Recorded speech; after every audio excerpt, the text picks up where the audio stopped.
about 10 minutes to the start. 10 minutes to the start. Once again, non-competitors, if you would, start to clear the water. We're about 10 minutes from the start.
Good morning, welcome to Top Climb. Jeff Baldwin here. Look at the waves. That little northwest swell has kind of that wind swell kicked in, making it so peaky, and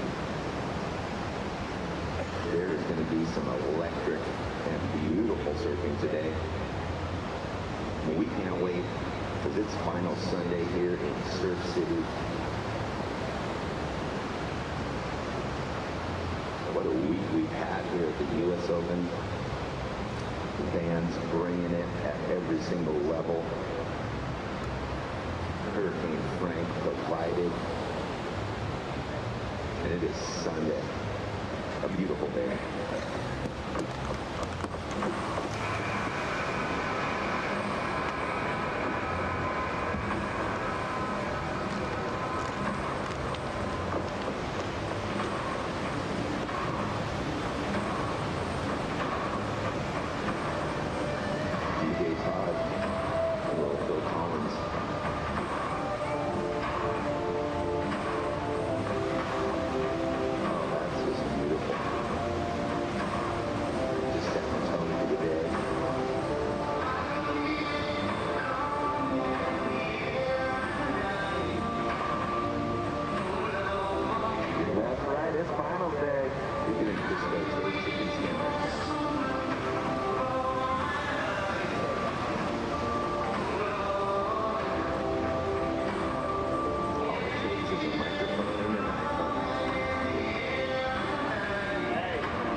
We've been working our way to finals day all week long, and we have arrived. This is the Visit Huntington Beach Dawn Patrol, part of the Vans US Open of Surfing. It is a beautiful morning here in Huntington Beach, California. We're live from the south side of the pier. Our finalists are arriving. Zhao Chianca, Rachel Tilley, an incredible group of surfers. There we see your surfer going out in their first heat, Caitlyn Mickelson. Caroline Marks still in the draw. This is going to be an epic morning of surfing. And right there on screen, a perennial finalist anytime they're out there. That's Sugar the dog, ripping. And that right there is a great indicator of how much fun we're gonna have today and that the waves have hung in there.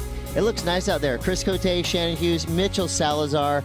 So it's been a long, intense week of surfing, and it all comes down to this. We've got Vans Duct Tape Invitational men's and women's semis and finals, Challenger Series men's and women's semis and finals. What that means is a big package of action. I know you both are looking forward to it. What is your most exciting thing that you think is going to happen this morning? I think we're just going to see really good surfing. I love that we're also going to see that pairing of disciplines, longboarding and shortboarding, going back and forth throughout the day, just like we saw at the Sydney Surf Pro. Yeah, and Mitchell, you know, we watched a little bit this morning. Still nice waves out there. I think every surfer left in the draw is going to give in quite some opportunities out there this morning. Yeah, absolutely, and I think everybody's going to give 110% too, but I really like the implications that this day brings to the rankings for a lot of the Challenger Series surfers too.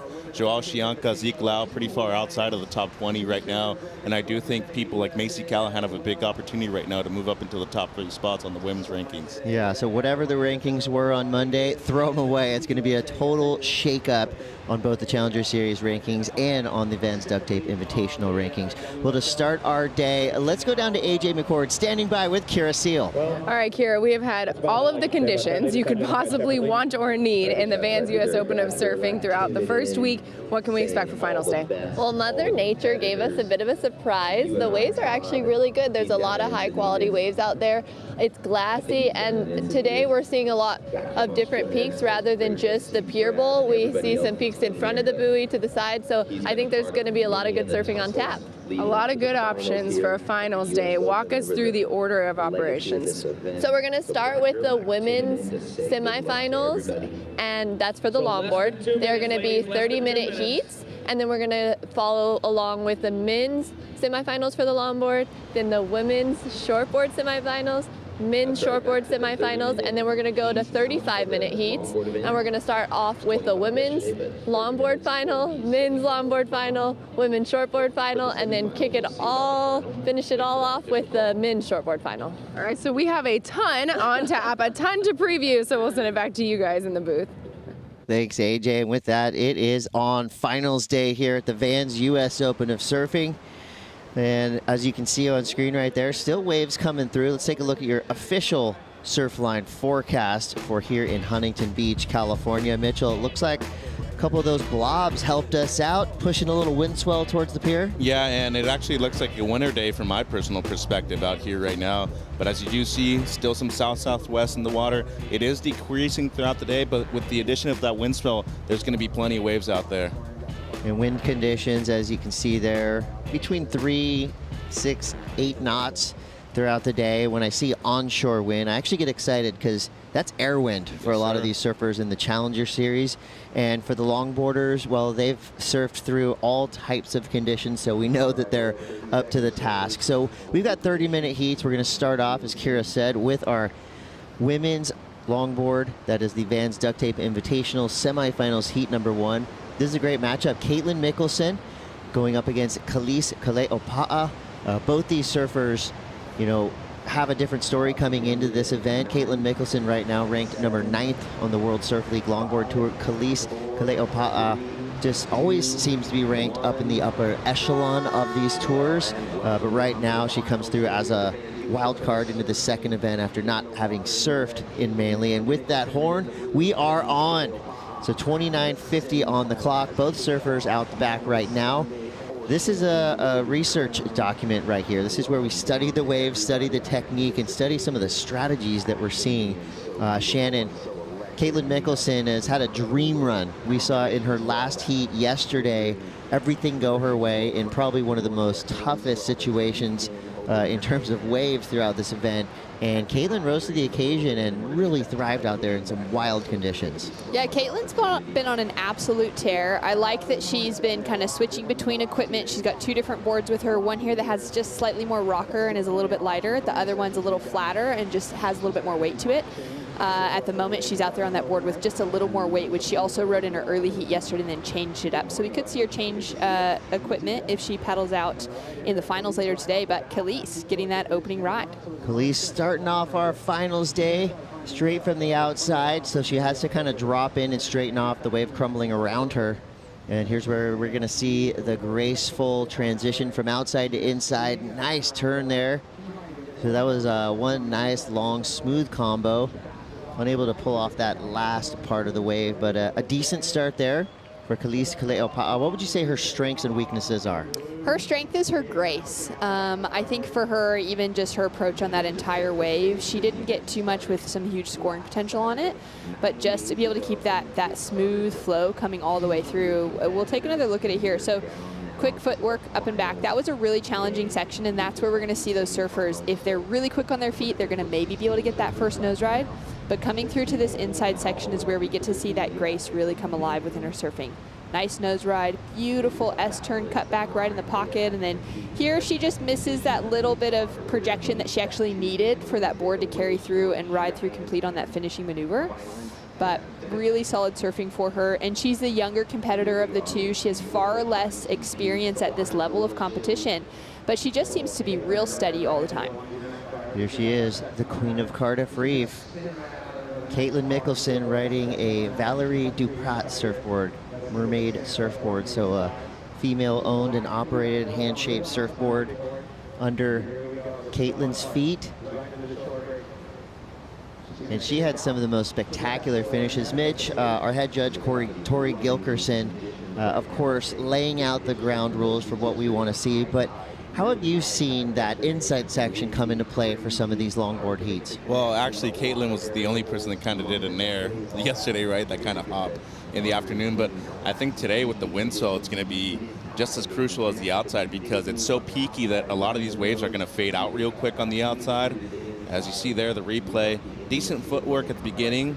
Didn't really get a connection with the lip line, but you were mentioning that shore break section. This is where it gets tricky because you need to be able to commit to one direction before you actually get to the shore break section. Luckily for her, that wave kind of backed off at the end, and some real nice cross-stepping right there. And Shannon, this is where I tend to see a lot of these people with a little bit higher level of experience kind of defeat their opponents before the heat even starts because they've been here, they've done that so many times before, and especially here in Huntington Beach, you need that level of experience to at least make it to finals day. And that's so true, given that we have seen such a variety of conditions this week. I mean, yesterday afternoon, the women's quarterfinals were run in, I have to say, conditions that we would typically not be running heats in. But given that we were down to finals weekend, there's so much going on here at the Vans US Open of Surfing, we just had to get through the heats to be set up here for finals day. And the surfers that had that knowledge really took it home. There's Caity's mom, Malia, there on screen, feeling a little bit stressed maybe, but there's still 25 minutes on the clock. But really it is, Caitlyn's had so much experience surfing the south side of Huntington Beach Pier from her Grom years all the way through to her current level of competition that she might have the upper hand.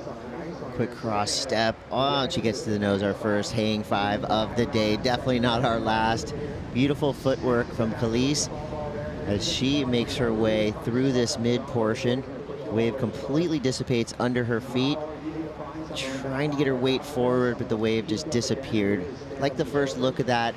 I'm seeing maybe a little bit of tentative surfing right now with that outside section. Maybe they're kind of testing to see when and if the wave closes out. And as I say that, forget about it. That was all action right there for Caitlyn Mickelson. Charging to the nose, gets the 5, but then the wave collapses around her.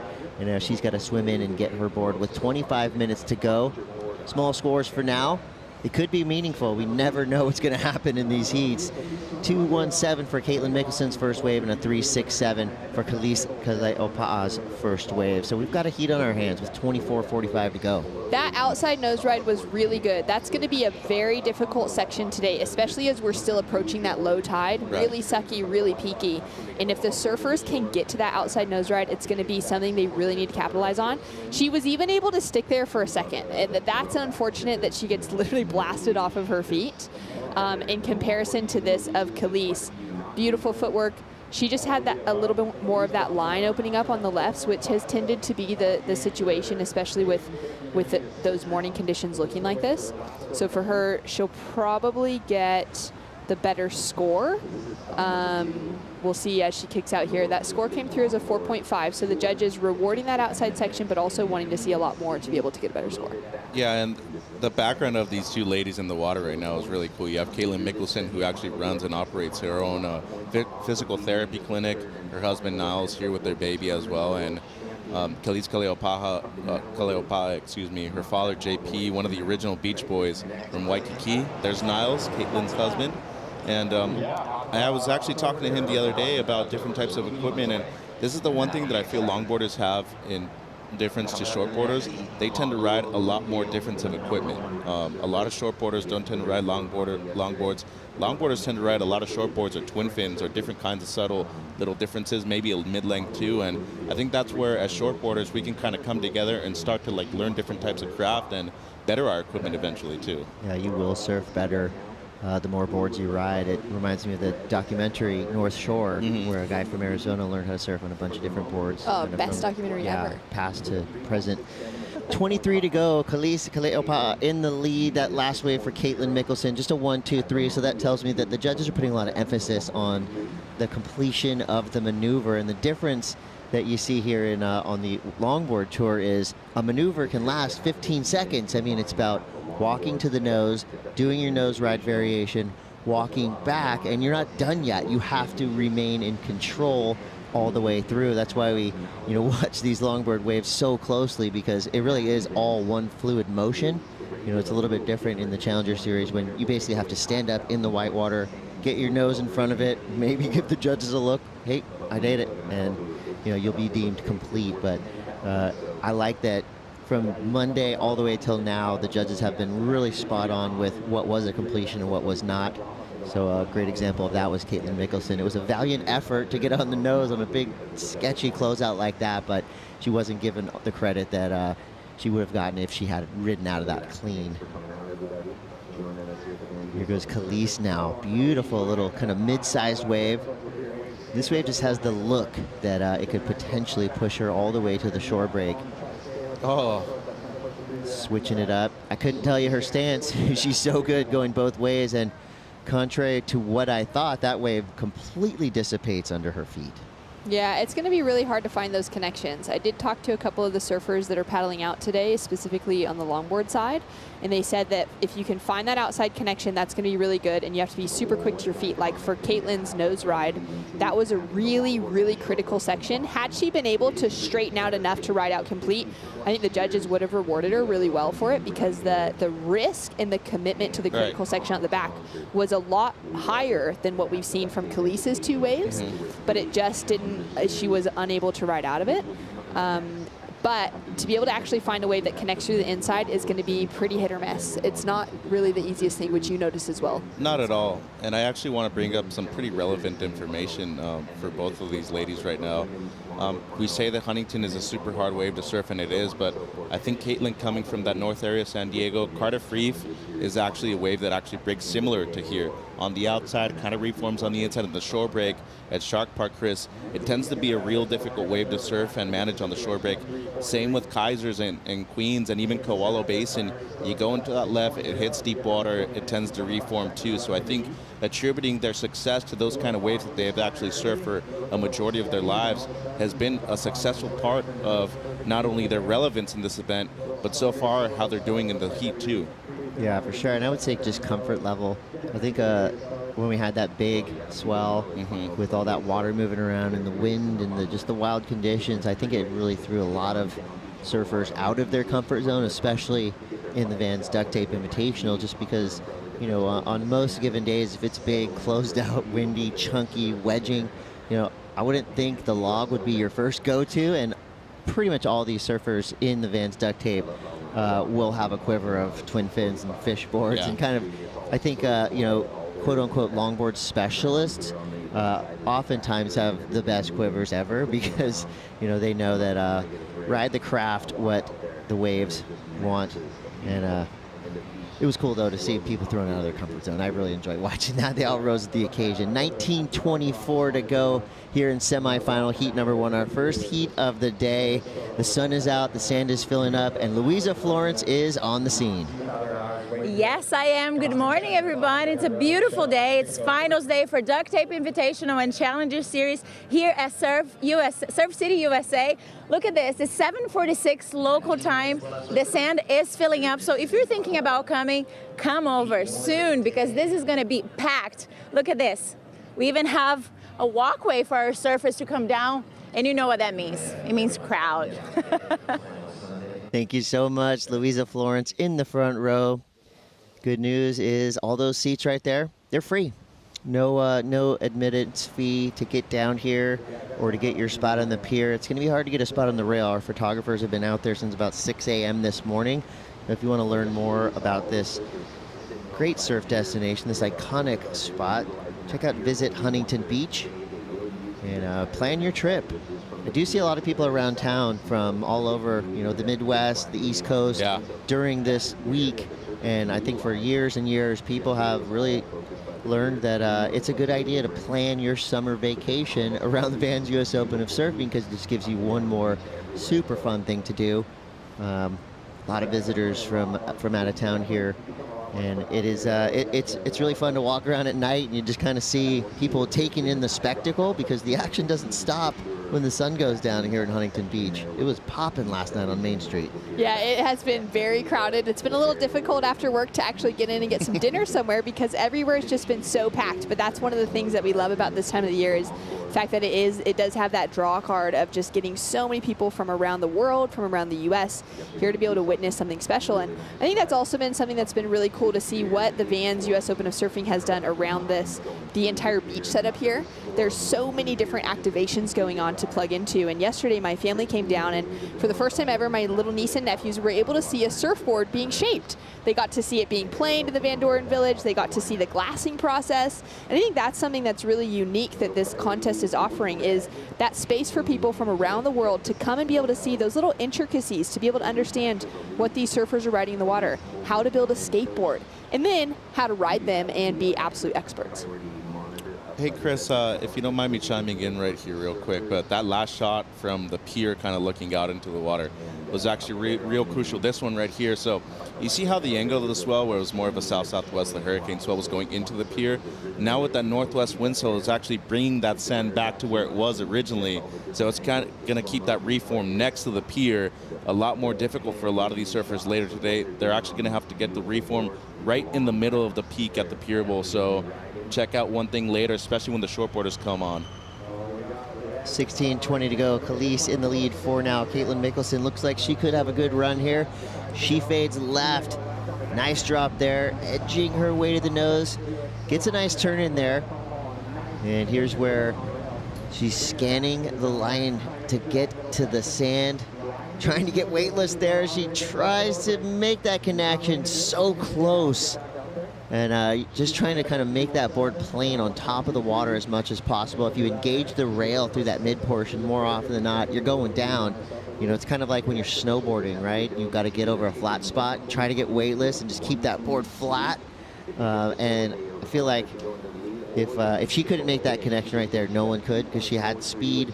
She had that perfect plane, but the wave just completely disappeared under her feet. So now I'm thinking, take off early, get up early, get to the nose, get your nose right in, out the back, or do a beautiful turn like that. Khalees Kale'opa'a. Yet to see a transfer made from the outside to the inside. And there she goes. When I keep saying it's easy, see, I didn't say it right there, and she did it. No problem. Khalees Kale'opa'a all the way to the sand. nice. Oh. Ooh, that was scary. That is a huge fin coming at her. Keep our eyes on Khalees. Ooh. Yeah, I think it did hit her in the back potentially, so. Oh no, Khalees. Yeah, we'll keep our eyes on Khalees right now. That's a really scary way to fall. Well, this wave started out so beautifully for her. You can just see that approach. Nice cross-stepping, beautiful S-turn, nice engagement of the rail. She's riding that Kai Salas Longboard Co. She typically rides the Waikiki model. Just has a little bit of a softer rail to it and trims through sections like this really well. And here, I just loved this approach because she linked herself up. She didn't try and force anything. She really wanted to go for that finishing section, but that board flipped. It goes underneath those umbrellas. She's definitely landed on that fin and the rail, and those are not the kind of positions you want to be coming down on a longboard.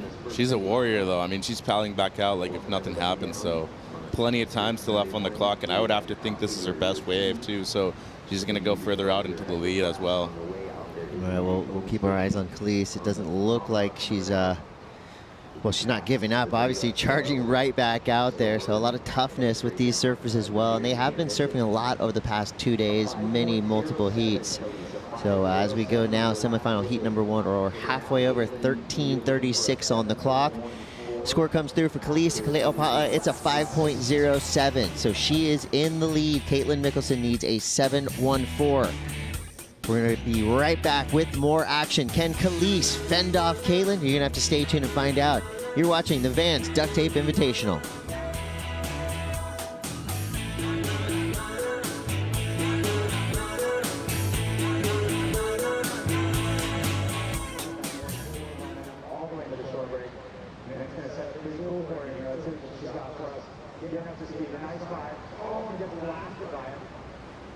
Going for broke in the short break, putting everything on the line, over the line, getting absolutely after it. It didn't work out as well for on that one, but great turn out the back, has a nice nose ride, beautiful looking bendy wave out the back, going all the way to the inside, putting on the show for us. It looked like she might get closer to her competitor than she did in the end. Yeah, she did that big arcing cutback, but it looked like they were converging. You could see that Khalees was paddling to the shoulder as fast as she could to get out of the way, not to impede her friend and competitor in this heat. Difference in waves. Her score, Caitlyn, a 3.0 on your last wave, so different waves they're looking at. She's taking steeper waves, where Khalees is taking those sort of fatter ones on the outside, but being able to just sweep and weave through so nicely. So a 3.0 Caitlyn, you now have a 2.43 and a 3, and Khalees you have a 4.5 and a 5.07. So Caitlyn with that 3 now are going to need a 6.57 to take the lead. Blue with priority and 11 minutes and 40 seconds left.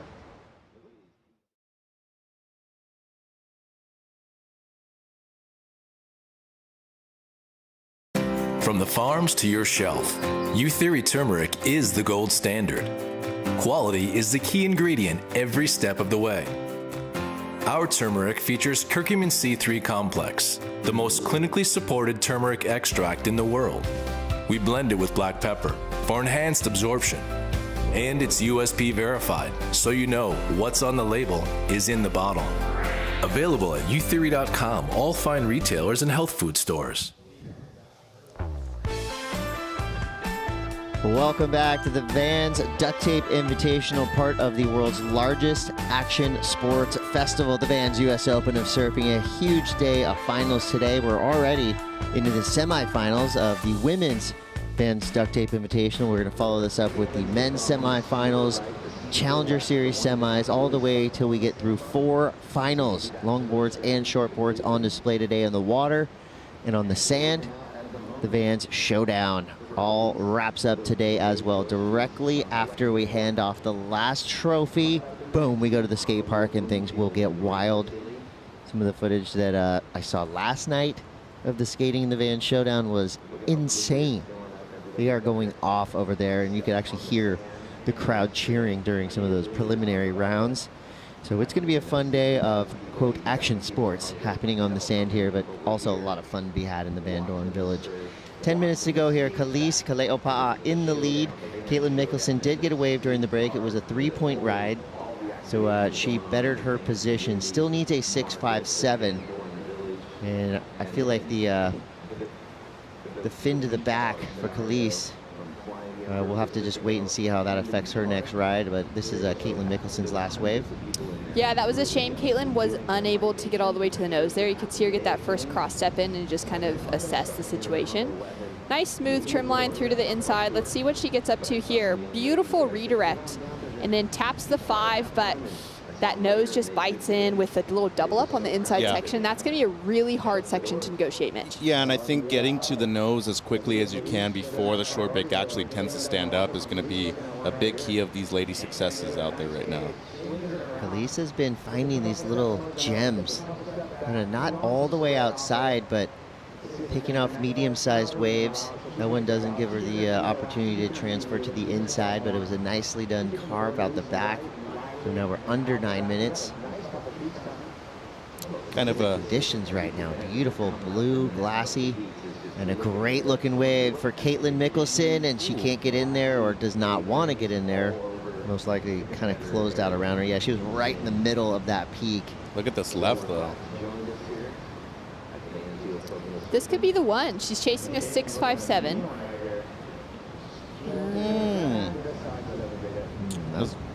Yeah, about to say kind of a misuse of priority from Khalees, I felt, and then Caitlyn lets two waves go. I think the lack of commitment on both of these surfers' parts they've left a little meat on the bone as far as the scores go, I personally feel.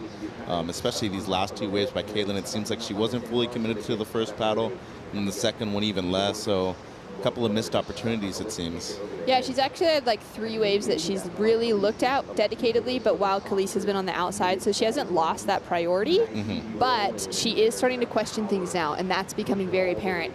And I think where we're sitting now with 7.5 minutes on the clock, it comes back to that moment, that 1.23 that's on the scoreboard for Caitlyn, where she had that really good nose ride on that super critical section, but fell. She had to swim for her board after it.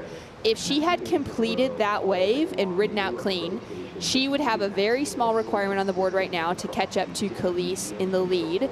And I think this situation, she would be sitting with a lot more peace and patience right now. But all from that moment of her not getting that ride complete has set herself up now to kind of question some of those sections. Is it worth going on those bigger waves? If she falls again, it's going to go incomplete. She's going to have to swim for her board. All that questioning is starting to come into play. Paddling hard for this one. Turn there and goes down, so Caitlyn Mickelson, another mistake there, but the good news is she has 6 minutes and 58 seconds to go, so she'll make her way back out to the takeoff zone. Mitch, I'm looking at the pier, and you know, when we did have that big sweeping south swell, there was kind of an indicator that you could look way down the beach and know when a set's coming and maybe be able to time it.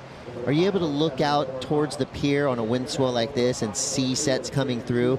Do the pilings, does the water raise up on those pilings and give you a hint as to when a set's coming? To be honest, I couldn't even notice it yesterday. I was in the athletes area for Joao and Ryan's heat, and I couldn't notice a lot of those sets breaking before they actually did. Identifying a wave right here, Caitlyn Mickelson. This is with second priority. Good start to this one. Could have a line to the beach. Patiently waiting for this thing to form up. Now she's cross-stepping. Nice turn there. Getting into this crucial shore break, and that wave just flinging her off her board. She was pretty busy on that wave, running back and forth. Didn't get much time on the nose. You do get credit for cross-stepping and using the entirety of the surfboard, but of course, the main goal is get on the nose and pose. We didn't see that on that wave, but it was nicely done. Yeah, that first kind of stall setup was really nice, but she still didn't get that little bit of lift or projection out of the nose ride that she would have needed for it to be really kind of crucial and critical. This little section is really nice as well, and she wants to look for that nose ride, but one thing you'll notice, and where the judges pay close attention to scores for nose rides specifically, is when you're nose riding in a downward projection or when you're actually nose riding in that straight line to lift up to the top of the wave.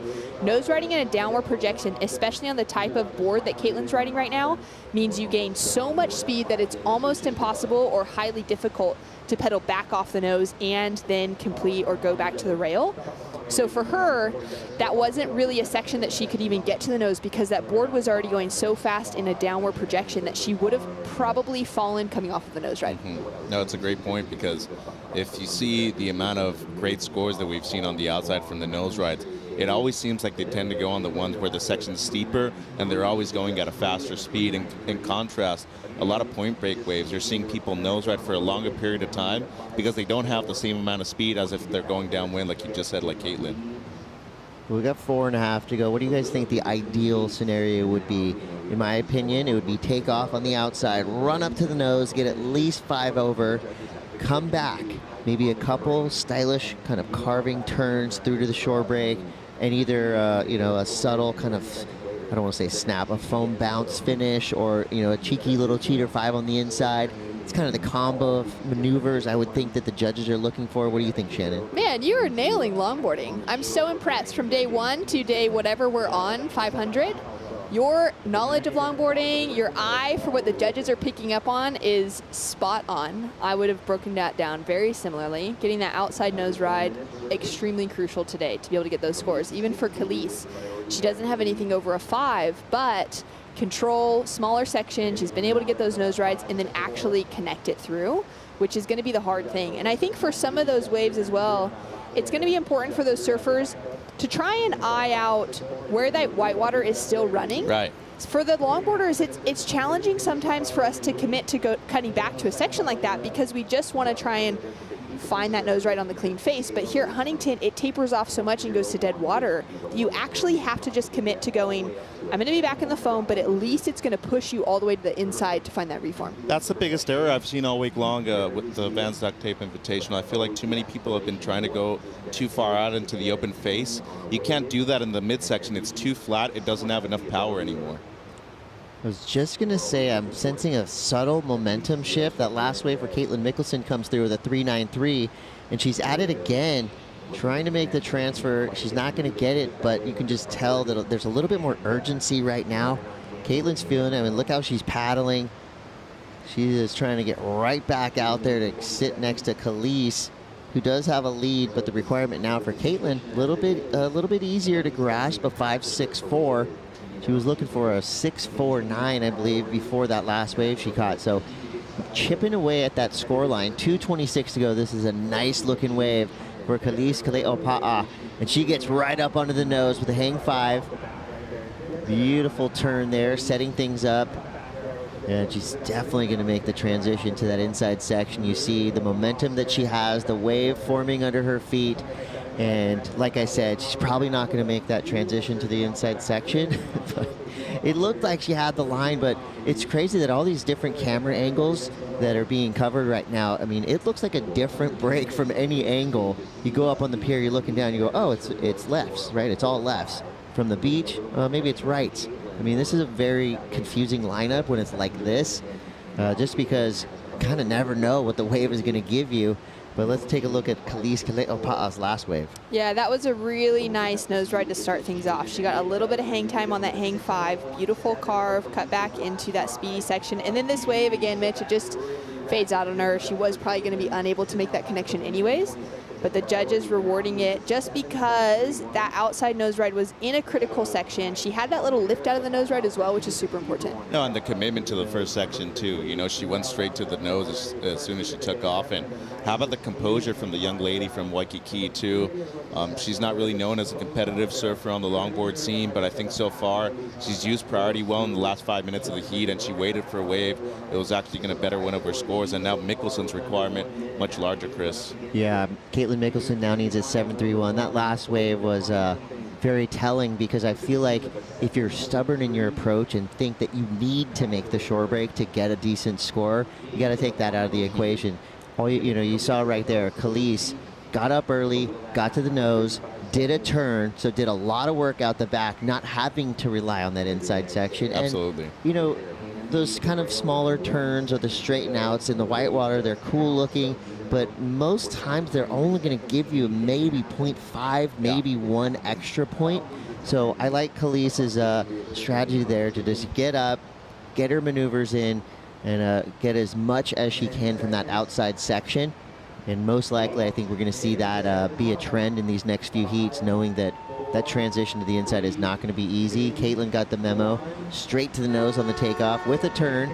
So she needs a 7.31. It's a good start so far. Gets back to the nose, trying to push her way to the shore break, and so close. Literally 3 more inches into that wave, and she would have made the transition to the beach. But as it stands now, Kalis Kaleopa'a is a finalist here at the Vans Duct Tape Invitational. Full credit and congrats to Caitlyn Mickelson, a semifinal finish. That is huge. Came into this event ranked in the top 10 on the World Longboard Tour, so she is going to put herself in a great position heading to Malibu. But it's all Kalis heading into the final. We got more longboard action. The Vans Duct Tape Invitational continues after these brief messages. We'll be right back.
My job is professional surfer.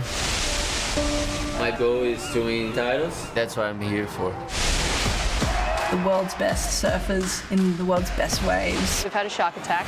Whoa. It's the most intense surfing scenario you can imagine. I have to step up my game now and not make any mistakes. Oh my God!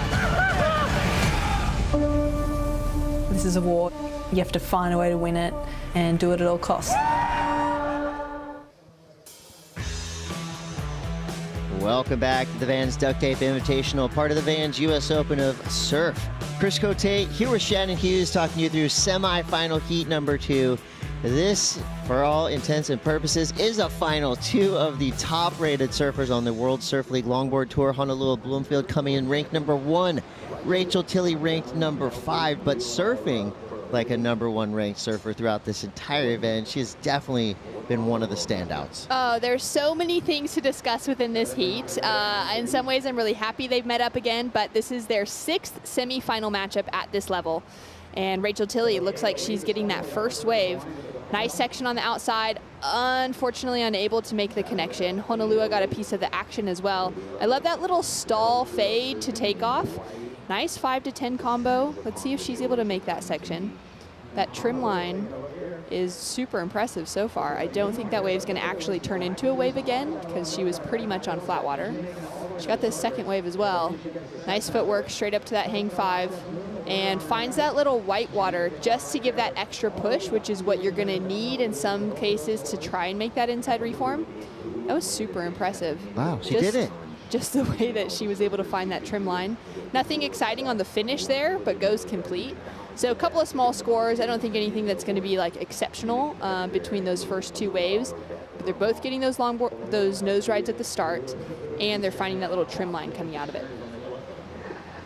So Honolulu Bloomfield, your 3-time longboard world champion, 2017, 2019, 2021, currently in that number 1 spot. Headed towards Malibu if she can get herself into the finals here. Obviously, she is going to be going into that Malibu finals with even more of a chip on her shoulder and more of a chance to take yet another title. But Rachel Tilley has really been on a roll, and she's tasted that glory as well. She's your 2015 World Longboard champion. Shannon, you know any backstory between these two surfers? You said they've competed against each other a lot of times. They've been doing it for a long time. We've got the, classic Hawaii versus USA matchup happening here. But what's the history between these two? Well, in their actual head-to-head matchups, they've had 5 total prior to this event, and every single time it's been in the semifinals, which means they've both been highly consistent in making it into finals day. Both of them, it's very rare to see them fall out before that quarterfinal finish. I think for either of them, they probably haven't fallen out of the quarterfinals since they started winning world titles. For Rachel, that's been, 8 years or something since she's not made it into the quarters. Same for Honolulu. But in the matchups, Honolulu's had Rachel's number. She's gotten the win 4 times to Rachel's 1, and she's got a pretty high number for the fan picks right now. That's right. The Pacifico fans have spoken. 67% say that Honolulu Bloomfield is going to get the edge, but a solid 33% for Rachel Tilley. In terms of what Rachel's trying to do right now, I lean back on the words of Joe Wood, TSOL. This is for revenge. She wants to get a win here in the semifinals. Of course, making the final series feels so great, but there's got to be a bittersweetness to it. I made the semis, that's great. One more heat, and it's a whole different story, but we know how good and resilient Rachel Tilley is, and Honolulu Bloomfield on a roll as well. So this is the perfect semifinal matchup. Looks like a couple set waves rolling through here. Both surfers having a look. It's going to be Rachel Tilley, so she does have priority. Her pick of waves, a nice fade right, straight to the nose. With a kind of a cool ride out, little elevator drop. And she's a little bit further up the beach, so we'll see if the transition is easier up there. It's not. Same situation, so again, it's about getting up and getting at it early. Get to the nose as soon as possible, and then try to fit in a turn. That's where we've seen 6s come through in the score lines for surfers that have been active at the very beginning of the wave. And we'll see if Honolulu does that. Stands up, yep, gets to the nose. And here comes the turn. Textbook ride right there. So she's probably already looking at a score around a 4 or a 5 at this point. The judges don't, increase or decrease their scores throughout the wave, but if she finished right there, it's probably where it would have been, but she makes it all the way to the sand. Gets that wild style finish and rides it to the beach, so she will get a little bit of extra credit for completing that ride. Love what she did out the back. I mean, that was exactly what we talked about. Stand up, nose, turn, boom, you've got yourself a decent chunk of points. Oh yeah, that's going to be the best score of the heat so far. Taking a look at Rachel's wave here. Nice approach, lovely bottom turn, swoops it into that nose ride, and then just does that little crouch down to make it around the section. And then here, if she'd been able to get that bonus inside connection, she could be looking at a decent score. This is the wave that they've both been looking for. Honolulu perfectly perched up to that hang 5. You could even see that foot so far over that she's got like the arch of her foot hanging. And then she goes into a nice powerful cut back, which the judges are gonna love. And then here she's gonna make this connection, that reform. Love the little kind of use of the hands there. And she doesn't get back to the nose here, but she does really good to negotiate this little double up backwashy section. And she actually makes it out in front, which we haven't seen at least in the first heat of the morning. And yesterday that was really challenging for surfers to do. I think in the matchup and in the list of names in the women's side of the draw this week, both Honolulu and Rachel are probably the best at finding that little bit of extra momentum they need to ride out clean of those funny in sections. So I'm curious to see where the judges are going to go with that score. I really like the look of it. I think it'll probably be the best score we've seen this morning on for the women's longboarding. Rachel Tilley's wave comes through at a 4.33. That's enough to get her in the lead for now, with one more score to come in for Honolulu, and it's exactly where we thought it was going to be, a straight 6. So the nose ride, the turn, the equation comes through the highest single wave score of this heat. Rachel Tilley by no means out, needs a 5.58, so she would need to basically match what Honolulu did on her previous wave. Still plenty of time to go, 21.14 on the clock. And this one's starting really strong, some big scores coming through. I think this is going to be a battle all the way to the buzzer blows, exactly how we like it. So now both surfers out the back. Rachel Tilley has priority. So Honolulu identifying something, trying to get away from Rachel and potentially snag this wave out from under her priority. And Rachel is engaging, so she fades left. Honolulu goes right. Rachel jumps off her board, and Honolulu now carving back a beautiful cutback of a 9-foot-plus board. Trying to remain weightless to make the transition. Can she do it? Wow, that was amazing. I shouldn't have said wow, because when I say wow, they don't make the transfer. Commentator curse right there, but either way, great turn out the back. Probably one of the best turns we've seen so far in the Vans Duct Tape Invitational semifinals. I don't know if she got up to the nose right out back, and here we go, take a look. All right, so we saw that split peak. That's the longest nose ride we've seen so far this morning. Nice control, nice section of the wave as well. A little bit of space, not like a super steep section, but that would have felt super, super good. And then somehow she just keeps making this connection. She like transfers now into the next wave in front of her and then just can't. So she goes from wave 1 to wave 2. She can't quite make it onto wave 3, but you know, pretty solid. Oh, Rachel now up and riding on a set. Yeah, this wave has some energy to it. She runs up to the nose, cross-stepping the entirety of her board. Remember, the judges want to see you use all 9 feet of these long boards. And of course, some of them are 9.3, 9.6, but 9 feet plus, and they want to see you use the whole thing. Turn off the tail, get to the nose and back. You know, basically like in gymnastics, right? You think of the balance beam, about the same length and about the same danger element when you're running back and forth. 19 to go. Winner of that last heat was Caity Simmers. She is standing by now with Louisa Florence. Caity, it's always super tricky to be the first heat of the day. Such a huge day, lots of emotions, and you're the guinea pig in the water. So tell us, how are the conditions today? I think today is probably one of the better days of the competition. Normally the morning heats have been very tricky that I've noticed, but this morning it's like super clean and glassy, and like the waves are super fun for longboarding, and I think the shortboarders will have a really fun time too. So yeah, we scored this morning. I saw you just coming out of the water a little bit like hurt. Tell us what happened. If like it's gonna affect the finals, or how are you feeling? I get hurt very easily. Like back home, like whenever I surf, I always get hurt. But I just hit the end section. I landed on my fin, like on my back. Yeah, but it happens. It's like the prices you pay when you surf. So hopefully it just like doesn't bother me later on. Tell me, how are you going to prepare yourself mentally, physically, spiritually for the finals now? Probably the same that I've been doing this whole time, just cruising with my friends and my family, you know, not really like overthinking. The goal was to just make it to the finals, so now that I'm there, I can think of hopefully winning. Obviously, like that's the goal, so yeah, just kind of cruising. Amazing. Congratulations, girls. Thank you so much. Finals. Thank you. Our first finalist for the 2022 Vans Duct Tape Invitational, Caity Simmers.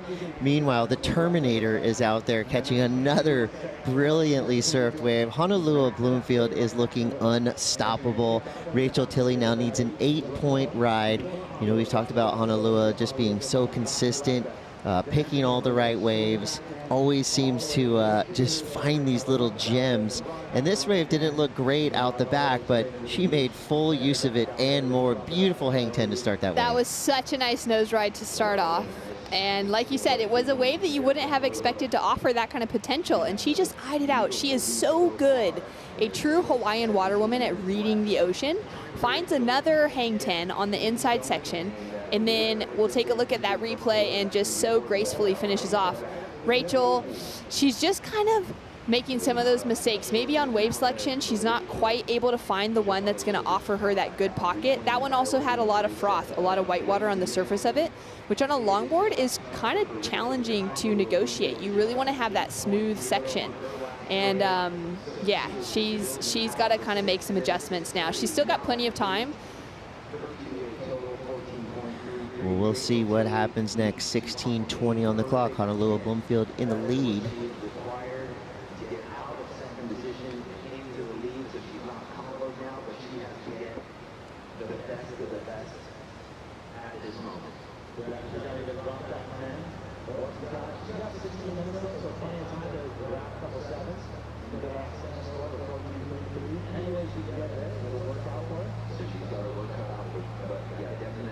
Semifinal heat number 2 is starting to lean heavily towards the corner of Honolulu Bloomfield. She has just dropped the highest score of the day, an 8-point ride, displaying grace, displaying flow, complete control over that massive board. That's why I call her the Terminator, because she is almost unstoppable when she gets on a roll. We've seen it. That's why she's a 3-time world champion. And it's funny when you see her in the water, you're going, wow, she must be kind of really just aggressive and intense. And then she comes to land and you're like, oh, Hawaiian style. Just, it happened. It's a pretty cool moment. There's Clay Kreiner right there. And that's Honolulu's pup. Clay, one of the best vert skaters on the planet. Check out his Instagram if you have a minute. You will have your mind blown. So I think we got a power couple in the works. An amazing skater with an amazing surfer and a beautiful dog. They got the life. They got the life. They've got little puppy Goober with them. And Honolulu just dropped an 8-point ride for that last wave. So before that, I was going to say that Rachel Tilley was the only surfer with an excellent score in the draw. She got an 8-point ride in her round 2 heat. No one else has been able to match it. There's been a couple of other 7s, but even Honolulu has struggled to find anything in that 6-point range. Before that score dropped, Rachel was chasing the 8, but now she's got a perfect score of a 10-point ride. 15 minutes on the clock, so she's probably just looking for 2 fresh scores rather than that single one. And let's see if she can replace something with the scoreboard with this. Great bottom turn to start. Gets those toes over the nose. Fades back to the right. And you see the wave just slowly fading. And all she can do is smile. And that's one element of Rachel Tilley surfing that I am in love with. I love that the minute she stands up, the smile starts. I feel like that is the right way to do it, especially, on a longboard, because you have a little bit more time and more, there's more kind of fluidity in the moments between the maneuvers. So why not smile? It's like the Beach Boys said, right? Catch a wave and you're sitting on top of the world. Of course you're going to be smiling, even when you're, needing a perfect 10 to get through a heat. She's still out there having fun, doing it for the love of longboarding. And it really is a joy to watch. So I hope we get to see 8, 9, 10 more waves from each of these surfers. I mean, we absolutely could. They're on longboards. They can catch waves a little bit easier than a shortboarder. And here she goes once again, the 3-time world champ. I mean, straight into the perfect spot right there. If she has the luxury, I feel like, to get a little greedy on the nose there. Why not just get out there, hood ornament style, ride the nose for as long as possible? You've got an 8, you've got a 6-3. It's time to start putting on a show for the crowd. But Honolulu Bloomfield in complete control of semifinal heat number 2. But don't count Rachel Tilley out just yet. We've got 12:40 to go. We're going to take a quick break, and we will be right back.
Coming up next, Jensen and Kaimana Takayama.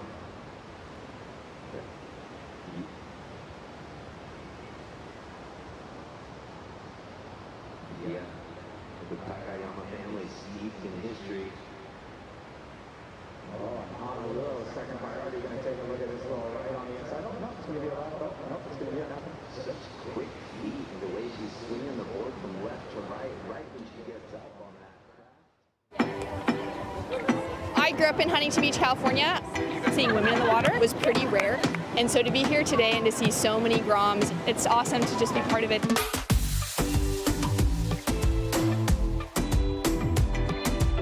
So we're down here for WSL Rising Tides, and we have the very best of the best of Californian surfing. This is the future of American surfing here on the beach today. It was just so sick that all the pros were like pushing everybody in and giving high fives, and it was just amazing. Living in Santa Ana, only surfing on the weekends, moments like this is what inspired me. When I was 10 or 11, like most of these girls, there was like 4 or 5 of us. Now there's about 20 to 30 of them I see now. We're really grateful to have a brand like Pura Vida involved, because not only do they align with our values and what we believe in, but Pura Vida understands and sees the importance of investing in the next generation. The new generation's coming.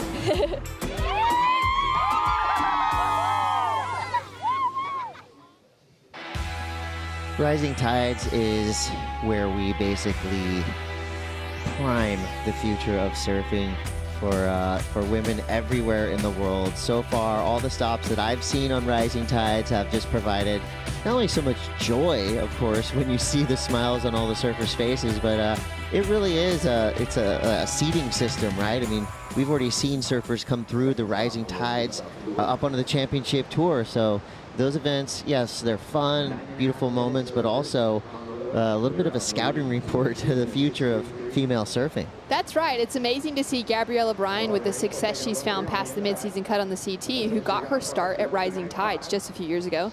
Rachel now with a chance, had that nose ride to start. Just a quick kick in and out, so that's not going to really factor into her score line. But it's just so cool. I've loved seeing it back on the calendar this year. Obviously, you know, with the pandemic and different things, they weren't able to run Rising Tides last year at the first half of this year. But it's all back in the works, and it's been so fun to be a part of it and to see that inspiration to the next generation. I got my Pura Vida bracelet and my jersey. I gave it to my 10-year-old niece, Adeline, who wasn't able to be there, but is just as stoked as any of the Groms that were on site that week. Very cool. 8:45 to go. This is your women's longboard tour leaderboard. Way out in front, Honolulu Bloomfield, and she is just going to add to that total. Rachel Tilley now tied for 5th. We'll see what happens with Rachel regarding her positioning on tour. Meanwhile, out the back, Honolulu back on the nose. Has a good section to work with here. Into the whitewater, a critical turn on such a huge board. She rides out nice and clean. So just adding to a super high heat total right now. Honolulu Bloomfield, she's got a 6.33 and an 8. This might even be better than that 6.33. And she still has 8 minutes to go. Honolulu is looking unstoppable. That was such a good wave. I cannot wait to see the replay, and she's just looking so steady. I feel like at this stage, there's still time on the clock for Tilley, but she's about to have a huge ask in front of her. Look at this, nice quick start, little pivot set up for that nose ride, finds that perfectly perched hang 5. And then this next section just continues to unravel. But the way she's able to bank it off the foam and continue keeping that momentum and that flow, that's everything the judges want to see with a turn on a longboard. Not trying to whack it, not trying to go in too hard, but just placing it exactly with what the wave is asking. Then she finds another nose ride and gets that straightened out with the extra section here on the finish. That was an extremely impressive wave. It had the size as well, the critical nature to it.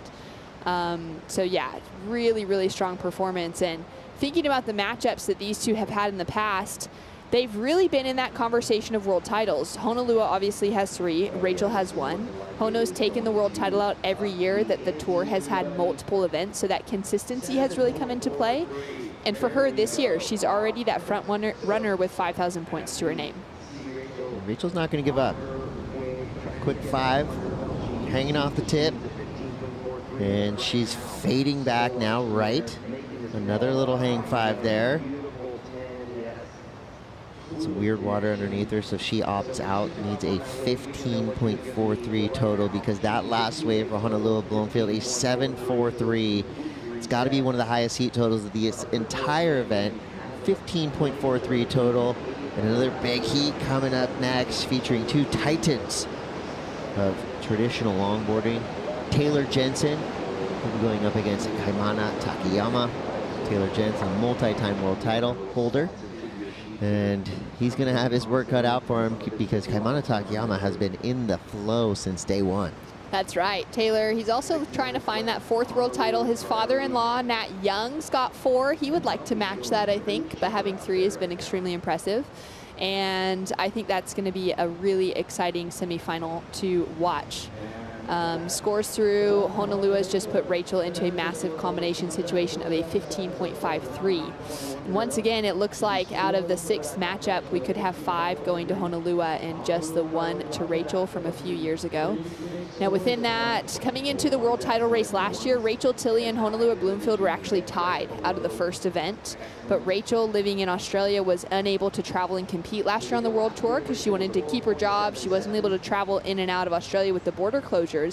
So she decided to take that focus there, which may have been one of those things that kind of opened up the door for Honolulu to continue with that run to get her 3rd world title, especially because 2 of the waves, right-hand points that Rachel really thrives in, Malibu and the Surf Ranch, she wasn't even in the draw for.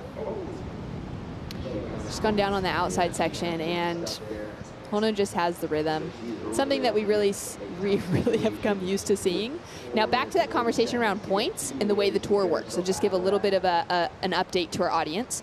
We do have 3 events in the World Longboard Tour this year. The first 2 events between Manly Beach, which was just a couple months ago, and here at Huntington, they are worth 5,000 points each, but only the top result is going to count because we're dropping a score heading into Malibu. So for Honolulu Bloomfield, even if she takes the win here, she's not going to be heading into Malibu with 10,000 points on the line. This event actually doesn't even matter for her because she's the front runner coming into it, same as Harrison Roach. Where for Rachel Tilley, she's already bettered her results heading to Malibu because she had a quarterfinal finish at Manly and she's now improved to a semifinal. So that is going to keep her sitting in those top 3 surfers within the world. So you're telling me even on the longboard tour, we're going to get a winner in the water. We are going to get a winner in the water, not necessarily the winner of the event. So last year it was the same thing. We had 3 events that counted. Honolulu won the world title by winning her quarterfinal heat because of how other surfers fell out within the draw. Alice Lemoyne then went on to win the event and finish runner-up in the world. But we are going to be seeing our world champions for longboarding crowned at possibly the most classic wave for longboarding in the world at Malibu. I would say so.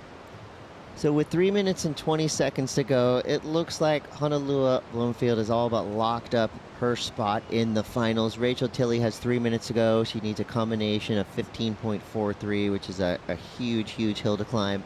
She's had a great run in this event. A semifinal finish is massive for any surfer on any tour.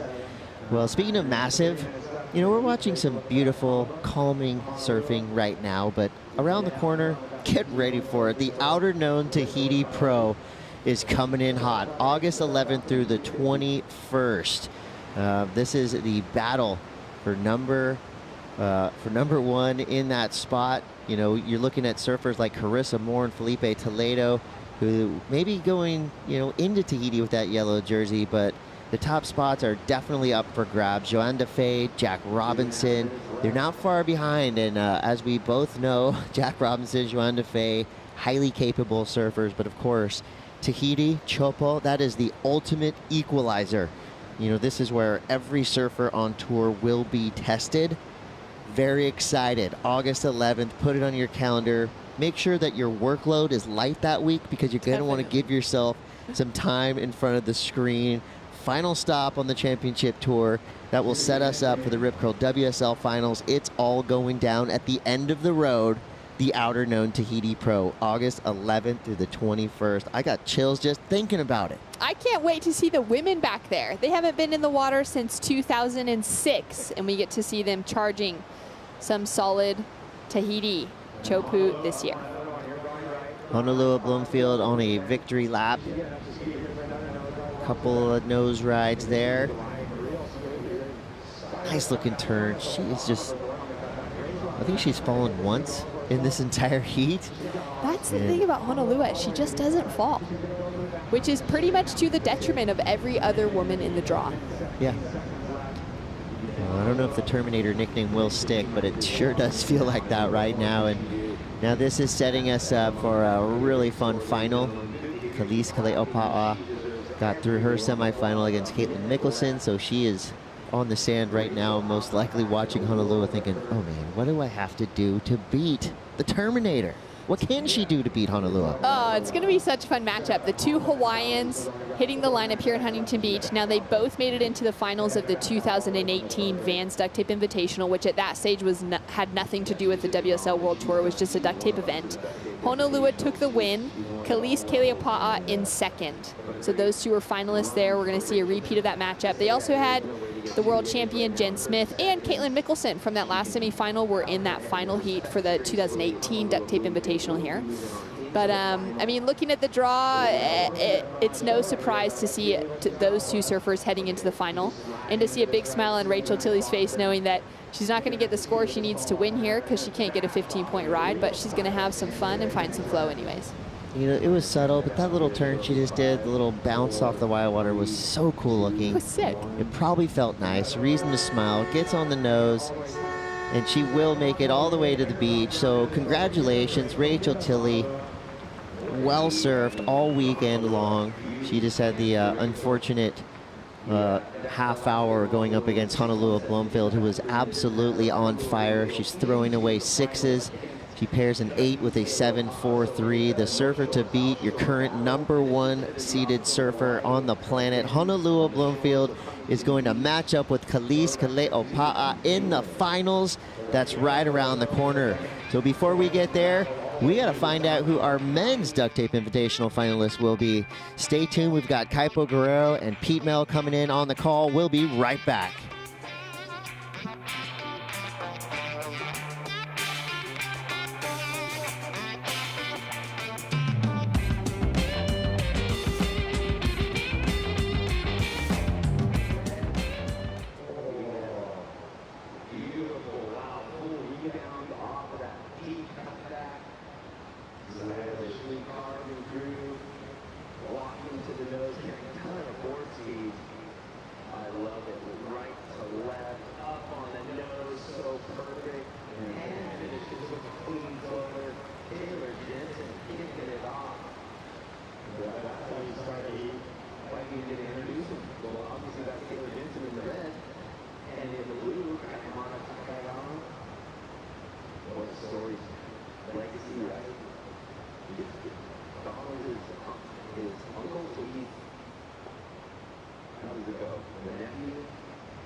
The Vans U.S. Open of Surfing is brought to you by Vans, off the wall since '66. By Pacifico, official beer of the Vans U.S. Open of Surfing. Live life anchors up. By Shiseido, official sunscreen of the World Surf League. By Foo Wax, official surf wax of the Vans U.S. Open of Surfing. And by Sambazon, bringing you the delicious powers of acai every day. The official acai of the Vans U.S. Open of Surfing. Lining up on the Huntington Beach Pier for the Vans Duct Tape Invitational. The men are in the water. Semifinal #1 is already started, and we got a show for you today. Matter of fact, we got a show for you all day long. I'm Kaipo. This is Peter Mel. Matt Schanovsky joining us as well, the Waxhead. And you know what? Peter and I are twinning because you look good, Kaipo. Well, we're twinning because someone's is going to be winning today in 4 different categories: men's longboards, women's longboards, Challenger Series for men, and Challenger Series for women. Okay, but how does that have anything to do with us twinning? Because twinning and winning rhyme. Hey, you're a rapper. No. Well, let's get caught up for the heat in the water. Taylor Jensen versus Kaimana, Takayama, and looks like Taylor got off to a strong start, Waxhead. Yeah, I look forward to seeing the replay of this one. He'd been watching that. He would have been seeing those rights that Honolulu connected with at the end of that last heat. And here he is starting off. Quick trip to the tip, as Kaipo says. 4 steps back into the bowl. Banks it off the whitewash. That's something we haven't seen a whole heap of in this event due to the size of the waves. But he's toying with this one. Will he get the inside connection? With that 7.83, I would imagine there's going to be a little bit more left on this one. And finishing that in TJ style. So that's about as good a wave as you could hope for this morning. Taylor Jensen, 3-time World Longboard champ, 2-time U.S. Open champ. Kaimana on the answer back here, gets to the tip. Oh, great steady performance. And out of the blue, falls. Was that nerves, Pete? I don't know. I mean, from what I understand, I didn't get to talk to Kaimana this morning, but he was feeling very confident about today. Taylor Jensen, again, master of working the board, great footwork, and he combines that, Waxhead, with extreme power in his turns. Yeah, I really like that step back sort of setup slash. Kind of gets him back in that power source, and really delicate feet for a bigger guy, Taylor. And tapping that one off the top again. So an amazing start here for Taylor. The opening 5 minutes, he's going to be locking in 2 keeper scores. It's really cool when we look at the family tree of surfing. And 3-time world longboard champ Taylor Jensen, married into surfing royalty in a way. Nava, his wife, is Nat Young's daughter. So really cool connection there. And of course, Nat Young, the animal, multiple world titles going back to the 60s, but in most recent years, Nat Young won the 88, 89, and 90 longboard world titles. Kaimana Takayama, well, he's from some great lineage as well. His grand uncle is Donald Takayama, who set a precedent in surfing as well as board design. So cool. It really is. I mean, you talk about the history and the heritage of not only this surf spot at Huntington Beach, but now the competitors are involved in it. That's why this Duct Tape Invitational is so classic, and it needs to be part of the Longboard Tour. It also needs to be part of this Vans US Open of Surfing at Huntington Beach. I mean, it's just all of that stuff just encompassing such a historical part of surfing, and we always value all of our history, especially in surfing. Well, we got some deep roots here, and we're celebrating classic longboarding. Of course, when we go to the criteria for this, style, grace, and flow, and utilization of the entire board, Waxhead. Yeah, and that's something that we talked about Nat Young before, and they're winning those world titles in the 1980s, and that's what Nat brought back to longboarding. It had a 20-year hiatus from 1966 to the mid-1980s. Longboarding really died away, and it got to a point where surfboard blanks weren't even available to shape longboards. And that resurgence in the 80s through to now, we're actually seeing a single fin resurgence here with guys like Kai Takayama and even Taylor adopting the single fins, but it just works so well in this size, perfect shaped waves. Well, on the women's side of the Vans Duct Tape Invitational, we're going to have an all-Hawaiian final because Khalees Kaleopa is going to be joined by Honolulu Bloomfield in that final, and here is an interview with Honolulu coming out of that semifinal win. You're just telling me how freezing is in the water today. Just walk us through this heat, because we saw you surfing yesterday and the scores, and you could get an 8 today. So what's different for you? I just don't think I could really find my groove yesterday. Was kind of a bummer, but I'm stoked. I was stoked to come down here and see that there was actually waves, and like it was glassy, as opposed to yesterday it was like on the shore break and hard. So yeah, I just had fun, you know, that's what it's all about, and I ended up getting some good scores, so I'm pretty stoked. Yeah, and it's impossible for me not to feel the Hawaiian vibe over there in the athlete zone. You guys are such a big one family. How is the heart now to go against Khalees on the final? It's amazing, honestly. Like, she's an amazing surfer, of course, but it will just be fun. Like, I love surfing heats against her because we just go back and forth, and like, I don't know, it'll be a good, fun heat. I also know that you have this fierceness inside of you that you just turn it on. Do you think you can put in words what goes inside of you in finals and like what takes you to, you know, to the winning? I guess like maybe just the feeling of winning and how much I love it. So I guess that would be it, right? That's it. Yeah. Competition. We'll see you at the finals. Good luck. Thank you. Yeah. Well, there you go.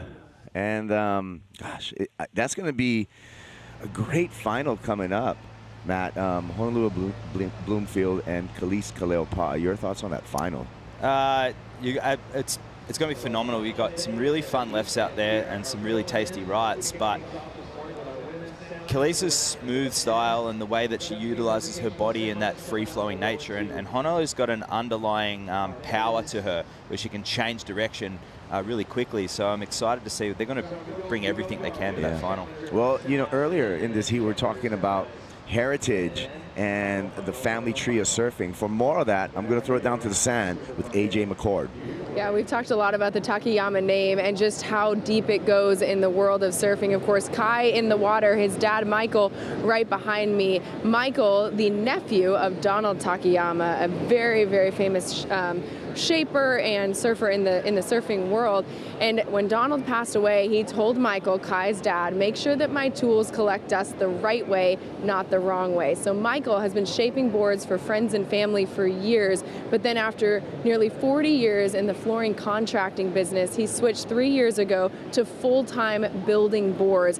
And Kai is actually riding a board in this heat that Michael built for him 7 years ago. He calls it his magic board. Michael telling me Kai has a ton of backup boards that are newer, but this is the board that he says is just sort of like the old shoe. It's very comfortable. He feels great on it. Certainly something he's going to need today, taking on Taylor Jensen, looking for a spot in the finals. Great reporting, AJ. And Waxa, you were enamored by that board, by that Michael Takayama design. You were checking it out just the other day. Yeah, it's Kai's brought that board to Noosa, to the Noosa Festival many times, and I remember the first time he brought it, we're watching the replay, I was commentating that, and we just perplexed, excuse the pun, the name of the board's called the Perplexer. And honestly, the way it moves through the water was very unusual, and we're trying to work out why it nose rides so well. And we talk about pocket nose riding, critical sections, and getting that nose ride tucked right deep into the pocket is the goal. But this board travels between flat sections to pockets and look at back the tail. again. You can actually see it. It's got a little kick tail on it. I mean, if we can get it right there, look at that. Yeah. So they see how foiled out it is and refined. So it allows him to basically steer, stay on the nose from start to finish, which is not the goal of a perfect score, but it's certainly cool when you know your board's capable of something extraordinary like that. And this thing has like full creases, like full stress cracks. Yeah. The entire nose of the board. And here's a replay of a nice. So that's the pocket. Ride. That's the high pocket nose ride. He steps back here, and that wide nose pearls. Yeah. And we noticed earlier he actually started off with a great nose ride on his third wave, and he basically one of the side washes off the pier knocked him off, and that's something you might get with a lot of wider boards.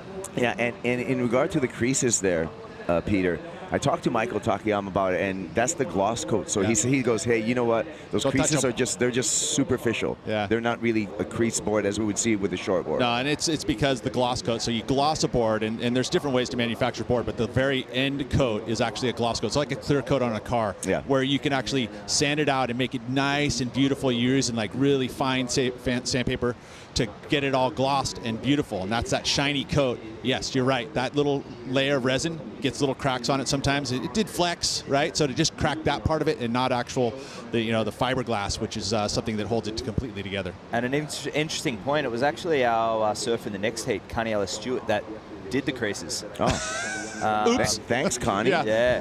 But that board's been around a lot, and Kai's had a lot of victories on it. But heating up now, Taylor with a 7.83 and a 6.17. So Kai's needing combination scores to get through. And Kai, as you said, Pete, he's so motivated. The way he's talking is he wants a world title this year. And he wants to get to Malibu, so he wants to prove a point. You know, he's not in the contest. He's here as a replacement. Misstep there for Kai Takayama. Just walked to the nose and missed a step. So I hope that the nerves are not falling on the shoulders of Kai Takayama. Here, what went wrong here? Well, as you can see, he's got a big gap there on the nose, like the last foot. It's a texture deck, so he steps up, adjusts it, goes to the nose, and he fully just overstepped it, which we don't see very often. Yeah, you wanted that 5. You wanted to heal 5s right there to get there. So again, just pushing it a bit, you know, and I think that that's something that Kaimana knows, obviously, and that's what Taylor Jensen competitively, by getting that 7.83 out of the gates for the, you know, all of a sudden it applied a ton of pressure to Kai. Now he needs to feel like he needs to do something a little bit different, and that's something. I mean, Kai's young, right? It's something that he's going to be learning in this process. Taylor, a lot more experienced in these situations, obviously applying pressure very early, looking very relaxed. So yeah, Taylor, you know, not a gigantic lead, although 14 points is a really great 2-wave total. There's still opportunity here for Kai. So here we go. Utilizing priority, Taylor Jensen gets to the nose, hangs 5 through that section, another 5. Some great footwork, and now it's turn time for Taylor Jensen. Carving turn on the outside, little mid-transitionary section in the wave, glides effortlessly through. Beautiful cut down, and back to the nose for Taylor Jensen, and a nice big off the top for a finish. So Taylor Jensen so far in this matchup has been dominant, and Peter likes a barrel, and well, you know, he sees it, he's just going to scream it out. Yeah, I know. I get caught up in the moment. Sorry. It's one of those things, dude. I can't help myself. Apologize. But yeah, I get excited. Yeah. I mean, especially a barrel at Huntington. Not that often you see it, right? I mean, that was a great opportunity for Kai. It would have been a point of difference. I mean, look at this. Saw it there. Look at it. It's actually a true barrel. I mean, he was under, in, deep. Yeah. Did he point at the beach before that barrel? That was pretty stylish. Speaking of stylish, check this out, Matt. You know what I love about his footwork, Matt, is that he literally takes these big steps on his boards, but it doesn't look like it. You know, like there's these surfers that'll delicately kind of move their feet up, but he takes these gliding big steps, and it doesn't look like he's even, you know, moving. He's surfing so well right now, and I did say in an earlier heat that he was CJ Nelson's pick, even though he wasn't, you know, capitalizing on those massive, excellent range scores, but he was warming to the occasion, and that is phenomenal surfing. Taylor has won here. He won in 2003 and 2008 as well, and in an interview on my Instagram Live, actually, he did say he knows this wave really well. There's a bit of oceanside pride here too. These guys are familiar with this type of pier surfing, and they're kind of dueling it out, the young and the old. They sure are. Well, so far, a big advantage to Taylor Jensen. He just dropped a flat 7-point ride, 7.83. That puts Kaimana Takayama into a combination situation where he needs 2 rides of a 14.83 or better. He wants to break the combo right now.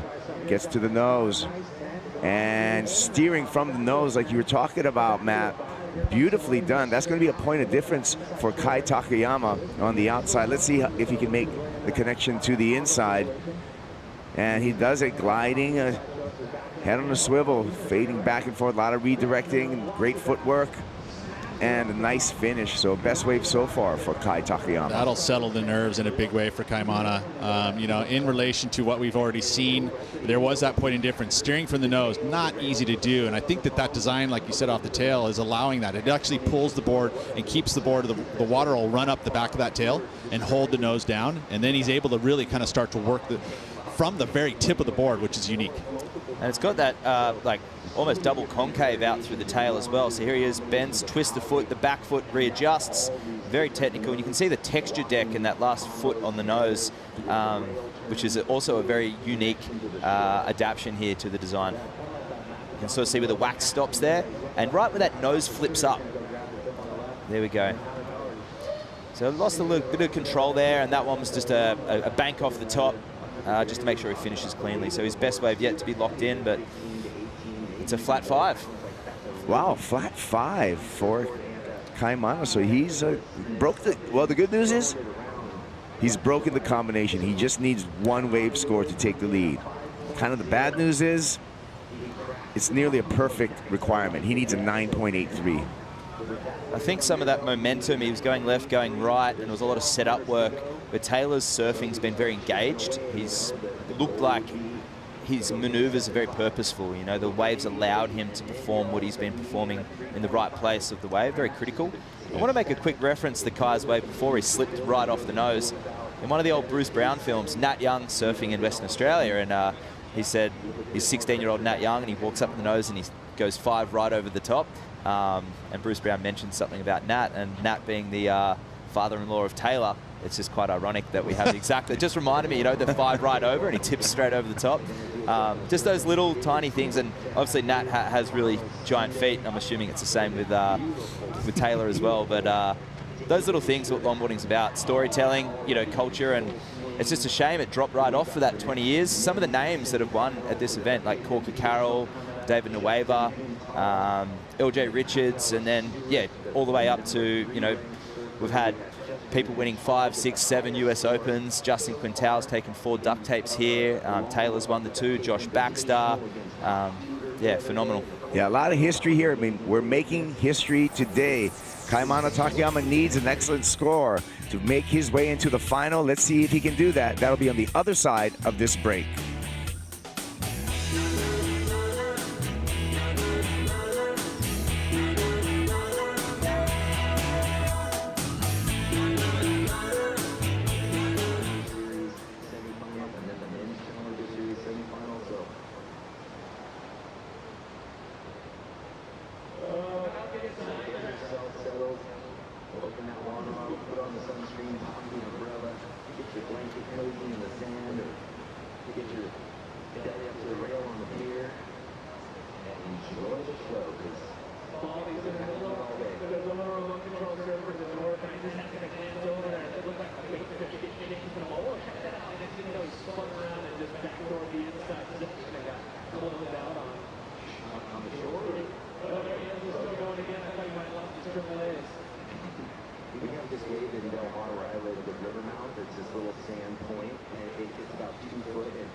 We are with Wild Coast and Shiseido and WSL Pier doing a beach cleanup. We're just picking up trash up from HB and collecting as much trash as we can.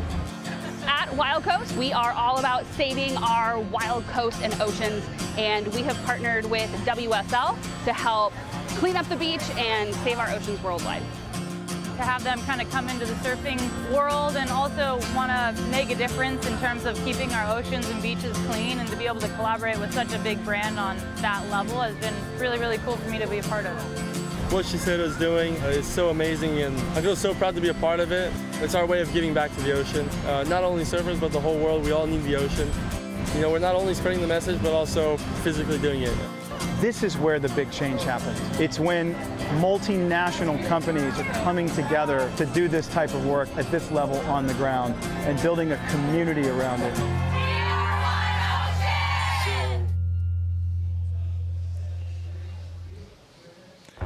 You bet we are one ocean. Tag WSL Pure, hashtag we are one ocean. Show us what you're doing to clean up the beach. Getting back to action here with Kaimana Takayama trying to mount a comeback. Yeah, that was a nice tight 5 there. Obviously not getting the 10, so if we see a slow-mo of that or a replay, there's a difference between something that looks like a hang 10 and an actual hang 10. But Kai actually just like moved his feet close together, which is a form of actually momentum and projection. It's something that a lot of us do just to keep flying down the line. It's, you know, nose riding can be really functional as well as a trick, but in that case it was a functional adjustment for Kai, although the judges, you know, won't deem that overly technical. Yeah, they kind of weren't buying it. 3.27, so Kaimana still needs an excellent score of a 9.83. One more time on the replay, Pete. Well, again, you touched on it. Like a 10 is actually getting both feet all the way up over and actually having the 10 toes over the top, and that's a true hang 10. Very difficult to do, especially if you hold it for a long period of time. Today's beach breaks, you're not going to get that opportunity. So if you can do it and do it for a period of time that longer than your competitor, you're going to get rewarded for that. I mean, I think that that's why you see longboarding happen at such great breaks like San Onofre, Malibu, up in Santa Cruz, all of our waves that we have up there, because the fact is you got these long, beautiful rights, so you can just trim the nose for a very long time. Speaking of Malibu, that is where we're going to crown a world champion. That's going to go down October 3rd through the 13th is the waiting period. That's the third and final stop of the World Longboard Tour. The Cuervo Classic Longboard Championships going down on the classic right point break that people have been sliding for decades, Matt. Yeah, we talk about timeless waves, talk about events that mean a lot to surf culture. You know, Bells Beach, we talk about Sunset, Pipeline. I mean, Malibu for longboarding it's where hot dogging began, for those that are not, laugh at that word, hot dogging. But that is the fun and frivolous nature of surfing. It's performing maneuvers in the pocket, that's having fun. And actually, it's the first place where surfing became, where maneuvers were actually performed in surfing in and around that pocket. You know, that Malibu style of surfing is why in Australia, longboards are referred to as Malibus, because what they saw in those early films was all Malibu. And in the early photos, Malibu style surfing. And there's not a lot of events in Malibu either, so that's one thing that's kind of special, the fact that you can actually surf there with just a few other surfers in the water. Well, heat recap, it's been all Taylor Jensen so far in this semifinal number one. Taylor powering as well as utilizing beautiful footwork. Taylor Jensen gliding effortlessly, making the difficult look easy. And you can see he's utilizing the entire wave. Even through that midsection, he's gliding, carving, moving his feet around to keep the momentum going with this board. You know, it's not easy to keep that nice flow, and he's just great at being able to read that and keep the trim of that nice long 9-foot board. Well, you're probably 9'6", you think? 9'6". 9'6", yeah, that would be the length that Taylor Jensen, being that he's a little bit bigger. But man, what a heat for him. Just very, very easy right now, being that he got that first wave of 783. Kai paddling into this one. Here we go. Trip to the nose. There's a 10. Back to the 10. Stylish cut back. He's hanging with the white water. Smooth footwork with the cross step. Cross steps back. Lining up for the inside shore break. Waves going to steepen up again. Planing in the middle of the board. Here we go. Another trip to the tip. Touches the nose. Hangs through. And oh no. On his way. He was on his way to a number. That was, again, we hadn't seen a full true 10 yet in this heat. That was there. Man, if he just completed that ride, we would have been going, hey, he's right in this one, would have improved. I mean, he probably still will improve on the 5, but I mean, we would have seen a score that would have matched Taylor Jensen. Yeah, so up high in the wave, 10, readjust, 10 again through the whitewash, super technical.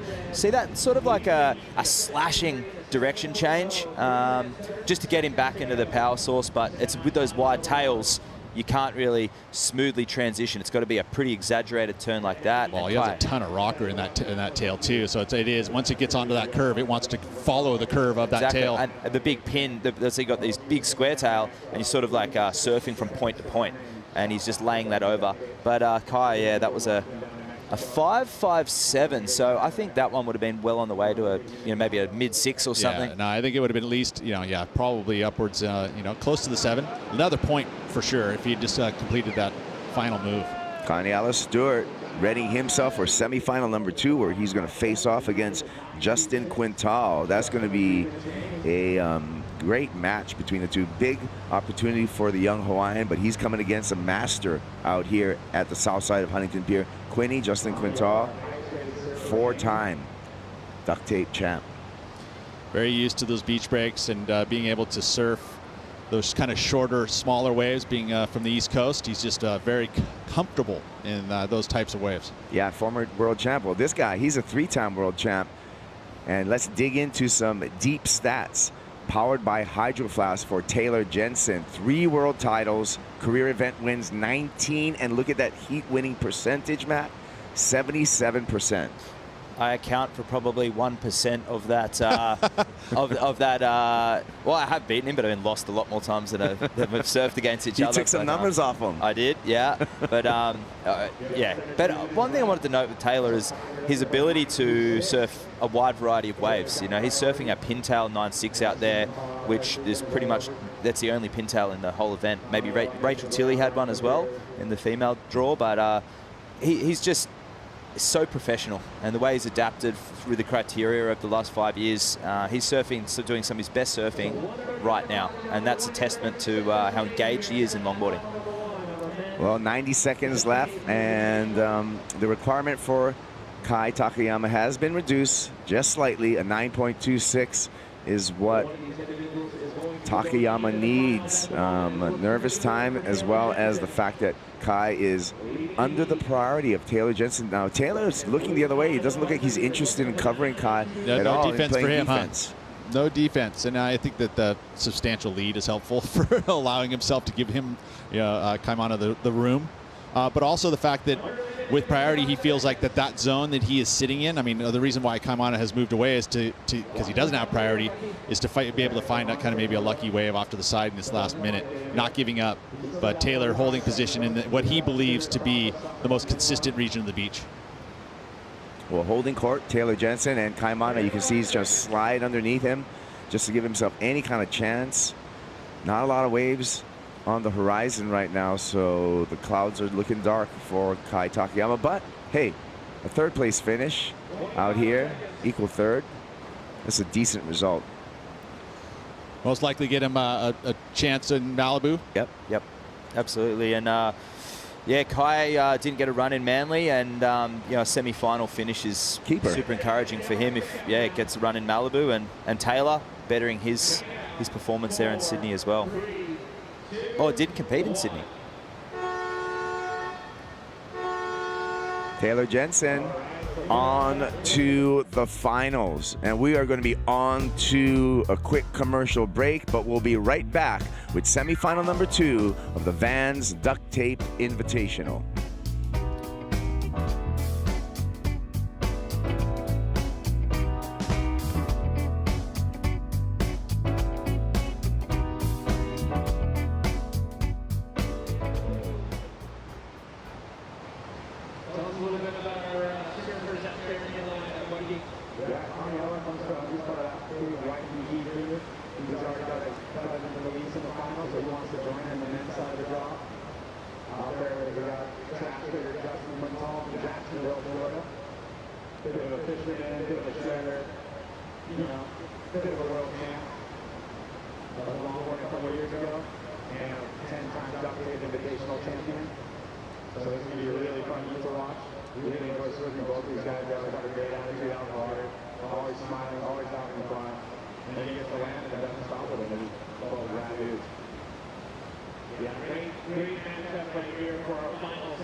So funny I mentioned this morning where we kick things off here on finals day. We started this event last Saturday. Today is day 9 of competition. We started with a total for all the divisions, all 4 divisions.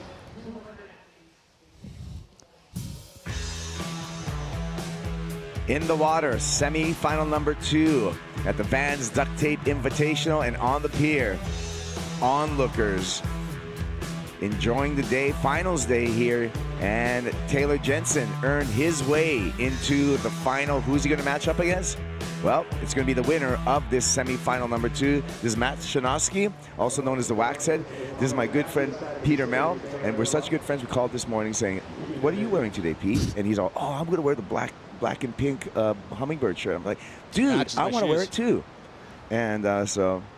But we got different shoes. Yeah, different shoes. Same pants too. Yeah. No, right. We did the. We're just like, "Hey, Pete, you look cute," and he's all, "You look cute too," and said, "Okay, let's go. Let's have a great finals day." Are you gonna pull the chain out at all at some point? Yeah, that comes out for the finals. Okay. All right, here we go. Justin Quintal, a 4-time Vans duct tape champion, is out in the water. He's also the 2019 World Longboard champion. He's up against Kaniala Stewart, coming from the South Shore of Oahu, a young, exciting surfer with tons of style. I love this matchup. Coming from a semi-final finish in Manly, Kaniala was, arguably surfing, very well. Was looking like he was going to take out the contest, and it was an upset for him to be knocked out there. So he wants to go one better, and that extra 1,100 points is going to help him at Malibu. But Justin not competing at Manly, this is an important result. So Carney, middle of the board, that's a really nice wave for Carney, a bigger set wave. And he's just feeling his feet rolling around on this wave. He's going to see if he can link the inside. I love the style of Kaniala Stewart. It's just a classic style. Quick feet. Look at the footwork that he's able to get. Using the board up and down, and a nice finish. Look at, that's a great start for Kaniala Stewart, Peter. It is so true, Kaipo. Again, just utilized the entire wave, had the outside maneuvers done, made sure he got the inside maneuvers done, especially when he had his foot kind of lift off his board, but able to get it back planted. Nice work there by Kaniala. Yeah, we have a look. One of the biggest improvements in Kaniala's surfing has been his footwork in between transitions. See that, utilizing that middle, stepping back into that carve. That's something we wouldn't have seen a few years ago.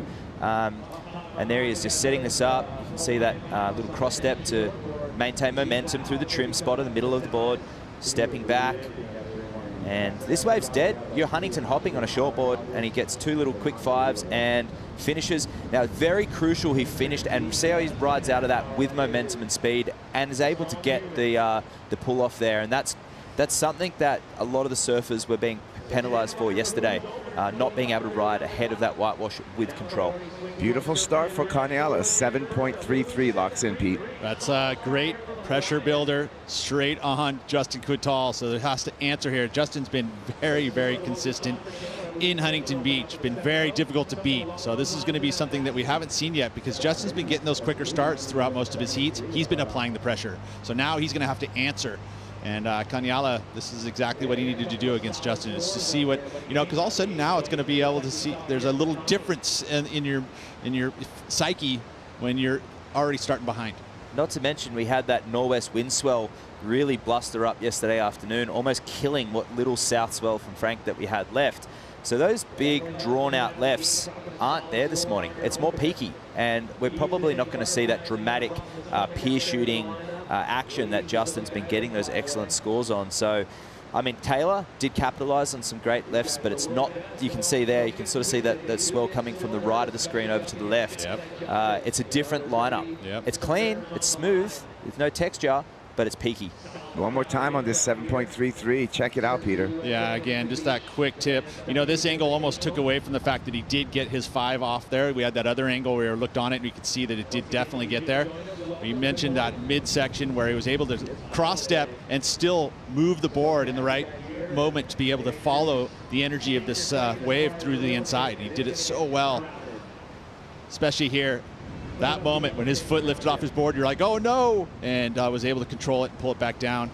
7.33, way to go. I mean, there was a couple 7.5s from the judges, a couple 7s, and then an actual 8. Judge 1 had it as an 8.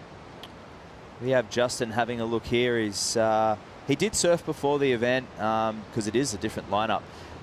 So I'd imagine most of his, and I've been here for some of those victories, it has been on those typical south swell days running into the pier. But Justin's from Florida. He's surfed all around the world, super experienced in a variety of beach break conditions. So he's going to be ready to go, and he knows exactly what he needs to do. Let's hear from Taylor Jensen, because he's in the finals.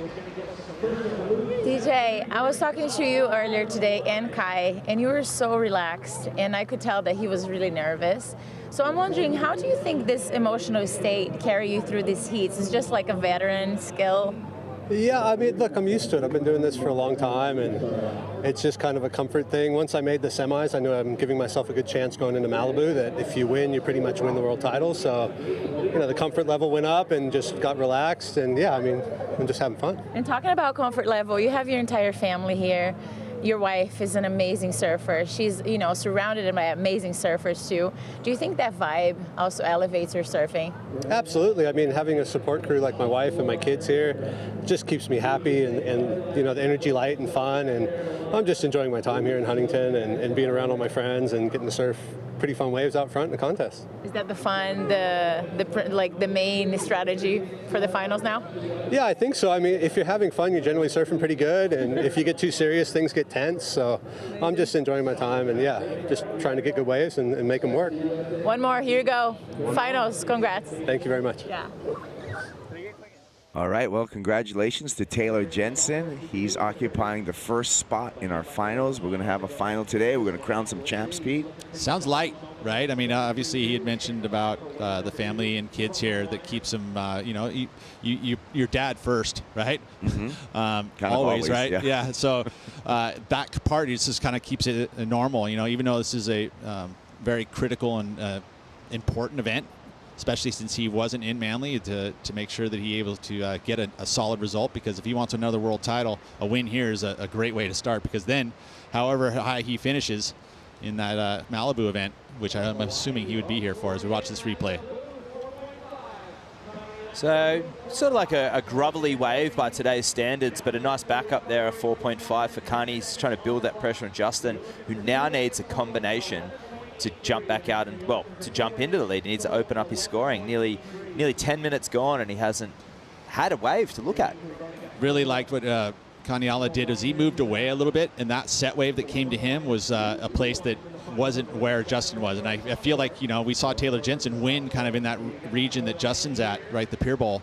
But no waves have come there. So I like what Justin's doing. He's being patient, because he's going to need a set wave to answer to Kaniala's Stewart's wave, because that was a definite, you know, one of the bigger waves we've seen this morning. Well, this wouldn't really be in Justin's plan for this heat, I would imagine, to be sitting in. I mean, now he's committed to waiting, but just to be in a combination right now. I mean, every other heat that we've seen him in this competition, he's had that quick start. He's put the pressure on the other competitors and put him in the corner. But this time he's going to have to change gears and change strategy, Matt. Yeah, he's absolutely no slouch on a right-hand wave either. But if you were to look at all the events on the schedule, you'd say, you know, Manly would have been fantastic for him with those long stretching lefts of that nor'east swell, which is what you hope for when you go to Manly, but you often don't get. Huntington, this would be it. If you compare this and Malibu, this is where these 5,000 points should be Justin's if he was to look at it in a favoured event. Malibu, well, that opens up. You've got Declan in the semi-final finish in Manly. You have Kaniela, you have Taylor, you have Ben Skinner, and you've got all of these names that have got that 3,900 points. But, and Harrison, of course, with that 5,000, Justin's not going to fancy himself against those 5 guys on a right-hand point break to take the win over them, obviously. Kaniala Stewart camping out on the nose with that 10. Oh, he threw a tent, campfire, had some coffee. He was on the nose so long he had to pay rent, I bet. You know what I mean? He just... Here we go. No connection, though. Didn't make the connection on the inside, but what a beautiful start for Kaniala Stewart, Matt. Yeah, I think I'm going to do another Bruce Brown reference there. He's up there long enough to make himself a ham sandwich. Lance Carson at Malibu.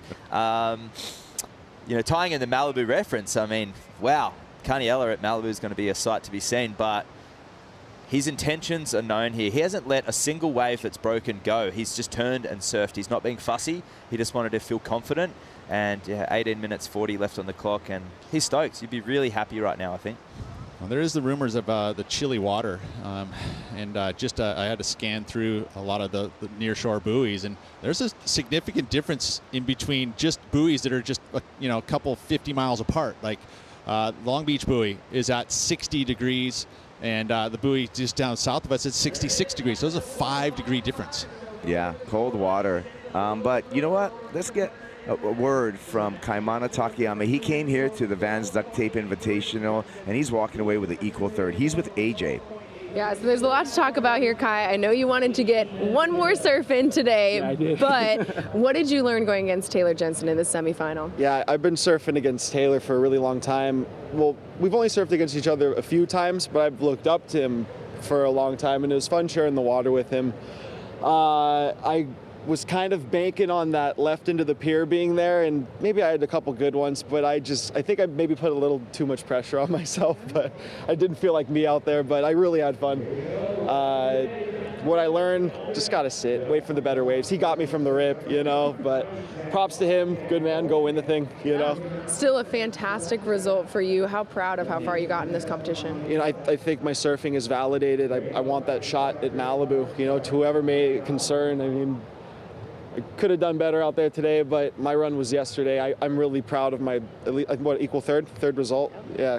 So I'm stoked. You know, I came here with nothing, and now I kind of got something, so I'm actually really excited. You know, just it means a lot to me to be here and play so well at the U.S. Open. You know. Well, we have to have a moment for your board because everybody has been in love with this thing. I know it's something that you and your dad worked on together. It's your magic board. So tell me about it. So actually, so back in the day, the story of this board is so David Arganda had his model. You know, we call it the Annihilator model today.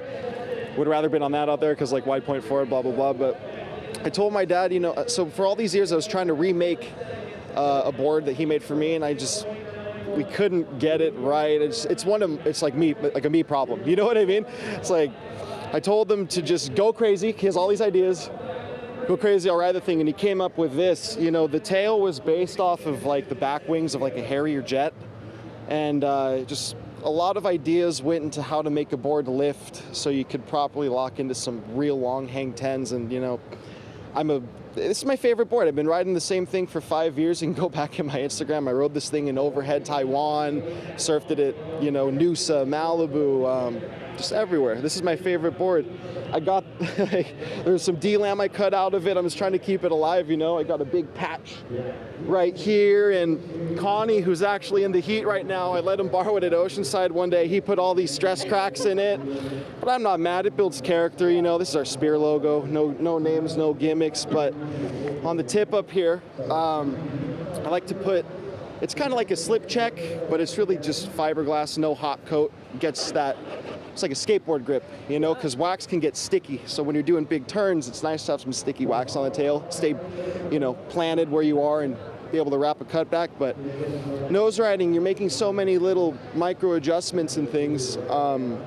It's kind of like a skateboard in a sense, you know, you're shuffling your feet, getting, you know, setting up for like a kickflip or something. And I'm always moving my feet on the nose. So this is easy to stay gripped to the board, but I can kind of get around a little bit. But design-wise, you know, narrower nose, a little more hip, and then it's a lot of tail kick, you know, pretty foiled. But I love this thing, man. It's the best board. I want to take it to Malibu. I was just going to say, I'm sure we have not seen the last of you or your beautiful board in WSL longboarding. Yeah, thank you so much. I really appreciate it, you guys. Thank you, AJ and Kaimana. I love the stories of the board. Hey, sometimes a board, you get that magic board, Peter, and that's your best friend. Oh, yeah. No, I've got them. They're still all in my rafters, each one of them. I bust them out occasionally, especially for special events. You know, that's one thing that you can do. You feel comfortable. You know it works. You know, we all touch on, I think every surfer has a magic board. Yeah, I keep mine in board bags and will not. Out of the sun. Yeah, out of the sun. Yeah. Just pull them out every once in a while and get some good memories on them. Yep. And that was nothing cool. wrong with that. Yeah, that was cool. You talked about that texture deck in the front.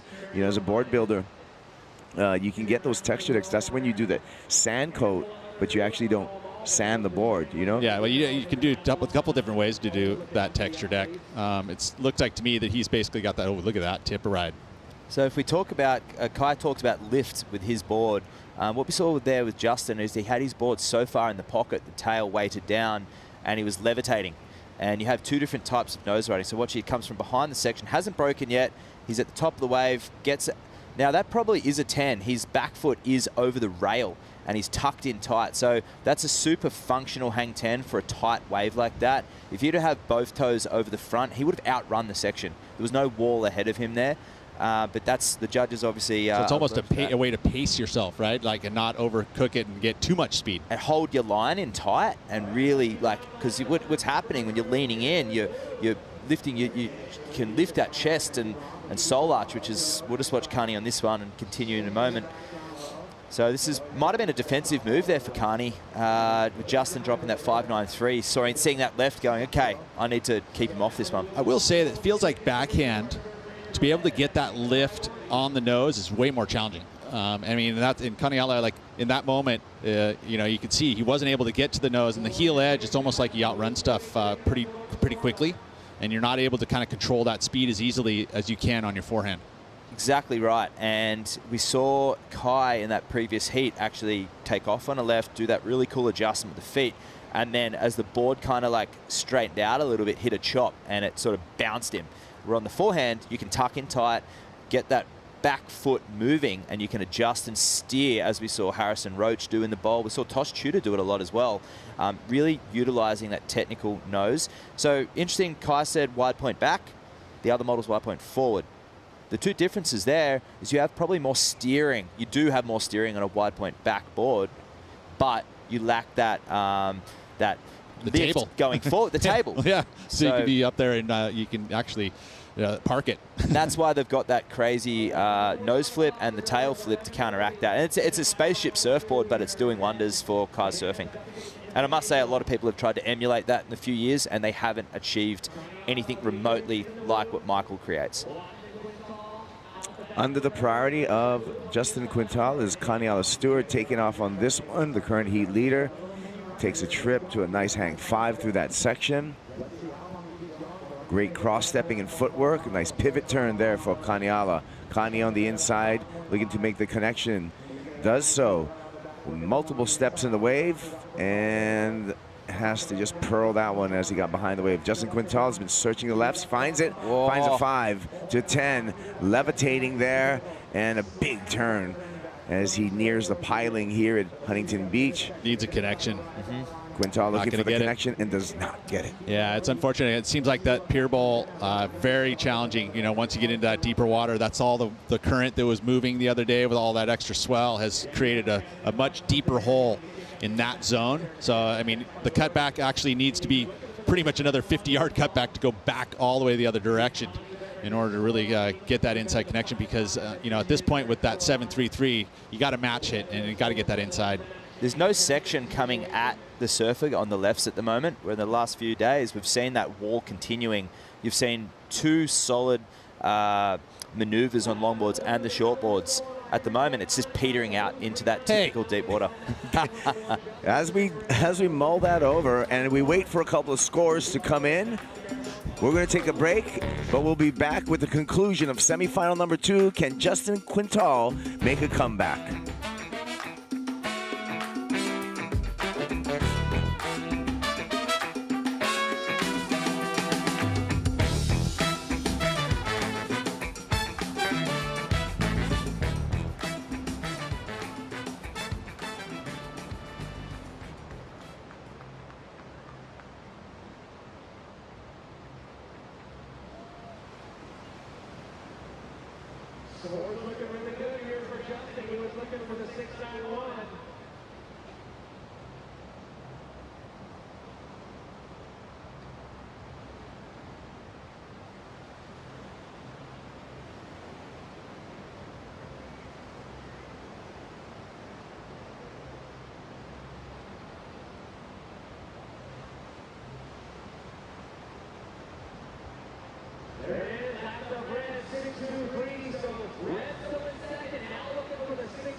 Bands Duct Tape Invitational here in Huntington Beach. It's finals day. It's been 9 days of competition, fun, and much, much more. The world's largest action sports festival, where we have a lot of stuff going on. The retail store just opened up. We also have the street market workshops, the Van Doren Village Duct Tape Festival, where you can try some hand-shaped boards shaped by some of the superstars of surfing and skateboarding, shaping and glassing down right here on the beach. And of course, the skate finals this afternoon, 2 p.m. to 5 p.m., the Vans Showdown skate finals. Lots going on. Right when we end, basically, we go right over to the bowl over there and get to do the showdown. That's going to be exciting. I know that the prelims were amazing yesterday. From what I understand, some of the best skating the folks have ever seen here on the beach at Huntington. I can't wait for those skate finals. Yeah, I heard Grant Taylor so far has been a standout in some of those qualification runs, and but we have so many talented skaters, and we got a whole new generation actually coming up, and it is absolutely amazing the board control you'll see there over at the Vans skate park. I don't get how it happens at like 14 years old. You know, that's the whole thing I'm tripping out on, is that like you watch the kids and what they're doing at that age. It's truly amazing. So, I mean, what's going to happen in 5 years? Progression. Yes, obviously. We only progress forward, not backwards. But yeah, a lot of skate parks, kids getting started so young. And yeah, that's why we see so much progression. But right now we're seeing, in a way, the progression of traditional longboarding, Matt, where it's traditional longboarding, but the performances are progressing in this field. Here we go, Jay Quintal. Absolutely. So tight 5, quick touch 10 for Justin. Now this one, he really needed the connection here, but it was very critical nose ride on the outside with that walled up left. A 6.23 was Justin's score in that one. If he could just get something more, I'm assuming that 6.61 would have been long gone. That was probably one of the most dynamic starts we've seen in this heat. Super critical, but that left, as we said, just tapering out towards the pier. Yeah, didn't get that reward of the shore break to try to elevate that score. So Justin Quintal still seeking a 6.61 to turn the heat. 5 minutes and 40 seconds on the countdown. Well, let's see if he makes an adjustment on that, you know, and gets that turn done earlier, and then really tries to, you know, push his way back to the south, because that's where he could be able to get that connection, I think. Showing interest in this one, but waste of priority right there. That was a bummer. Yeah, priority air to Justin Quintal. Now priority switches over to Kaniala Stewart, our heat leader, and Kaniala, aware of the situation and knows that he has an advantage, heat control. Quintal, though, sneaks over to a left, gets to the nose, gets some heels, and some great footwork to walk it back to the tail, and a little switch stance as well. Here he goes, got a plane in the middle of the board to get through this and into the shore, but he's not going to do it. Kaniala right behind him with some beautiful footwork and nose riding. Connie banks that section on the backhand, is going to have to hang on through some turbulent water, and does so. Ooh. Now kicking out, realizing maybe he's he going wants to for race for priority. Yeah, no, that's straight up defensive move there, and that's just competing right there. It's 4.5 minutes, understanding that priority is a very critical moment to have in the back half of the heat, and he's going to get it. Yeah, that was one of the first set of, that's a proper set of hang heels that we haven't really seen much of this event, mostly because of the unruly nature and the chop in the waves. You can do it, in fact, on a bigger wave, it's easier, there's more area to do it. But with that pier looming on those lefts, the right's almost impossible to do it in the last few days. But will we see more of that in the final and the female and the women's final? I think so. Well, I mean, he didn't get the inside connection, but man, watch this. I mean, now he snuck away to get this one to the tip. There it is, heels, and he held it for a bit too, which is pretty cool. You know, this is something we haven't seen, the judges haven't seen, and you wonder what the judges will score it. And Kaniala gets a good ride on his own, but smart right here, competing, right? Finishes off, sees where Quinny is, kicks out and goes, hey, I'm going to take it. Almost, Kaipo, just shy. A 6.43 for Justin Quintal, not enough. 6.61, right? He needed the 6.61, and it's just 2/10 shy. One judge actually gave it to him. The average out a little bit shy, and that was huge in Kaniala by understanding that and getting himself priority position with the last 3 minutes. Matt, Kaniala actually played that with the presumption that Quinny got the score, and that's why he's wanted to get that priority, because he knows how valuable that is in the final 3 minutes. Absolutely, but also a smart decision letting Justin go on that first wave, because Connie's was actually better. If Justin had that wave, performed the heels and maybe a tap off the top, we could have seen that score go excellent. So really smart heat from Kaniela, starting early, capitalizing, not waiting, and not being too fussy, surfing what's in front of him. A little bit of cat and mouse now is what I'm expecting in this final 2.5 minutes, Peter. And Justin's, he's a wily competitor, right? He loves winning. He does not like losing. You know, from all of my experience watching these duct tape invitationals, he has been one of the most fierce competitors. Kaniela uses his priority, a little defense at the beginning, now some offense. As he surfs through this wave, wants to better his low of a 5.6. Some nice board redirecting there, weaving through the flat section on the inside here. Gets a 5, that wave doubles way up. Banks. This is beautiful 2-for-1 finish for Kaniela Stewart. He's going to better the 5.5 or the 5.6, right? He's going to, the 5.6 actually came in from the wave previous, but this is it feels like to me it's going to be an improvement. Matt, would you agree? Yeah, I agree. He the beginning of the wave was a little sleepy, as we see here, so it was an offensive move for him to paddle for this wave, an opening 5. Now he sort of has to make the choice here. Does he pull out and go back and put pressure on Justin? No, he stays with it, and he knows that he had that 5.5, so he has to be dynamic here. Stepping back, moving rail to rail, stepping forward again. This is all part of the criteria, keeping flow, momentum. Steps back now. Keeps that hit and rolls out, and then another one for good measure, just for the crowd, and that was a really well-surfed wave for Carney. So I think that was a 5.6, so we'll wait to see what the judges lock in for this.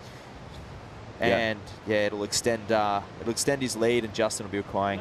So we're waiting for the last score for Kaniela Stewart still, and see if he extends his lead over Justin Quintal. Numbers are coming through, and Justin is going to need a larger requirement to take the lead off of Kaniela Stewart. 5.97 drops in for Connie. Justin Quintal now needing a 6.88 with just 35 seconds remaining. There is a wave out there. Turnover in the shoulder. I can see a little bump. Whether or not it'll capitalize. Oh, here we go. Look at, we're going to get to see it. It's going to have at least to be the opportunity, right? Yep, going to have to be some clutch surfing for Justin Quintal. Here we go to the nose. Gets a 10. Walks it on back.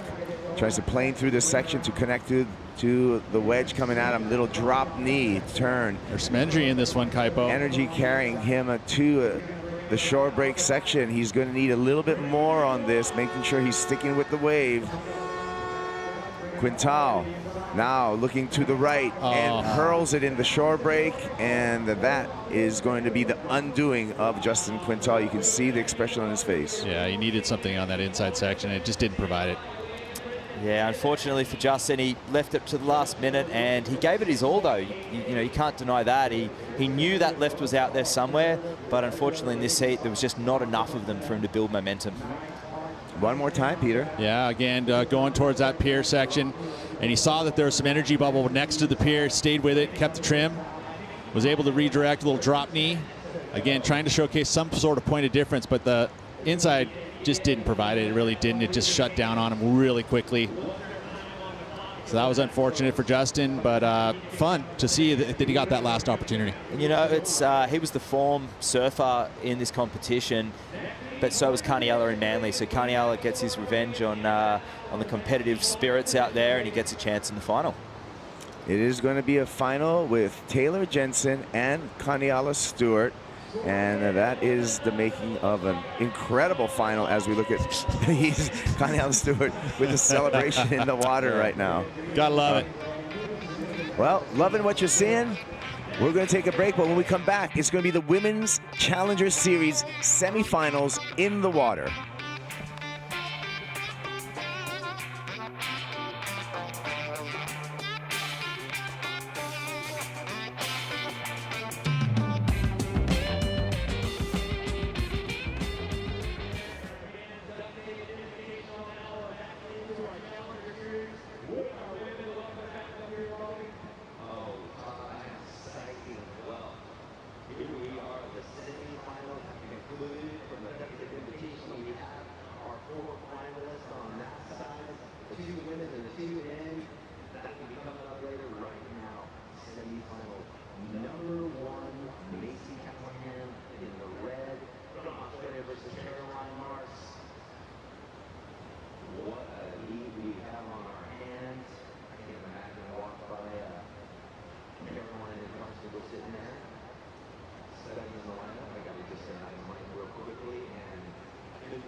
nothing to lose now.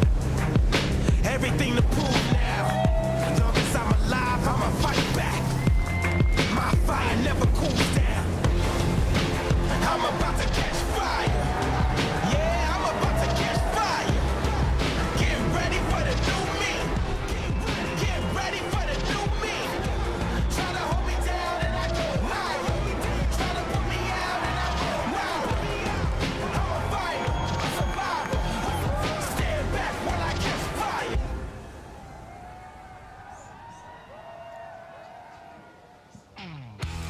So Vans US Open of Surfing here in my hometown of Huntington Beach, California. We've got a huge stacked lineup for the women's semifinals. And I get to call the action alongside my good friend, also Huntington Beach, well, Southern California local here, and Mitchell Salazar. How you doing today? I'm doing great, Shannon. How about yourself? Yeah, really good. We had some really fun duct tape invitational heats, but now we're into the Challenger Series. Yeah, and halfway through the year already in the Challenger Series too. So a critical point for both of these ladies that are about to paddle out. Both Macy Callahan and Caroline Marks looking to gain momentum, and especially for Macy, being in the top 10 right now, at least in the semifinals, she has a good shot of moving up into the top 3 in the rankings right now, Shannon, with the final appearance. Maybe even a win if she kind of gains momentum, but Caroline Marks has been competing so well this week. She knows this break well. It's going to be an exciting one. Yeah, this is going to be huge. Macy with a lot on the line, looking for requalification to the championship tour, where Caroline Marks is just so hungry to finally get her name on that list of Vans US Open of Surfing winners. She's taken the win out on the pro junior level, but I've got to imagine that coming into this year's event, she's got everything set on that first place finish. Yeah, absolutely, because Caroline has won the pro junior division here at this event. She hasn't won the Opens yet. She's made quarters, but she hasn't really been one of those final day standouts that you're thinking, okay, she's going to be one of the winners. So far this event, I would have to say she is. She's been very impressive. Every single one of her heats, except the last one, she had an 8-point ride, but the last heat, it was a come from behind win against Molly Picklum. There you see from Melbourne Beach, but has been residing in San Clemente for many years now. So no stranger to Southside HB, Shannon. Yeah, she's feeling really comfortable here. She's riding equipment specifically shaped for waves like this here at Huntington Beach. Macy Callahan out of Avoca Beach, New South Wales, Australia, just north of Sydney on the east coast of Oz. And she's been on a great run. Walked away with that great result in Bolito. And we're going to take a look now at her opening ride. Coming out with a lot of speed. Find some aggression into that turn, but I think that flat section got the better of her. Yeah, she struck first, so now Caroline with priority, and looking right now, Shannon, this might be a decent wave. Straight into the pocket for that first section, tags it for the second. Let's see if she finds a reform. Sticks with that foam, just to see if she'll get the stand up on the inside, and I'm gonna say she'll get there with absolute ease. Nice snap to start and a bowley section to finish off with. She'll win that first exchange. What a start for Caroline too. Riding that epoxy, it seems like a driver with the Kolohe Andino fins underneath. And typically you see a lot of those Mayhem surfers. Big shout out to Gian Bernini and the whole crew at Mayhem Boards, but they not only make suitable boards for these Southern California conditions, they also have some of the best athletes from this same region too. Looking at the replay here, beautiful setup from Caroline. Just a carve to kind of start things off, but got the 2-for-1 on the outside and then committed to the inside section, making the reform. And that board just glided over these sections really well. Did the Huntington hop real quick. Little bit of a setup turn right there, but a fantastic finish yet again. And the way she pivots off the bottom and sets up her backside bottom turn going up into the lip, I don't think there's anybody better in the world, especially on the female level. Oh, she's so dangerous looking for those rights, and she's been able to find some really good ones throughout competition. We're waiting for that score to roll through, so let's go down to catch up with our second men's finalist, Coniella Stewart, into the finals. Louisa, take it away. Yeah, Connie, you were just like, starting your heat was a 7.33, so you were feeling good. But I wonder, like, on that last minute when you see, like, Justin Cantal just taking off on the buzz beater wave, like, what goes through your mind? Oh, just so much things went through my mind, you know, especially with Justin. Justin's such a good competitor that he can get a score on any wave, you know, and that just makes me super nervous. But I mean, I got lucky, you know, just blessed to be here. I was praying the whole time, this morning, last night, before the heat, and it's just I can't be more thankful than this. And yesterday you were telling me that after your heats, you know, you have the whole family, the whole Hawaiian crew is here just giving you tips and advices. So what did you carry from yesterday to today?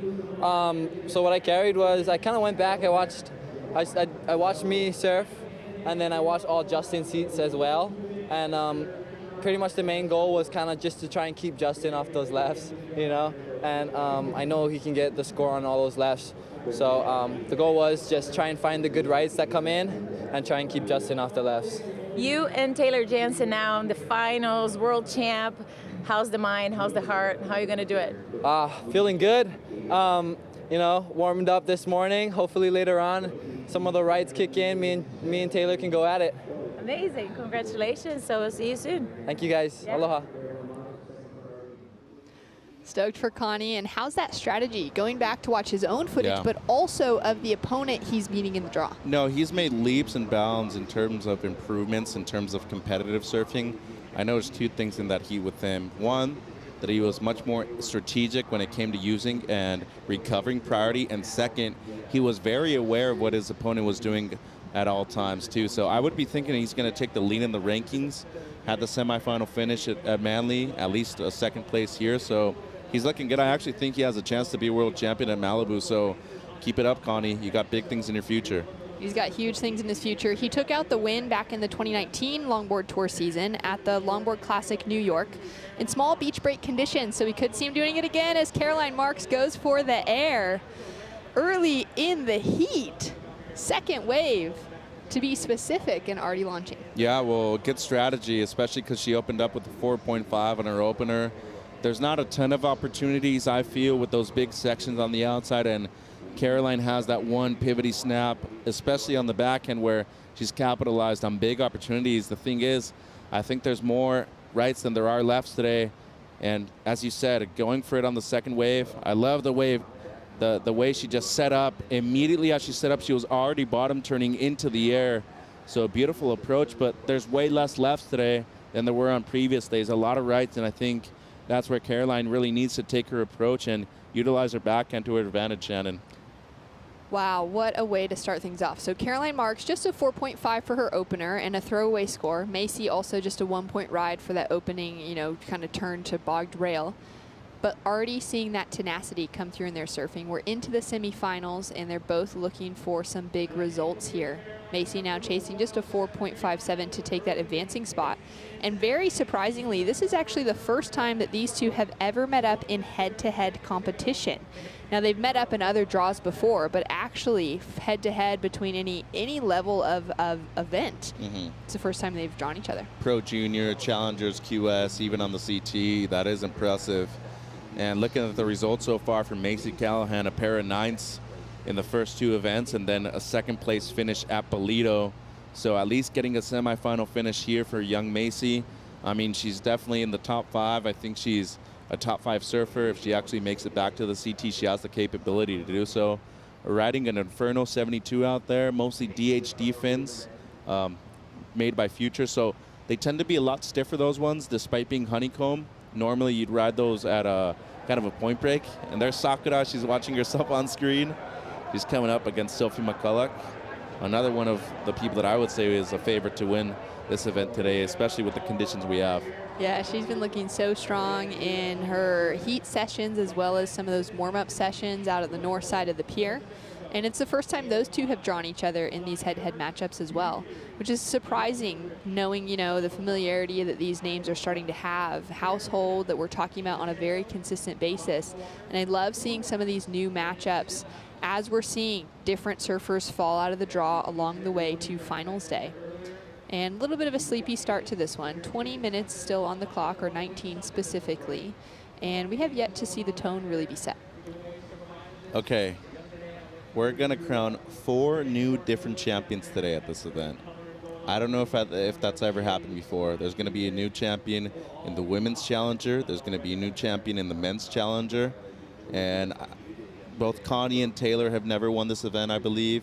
And then Khalees and Hono. Oh, Hono has. Yeah, so 3.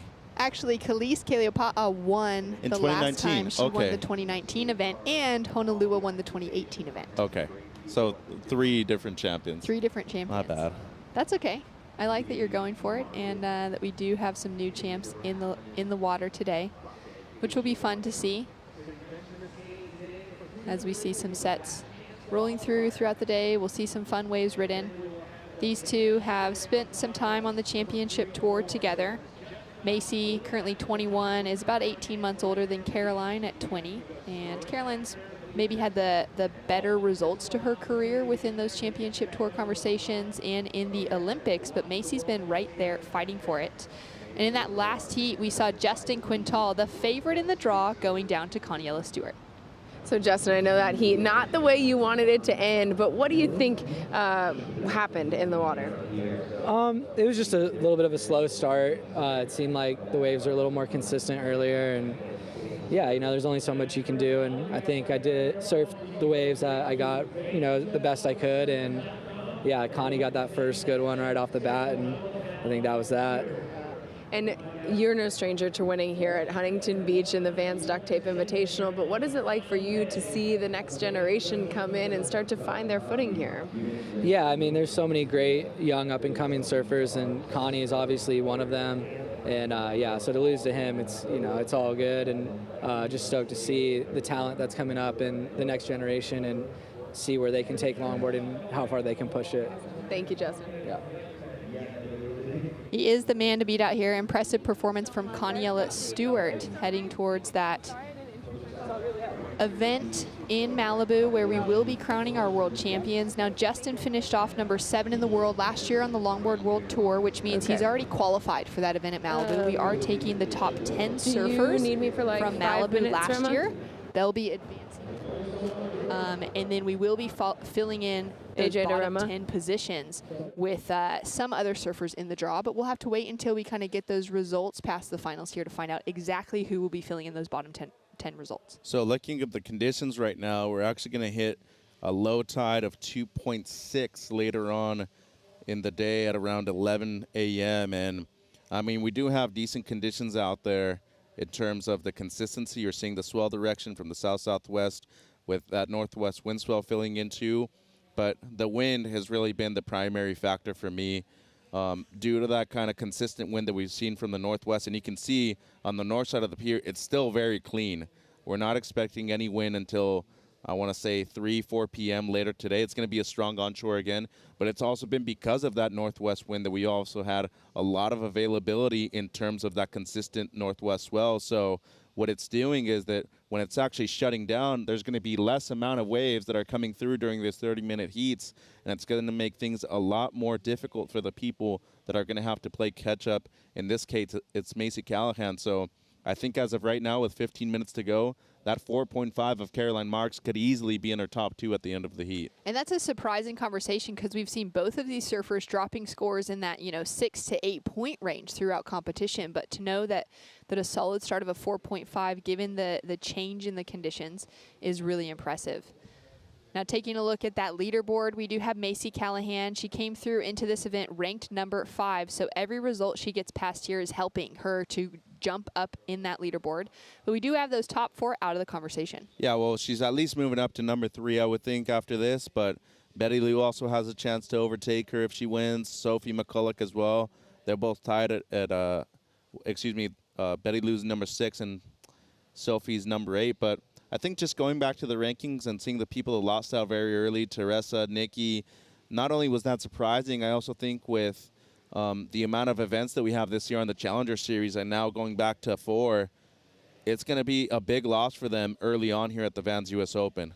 Macy uses priority on a left. Nice snap to start. Links it together well for the second. Just a 2-turn combination, but that's going to set herself up chasing that 4.57. Best way with the heat, to me personally, big 2-turn combo on the outside, utilize that left to her advantage. And going back to those, well, first of all, the Sharp Eye board looks great, the Inferno 72, but those DHD future fins look great as well. The way she pivots off of the bottom right there and snaps it straight up into the lip for the second one. So good variation too.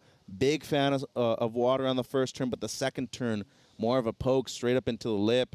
And the stiffness that those kind of fins bring, being more of a point break kind of fin, is that it allows for her style to be more cemented at a beach break, whereas Caroline, she wants to be riding those kind of Kolohe fins because she wants that springy kind of action that suits her style well. So get equipment choice for both ladies according to their styles of surfing.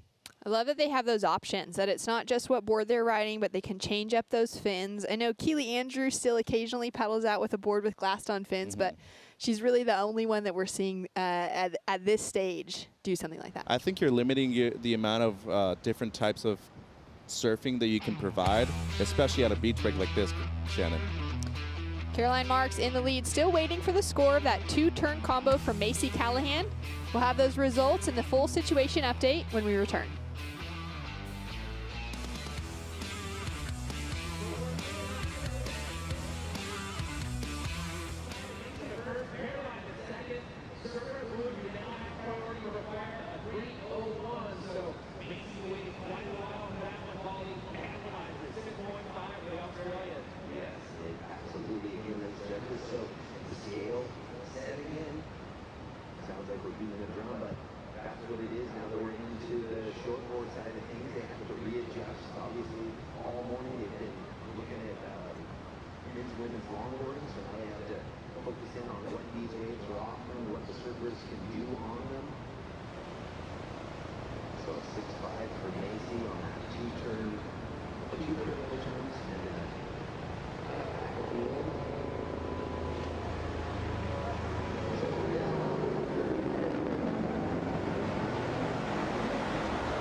The Vans U.S. Open of Surfing is brought to you by Vans, off the wall since '66. By Flying Embers, official hard kombucha of the World Surf League. By Hydro Flask, every adventure starts with 2 simple words, let's go. And by 805 Beer, proud partners of Connor Coffin and the WSL, properly chill.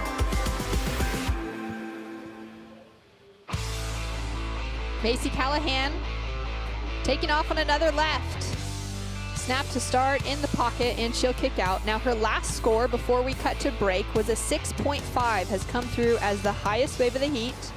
And it does put Caroline now chasing a 4.24. So we got some helicopters flying around the side today. Yeah, Coast Guard making sure everything's nice and beautiful out there, which so far it seems like it is. The beach is packing up and it's been crowded here. I got here at around 6:10, I want to say, this morning, and the parking lot was already at 80% capacity, Shannon. So might as well get down here right now when we're still in the semifinals. You're going to want to watch the finals later on today. There's so much fun action happening after the semifinals for the Challenger Series. We'll be kicking off with the finals of the Vans Duct Tape Invitational. And then our final 2 heats of the day will be returning to our Vans U.S. Open of Surfing with our women's and men's Challenger Series rankings filling themselves out.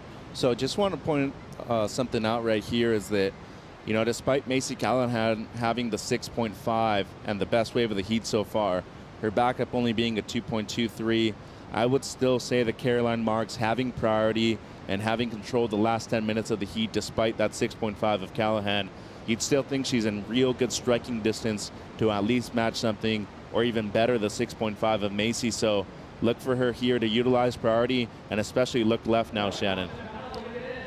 Here we go with priority. Caroline, we've seen her hunting down those rights and finding excellent scores. Can she do it on her forehand? Nice connection with the lip. Wrap for that second maneuver. And now she's going to hug that foam, look for that reform on the inside if she can cut past that dead section, and she'll kick out with control. Callahan now up and riding smooth off the bottom into the lip, and that section just dies on her as well. But a nice kick out to start. Paddle battle right here too. It seems like Macy is still far out back enough where she's going to recover priority, go back to the primary takeoff zone. Smart surfing right there from both ladies, but I feel like Macy still going to be in the lead after this exchange.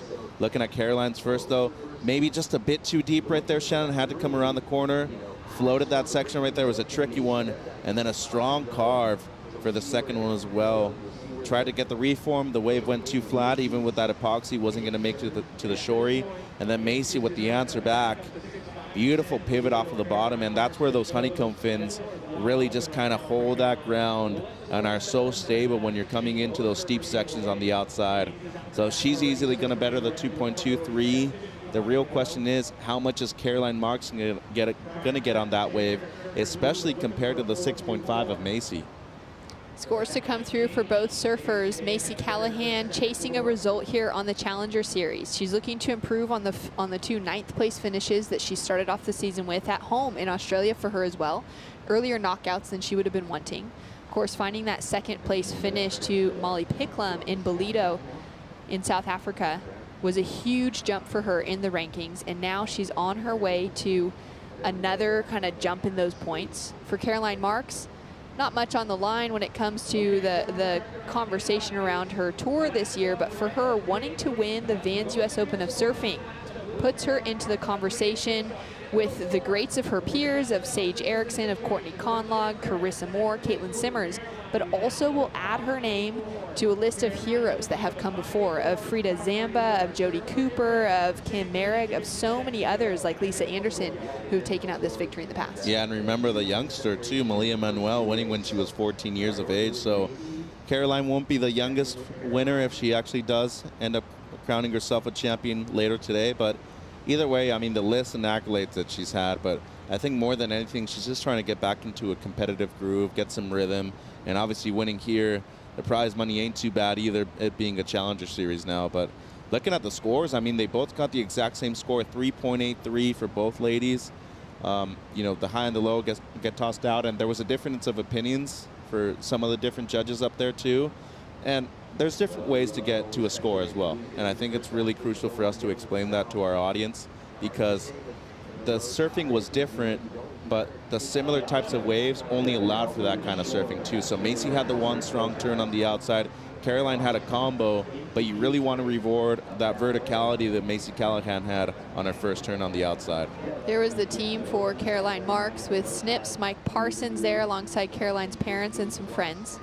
Snips just told me this morning they're all, I mean, we're all so excited to see Caroline back in competition, free surfing so well. She just seems like she's coming into a space now within herself and maybe within her career where we're going to really solidify the longevity of Caroline Marks in this competitive scene.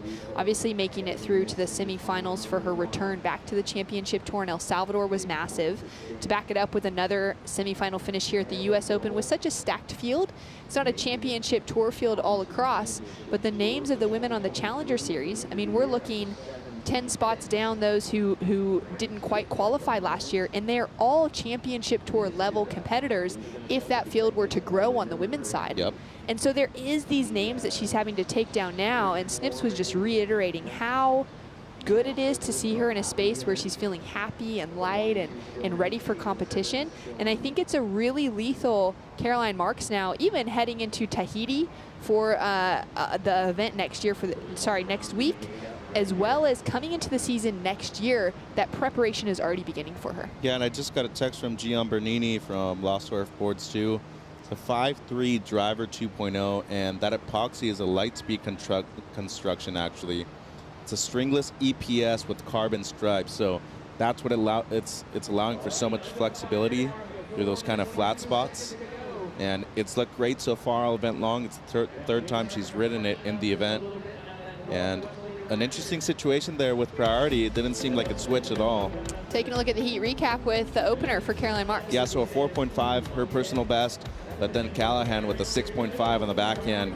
Beautiful fan right there, and then an excellent combo to finish off too. And then immediately backed it up with a 3.83 afterwards, bettering her low score. She's looked great so far in this heat.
we all know that athletes can get on rolls, so back rolls like young people. So when you're on that wave, ride it as long as you can when you're on the winning side, because we know it's inevitable. At some point you're going to lose again. Right now.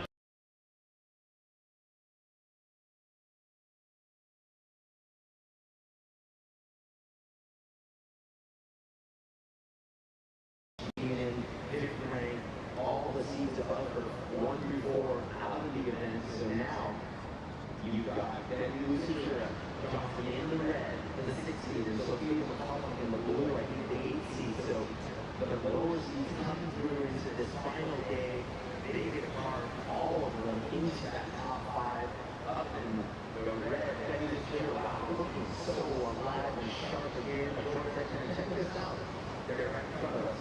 So those who are sitting at this beat now, instead of over by the pier, maybe a little more opportunity, a little way to start faster. I mean, look at up to the very south.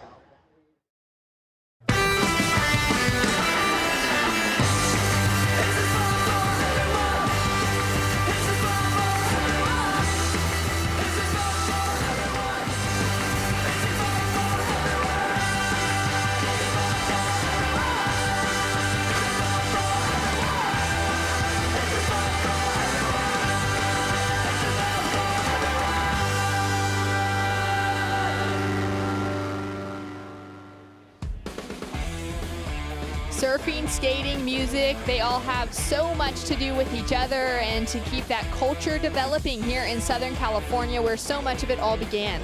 We're at the Vans US Open of Surfing, and we've got 2 semi-finalists looking for a chance to match up with Macy Callahan.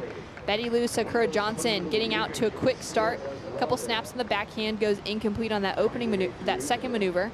And she is in the water against Alexandra Head local from the Sunshine Coast of Australia in Sophie McCulloch. Yeah, and a decent start right there from Betty Lou. She's going to be on the board. That's kind of been what she's stuck to all week long in terms of, getting a score on the board and then eventually just manufacturing something better than that at the beginning.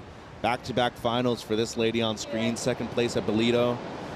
And that's awesome, taking time, knowing that a lot of these people come to see you down at the beach, compete, and just being only 20 years old, I think Macy Callahan has a very bright future after this event too. Some baby shakas being thrown down on the shoreline. That's just so good. That was baby shaka for sure. Betty Lou Sakura Johnson up against Sophie McCulloch.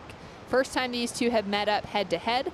Sophie did mention that in the multiple 4 surfer heats that they've had in the past, maybe down to 3 surfers as well, Betty Lou has always taken the win over Sophie, even if they both advance through.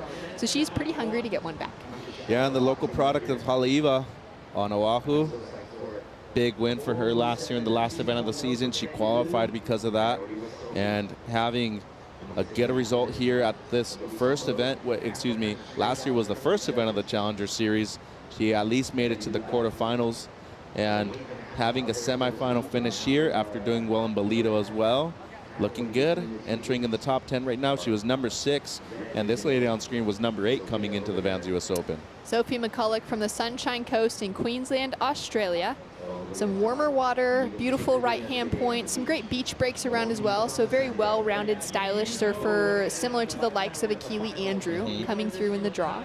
She kicked off the start of her QS season this year to qualify for the Challenger Series with her very first ever QS win, as we take a look at the replay from Betty Lou. Yeah, so Sakura got a 4.17 on this one. That firewire board, the Slayer designs looking good underneath her feet. And this was just a 2.0 to back it up real quick. Incomplete there on the second one, didn't completely ride out of it, but I mean, she is a workhorse. She works with Ross Williams on the North Shore, Haleiwa boy as well. And when she's competing in those mock heats against Luke Swanson, John Florence, everybody else there that trains with Ross, she's winning about 90% of the heats. So if she's doing that against the 2-time world champion, and who some people consider the best surfer alive right now, this means she got skills. She got skills. She's being trained by the best, alongside of the best. And it's just so fun, too, to see the development of surfers when it's surfer pushing surfer, whether it's guys, whether it's girls, all together. And that's where we're seeing the likes of a young Betty Lou Sakura Johnson just rise to the top at such a young age. Another surfer that came out with massive potential at a young age, at 17, 18 years old on the Women's Championship Tour, was Macy Macy Callahan, and she's looking for that requalification now. Back-to-back finals might do it for her. Take it away, Louisa. Yeah, Macy, you were just telling me that you're feeling emotional, and I totally understand. Looking back, your career was full of ups and downs. So how is this all landing on you right now? Yeah, I was almost in tears actually. Caroline and I were both super young when we made tour. She was 15 and I was 17, and yeah, we've had some great ups and great downs. We've traveled the world together, and it's been a great journey, and we've had some great memories together, and that was like a really special heat for me. I'd love to obviously be back on tour with Caroline, and yeah, it's one step closer. So from this week, what do you think you could use as far as knowledge and like mental tips that you used in the water today? Yeah, I think I've just been putting a little less pressure on myself compared to other years. 2 back-to-back finals, I would have never imagined doing that this year. I wasn't even sure if I wanted to do the Challenger Series this year. I wasn't sure whether I wanted to get back on tour or if competitive surfing was even, you know, the thing that was for me. But I think it might be now, I guess. Pretty happy, yeah. Betty Lou or Sophie, who would you want to bat on now? I can't pass up my Aussie mate, Sophie. She's been ripping, and to have 2 Aussies in the final would be amazing, but I know Betty Lou's amazing as well, so either would be great. Let's see who you're going to face in the finals. Congratulations. I'll see you there. Thank you. Yeah. Thanks. Another huge result for Macy into the finals. It would be fun to see the 2 Australians. There was obviously, you know, there was that chance that we could see another fun draw between the Americans, between Betty Lou Johnson of Hawaii and Caroline Marks of California. But now we've got the potential of a 2 Aussie final here at the south side of the Huntington Beach Pier. If that happens, might just have to start calling it the Australian Open or something like that, but takes place in Huntington Beach. Sydney might be a little sad to lose that title. Yeah, Manly for sure, but how about that start from Sophie McCulloch? A 7.33 catapults her up into first, and with 22 minutes to go, this means that Betty Lou in these next 5 to 10 minutes would have to get something close to that score in order to really get back into it, because you know that Sophie's eventually going to back this wave up. I really love the takeoff, nice and patient, slid the tail, almost even lost control a little bit, but it added to the kind of flavor and variation that we've seen so far this week from her. And a beautiful finish right at the end too, throwing the tail out the back, kind of drifting those fins. And this is a big score. It's not only the best we've seen this morning from the ladies, but I also think it's an excellent score in order to make it through these 30-minute heats, Shannon. Yeah, that is a huge score for her to start off with as well. First wave she took off on, sat patiently waiting for it, wanting to go big on the first opportunity. Yeah, and I was telling you, 12, 13 points is really where you're going to make those kind of amends for those mistakes in the beginning of the heat. Luckily for her, she waited patiently with priority, had not committed a mistake, I feel, in the last 2 heats that she served. So far, not only is this a great start, I actually think against Betty Lou, it's the only strategy you can really have, because Sakura has started off a lot of these heats with at least 10 points on the board, and I think that's something that Ross and her have actually worked out this week to perfection, because without it, there would have been a lot of heats where she would have been squeaking by with those smaller scores that she would have had at the end of those heats. But luckily for her, you know, she's still in the game right now with 21 minutes to go. Under priority, Sophie caught behind the section. No scoring potential once it hits that flat zone into the pier. Got it right here, or left. She's taking a look at the left. Didn't even really glance at that right. Nice and vertical for that first snap for Betty Lou. Now cutting it back for that reform. Taking to the traditional Huntington hop to make it through the section, and now she's going to have some speed. Again, wanting to go on that backhand attack. 2-turn combo whip to finish. And the crowd goes wild. Great response. So the big turn on the backhand on the outside. From our perspective, it seemed like the right was kind of going to bowl up, but it might have gone flat. That's why she decided to fade left here. Yep, it did exactly that. So strong first turn. Got just slightly hung up coming out of it, but recovered well here with the inside shory, getting the 2-for-1 little setup, and more of a place turn right at the end. She didn't really fully bottom turn, but she couldn't because the section wasn't really there to do it, so she just had to put that board up into the lip, and luckily for her, she landed it, but a good response to the 7.33 of McCulloch, Shannon. Right now, it's small scores required. It's just a 3.77 to put her into that leading position. But Sophie does have a 7.33 on the scoreboard. Curious to see where the judges will go with this one. And great to see it's such an easy paddle out today for finals day, with fun waves still available in comparison to what we saw at a bit earlier in the waiting period. Yeah, and when that happens on a one-on-one heat, you need to start thinking that you're going to need a score almost exactly like your opponents. If it's a 3 or 4 person heat and there's a chance you can make it in second, you want to look at their kind of opportunities or what the scores that they've had, as we're seeing Betty Lou drop a 6.5. But it's crucial for her to at least have made it competitive with their last score, because if not, you're just thinking, okay, what if she gets another score just exactly like that I'm going to need a combination of scores anyway. So you need to start thinking small in order to look at the bigger picture eventually too. Love that breakdown, Mitch. So Sophie McCulloch down into second, now chasing just a 3.34. Betty Lou dropping in a 6.50 for that last wave. And glassy conditions here for finals day at the Vans US Open of Surfing. So many people on the pier taking a look at the conditions, maybe wishing that they could be out there with just 2 people in the lineup getting a few fun waves. Betty Lou with a quick kick in and out, just sussing out the lineup now that she's sitting under priority. Yeah, and not a bad strategy to have. I was actually going to say I think it would be smart of Sophie to move a little bit deeper and maybe to capitalize on one of those deeper lefts that have been running closer towards the pier bowl. I think she's kind of going to stick to her guns though, Shannon. Her best scores so far in the event have actually been right, so wouldn't be surprised if she just kind of stands her ground right here. Fairly consistent in some heats, others have been very slow. Right now, that consistency seems to be in favor of the 2 women in the lineup as they just keep trading off waves. What a great 2-turn combo from Betty Lou. Dude. That was incredible. Top turn to bottom turn, finds the reform now. This could be a massive score. It's already going to be great, but let's see how great it can be. Finishing off to the inside for Sakura Johnson. And Sophie McCulloch got busy out the back. She's now with the answer on the inside with a great bowl standing up in front of her. Snap, but digs the rail and can't ride out complete. That wave of the Hawaiian Betty Lou, unbelievable. If there's one thing I will say about Sakura is that she is determined and she has the conditioning to prove it too. We didn't see the outside of Sophie's wave. Here it is. Ends up going left. So a decent first turn on the outside. Carves it back. So a cool combo.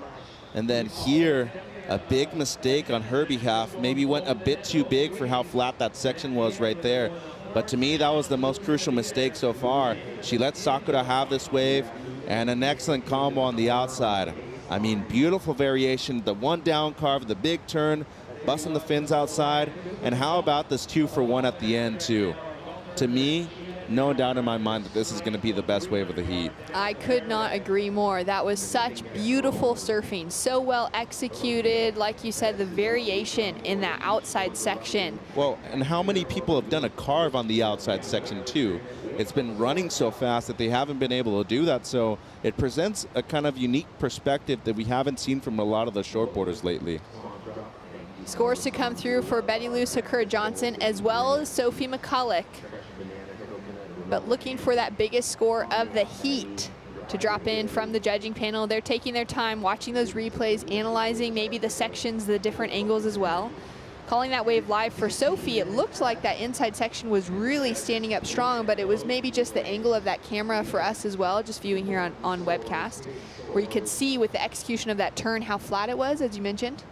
Especially on the inside, you got to be real careful with those sections when you make the inside connection. 15 minutes on the clock. Scores starting to drop through for Betty Lou, Sakura Johnson in the 9-point range, and there it is, a perfect 9.00 for the Hawaiian. Put Sophie McCulloch chasing an 8.18 to take the lead away, and what a crazy exchange. So much more action to come, but out and about around the contest site, we have our very own Chris Cote with one of his other favorite sports of the skateboard. Oh, thank you so much. And wow, it sounds like things are heating up out in the water. They're heating up behind me as well. This is going to be the scene of the Vans Showdown. I would say this is the calm before the storm because it is about to be going off at this skate park. They're going to be skating all day long, so if you're in or around the area, come down and check this out in person. If you're at home watching, around 2:45, we're going to start the broadcast for the Vans Showdown. That's Best Trick and our overall winners. So right behind me, you see the skate park looks absolutely amazing, and these skaters are going to do their best to destroy this place. That's what they do. So after the surf presentation, you can tune in and watch some of the best skateboarders on the planet throw down right behind me as part of the Vans Showdown. Oh man, look at this. That does look like so much fun, Cote. Thanks for giving us that inside look at the skate park. We've got Betty Lou Johnson now up and riding, finishing off on the inside for another good-looking wave, and she'll just go incomplete. But that 9-point ride for Betty Lou has set the standard for our Women's Challenger Series. Yeah, and took away an opportunity right there from Sophie, too. It was a close battle back for priority. Betty Lou ended up getting the upper hand on that. And looking at the replay here, speeding down the line, made it up into the lip with a great snap right there. And just more of a check in the second one. The second section really didn't stand up the way she wanted to. And a bit of a mistake right there at the end. I think she didn't meet the section with enough speed. Doesn't better her low score. It comes in as a 4.53. But with 13:20 to go, I would think that Sakura really just needs to be patient and add some more pressure. You've done the hard work already, Shannon. You've added that 15.5 heat total to your excellent heats that you've had so far this week. But looking at the performances that Sophie McCulloch has had all week long, you should know that she's more than capable of getting an excellent score. That's right. She's done the work. She's also found her third excellent score of the event. So in the round of 16, Betty Lou found an 8 against Sawyer Lindblad, took the win. Then in her quarterfinal matchup against Bronte McCauley, when she needed an excellent score to take the advancing position, she dropped in a 9-point ride. So this is her second 9 of the event, her third excellent score overall. And to find that consistency now, conditions fairly similar from what we saw through the round of 16, now into finals day, she's looking like the one to beat. Down to 12 minutes, 23 seconds on the clock. Sophie McCulloch chasing a massive 8.18. We'll find out if she can find it right after this.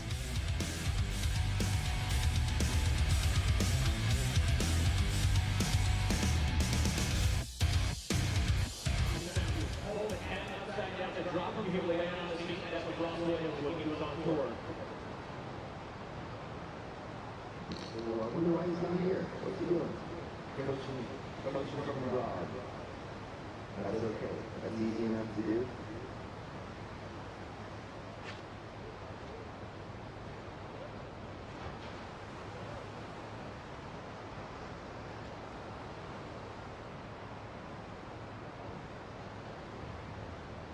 Well, coming up next, Zeke Lau and Aton Osborne. That is our first men's semifinal.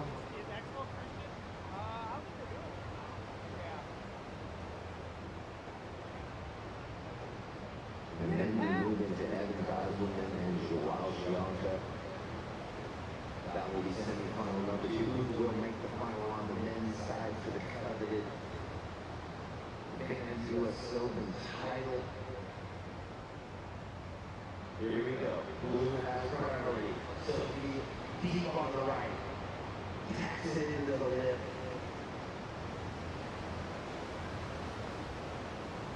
Now she's just going to do the casual busy work. This thing looking like a three-corner nicely at rough over orders. Letting her just glide through.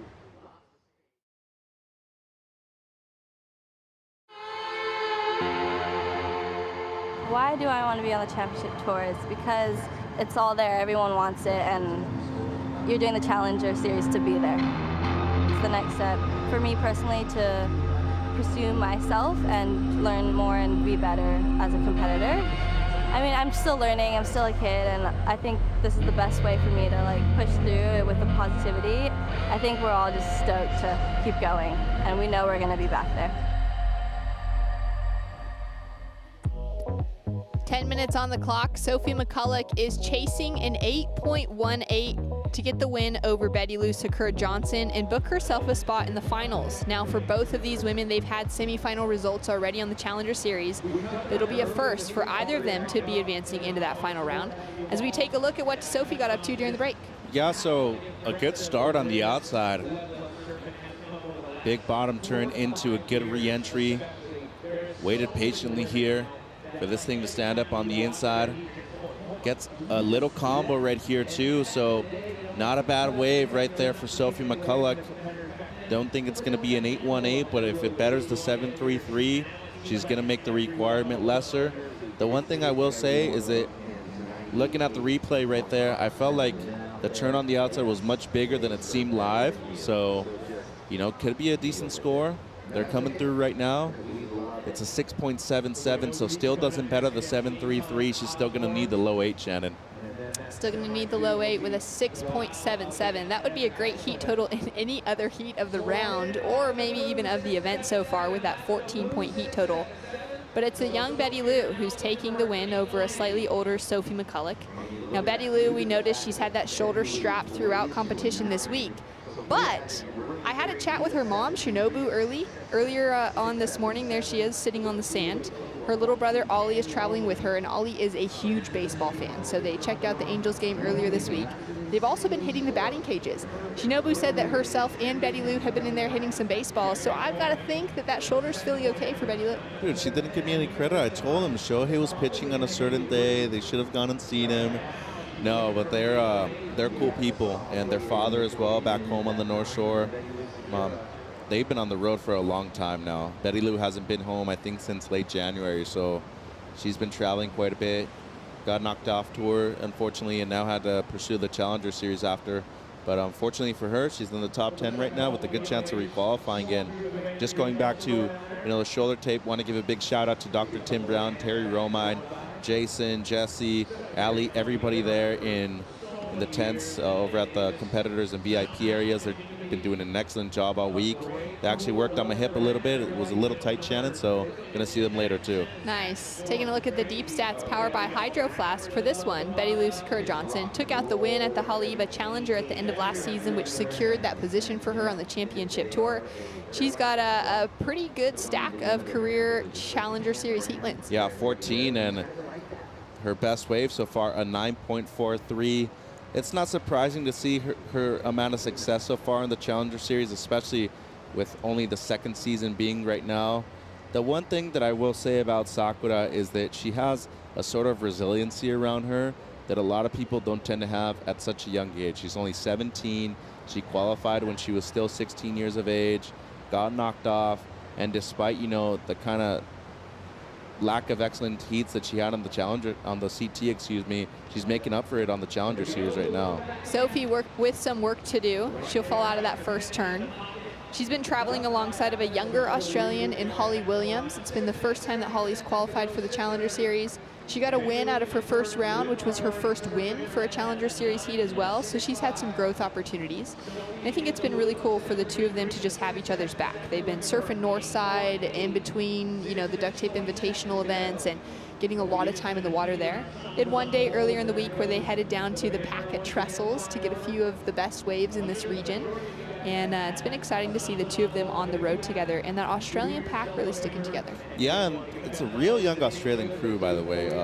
As we're seeing Eitan Osborne coming out for the semi number 1 against Zeke Lau, going to be a stacked one. 27th in the rankings is Zeke.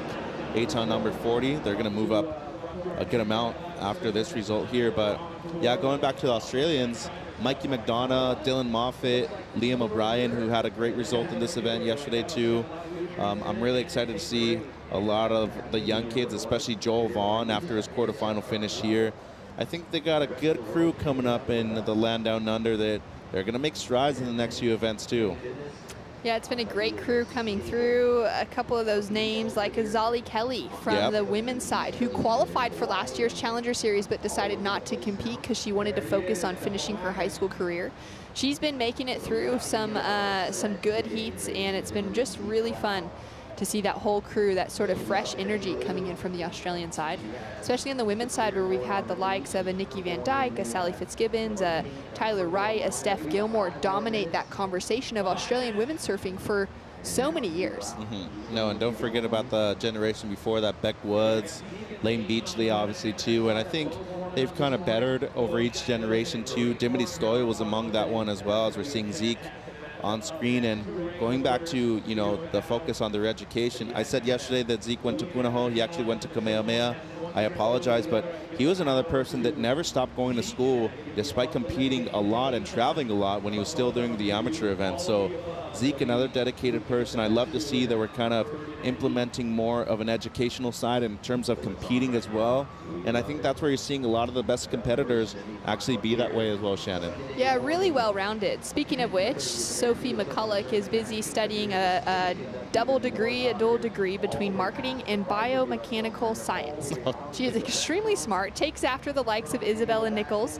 Two of them have a lot of similar styles, Sophie maybe being a little shorter in stance, but they've been great friends, and that's something that we've really seen coming through in that pack of surfers coming out of that Australian region, and some real smart ones coming through. Also making some great heat decisions, all of that coming into play, as well as setting themselves up to maybe keep the future of our oceans clean and safe so that they and their children and so many more to come can enjoy the ocean for years. Absolutely. Well, Sakura's one of them too. She's going to be a senior going into next year, but look at this, Shannon, 3 minutes 30 to go. Betty Lou still has priority. McCulloch needing the second best wave of the heat, the 8.18.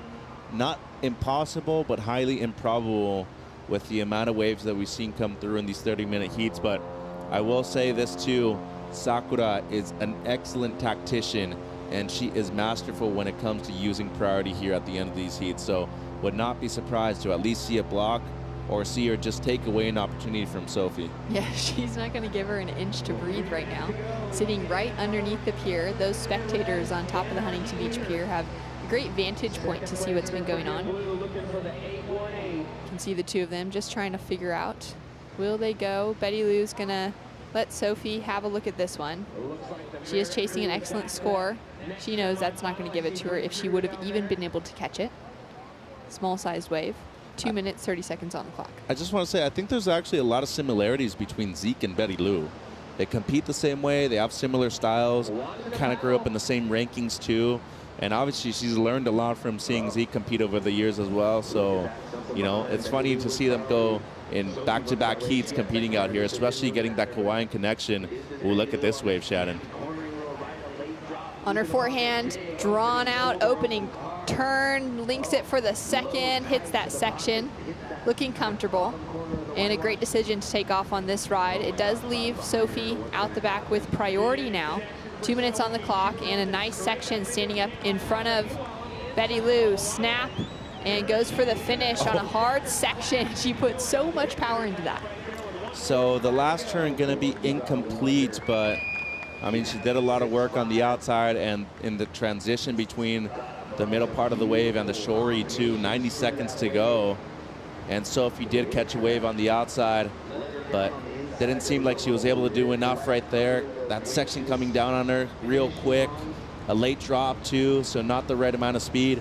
And excellent use of priority right here from Betty Lou. Great carve, really opens up those shoulders, kind of drifts the fins, lays back even a little bit on the second one. And how about the way she's made the inside shore break connection too? All week long, couple of decent carves right there. The finish was strong, but unfortunately didn't completely ride out of it. So maybe betters the 6.5, maybe doesn't, but the work was done. She took away the opportunity from Sophie, and now it's 60 seconds to go. If Sakura betters, Sophie's gonna need something more than an 8.18. Yeah, she could be looking even at a combination situation. Down to 50 seconds on the clock, and Betty Lou looking for her first final on the Challenger Series this year. Scores in for that last one, a 5.93 doesn't factor into it. But we do have to remember that not only did she get a quarterfinal finish in Bolito, she took out the win of the Bolito Pro Junior. She took out the young Sofia Medina there. So she's had a victory this season, coming off of the championship tour at the start of the year. Her best result there being a semi-final at Sunset, which was huge for her career. And now looking to get back into that winning seat. Sophie McCulloch with a great snap on that opening section. Positions herself back into that reform. looking really smooth, looking really stylish. I've been proud of her performance throughout this entire event. I think she's one that deserves to be on the championship tour, and she puts on a solid finish as well. But it's going to be those points from the finalists that are really going to get them into the running over the next few events. Yeah, strong performance, semifinal finish for Sophie. She's got to be proud of that, moving up into the rankings and maintaining herself within the top 10 too. Probably going to move up into the top 5. But the favorite going into the final now is definitely Betty Lou Sakura Johnson. Macy Callahan, Betty Lou, Sakura Johnson will be the women's final. We've got Zeke Lau and Aton Osborne heading out next for the men's semifinals.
Longboard final, Caiity versus Honolulu.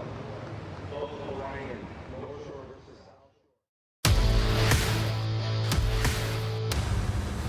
Shore. So it's gotta be one.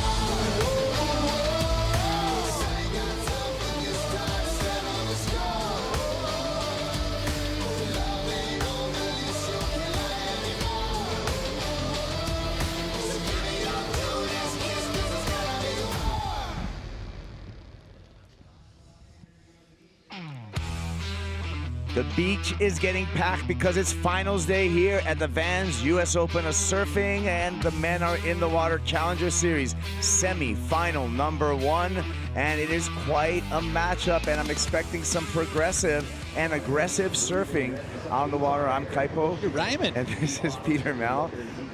Pete, look at this matchup. And we're twinning. We're twinning because someone's going to be winning today at the Vans US Open of Surfing. That's He does have actual soulful raps occasionally. So Kaipo, I can't wait for this one. Great matchup, as you'd mentioned, Ezekiel Lau and Aton Osborne. Yeah, Zeke Lau would be the veteran of the two. Both of them do have a equal ninth finish to their credit so far on the Challenger Series. The equal ninth for Aton came at the last event, the Bolito Pro, and then Ezekiel Lau opened up the Challenger Series with an equal ninth place on the Gold Coast. Let's take a look at the replay. This is the opener from Ezekiel Lau, Peter. So a little change of equipment for Zeke Lau. You haven't seen this yellow board, at least I haven't, throughout this event. I did go poke around, and this one is an EPS. He's been riding poly. So again, with the typical Huntington Beach today, look at that pop he gets. Yeah. So we'll see if that's complete, though, and the judges deem it incomplete for a 3.67. Back to the board. Wow. That's the Takoro surfboards. It's 6.0 and a half, 19 inches wide. Dude, come on, man. I went in there, too. I wanted to give the measurements. Oh, you did get the measurements on this board? I'm sorry. Go ahead. It's 6.0 and a half. But it's funny because his other board is 6.0, 19 and an eighth. This one's 6.0 and a half, 19. So there's just a little subtle change in that, but the EPS is the biggest difference in this surfboard that he has, so it's going to have a little livelier feel. Yeah, Takaro +5 model. Yep, riding the AM larges, which I think the majority, actually, of the surfers have been riding kind of those AM templates. He's on the FCS tubes, whereas Aton on futures. Eitan's going to be on a 5.5, little difference. Wow. Spine Tech, happy every day. Riding the Captain Fins with the future boxes. Here we go, Zeke Lau hooking off the top on the backhand, doubles it up for another bang to the lip. Redirects here, staying with the whitewater, going with the flow into the inside shore break, unable to make that connection. 2 turns outside though, and the second turn straight up and vertical. That ability to really whip that board has been what he's been doing all event long. That vertical approach has been paying big dividends for Ezekiel Lau. You know, he was able to get through those small days, being big in stature, but sure can surf the small waves so well. Beautiful snap here, and then another section was up, straight up vertical with that 12 o'clock. So 2 turns on the outside. This is going to be his best wave. Yeah, they didn't deem that last one complete, which is pretty interesting because he did rotate around, but you got to really, I mean, he's a bigger guy, so it's a little tough when that whitewater just doesn't have the juice to be able to flow through it, and all the rotation all the way around. But Judge is very, very critical. Bigger guy. He weighs in at 202 pounds. 202. And in contrast, a much lighter Eitan Osborne out there in the blue jersey. Eitan yet to get going, got opened up with a 3-point ride actually, but yet to put down anything super fantastic. Here is a fantastic Pacifico fan picks for semifinal number 1, and Ezekiel with the edge over Eitan Osborne. That was one of the closer matchups I've seen. There's been some lopsided ones. This one there, but a lot of this folks out there picking Ezekiel with all the expertise and experience, but Eitan's been on the rise, especially competitively. I mean, we've all loved his surfing and what he's been able to do, but now, I mean, especially yesterday, think about his quarterfinal, he surfed an exceptionally smart heat. So competitively, he's had enough heats to know how to do it, and now he's applying it here at the Vans US Open. Eitan on the paddle here with a wave coming through. Eitan with priority decides not to go. Ezekiel's going to pick this one up under Eitan's priority. Again, left into the pier, winds off the bottom, chops it off the top. One more wind and another hack off the top for Ezekiel Lau. Looking for the connection, banks off the whitewater. Glides in here, trying to stay with the energy right next to the pilings. Zeke Lau looking for the finish. Little snap, little hung up, but no problem. Hippity hops over the double up and the finish for Ezekiel Lau. Eitan Osborne right behind him, skating on that Spine Tech construction, and the board's looking skatey quick, and 2 quick trips to the lip for Eitan Osborne. Nice exchange between the 2 surfers. Well, both riding EPS, which is styrofoam core. The differences being is that Ezekiel Lau has a stringer, whereas Eitan does have a stringer, but it's actually a carbon strip that runs almost the whole board, but not off the edge of the tail. So a little difference in the way that those boards are going to flex. And there's a battle right now to get back to the outside. Eitan's way ahead at the moment, so looking like he's going to win the battle for priority. Replays. Let's start with Eitan. Oh, a right-hander here. Look at nice, almost head-high wave. Big snap. That was beautiful. Laid into it. Not able to get another maneuver done, but one big, strong move. This would be a great contrast because they both got the inside connection. Eitan slightly stumbled there, so that'll factor into the score, but 3 turns on the outside here for Ezekiel Lau. Beautiful snap. Again, another one in the pocket, and then finds a third, little redirect. Knowing how important it is to get to the inside, he stayed with the energy. So this is really the first 2 real numbers we're going to see in this heat. And splicing hairs, I feel like that big turn's been rewarded all event long. So we'll see where today's factor in, because it is a different day. Yeah, well, it's been a history of the outside maneuver with the most weight, and Eitan Osborne getting that big outside maneuver. Meanwhile, Ezekiel Lau kind of did the tap dance through the whole thing, stitching up multiple maneuvers on his wave. No scores as of yet for either Ezekiel Lau or Eitan Osborne for their last rides. Ezekiel Lau When we talk about a veteran in this heat, you know, he spent a number of years on the championship tour, fell off, and then got back on in 2021 via the Challenger Series, where he ended up number 2 at the end of the year. So Zeke has had that roller coaster already in his, I wouldn't say young pro career, but maybe middle-age pro career. But he's had them so young. Yeah, he's won big events. He's won at Sunset Beach. He's won on that Challenger Series, and he's, you know, been an understanding of how to re-qualify. So that experience pays off in a big way. He's on his way right now to try and re-qualify. Yeah, so remember, we take the top 4 results at the end of the year out of 7 goes here on the Challenger Series. So Zeke already has kind of a keeper with a 9th place finish. This is for sure a keeper, just make it to the semifinals, but a win would be outstanding for Ezekiel Lau. More lines coming through here at 19 minutes and 55 seconds. Scores are in. A 6.5 for Ezekiel Lau, a 6.77 for Eitan Osborne, and this heat continues to be a tight one. Here we go. Ezekiel Lau up and doesn't even get to his feet, so just take a little sniff at that wave. Didn't like what he saw, and he's going to maintain his role on the outside. However, he is under the priority of Eitan Osborne. Wow, splicing hairs. 0.27 different going in the favor of Eitan Osborne. But again, we're now looking at the next number. Who's going to get themselves into position for a nice solid set wave? 19 minutes to go, lots of time. Eitan just sitting nice and close to Ezekiel Lau, applying a little bit of maybe mental pressure to the big Hawaiian, not backing down whatsoever with that priority. Well, we got a finalist for our women's division.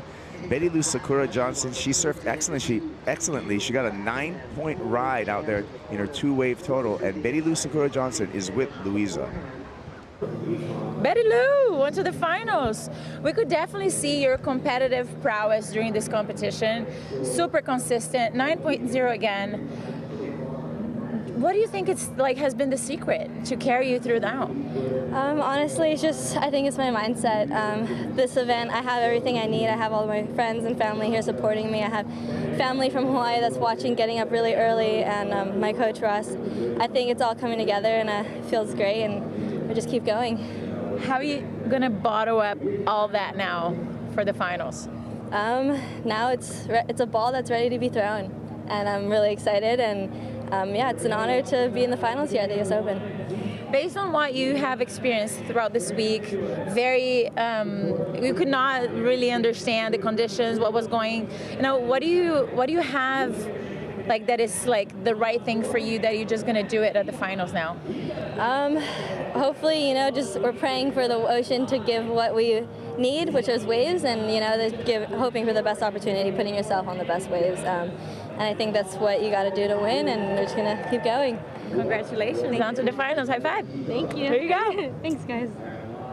All right, well, it's going to be Macy Callahan and Betty Lou Sakura Johnson in our women's finals. We're setting up our men's finals right now in semifinal number 1 for the men. And Ezekiel Lau throws the tail. Some jumbled water for the big Hawaiian to ride out of, and he does so flared it on the outside. A little bit recovery time now. The Huntington hop comes into play, pushing that board against the flats. Gets through there with a couple tic-tacs, and the finish for Ezekiel Lau. He likes it. He's giving himself a round of applause. What do you think, Peter? As needed. I love how he solidified the score. The fact that he wasn't able to really glide out of that move on the outside. I mean, that'll factor in slightly. Let's take a look here first at that last attempt by Eitan, and we saw him do this to success. Oh, man, he pulls that off. Amplitude was there. Backhand, always a little more challenging. Here, tries to find a right, but there's that flared out reverse with the air.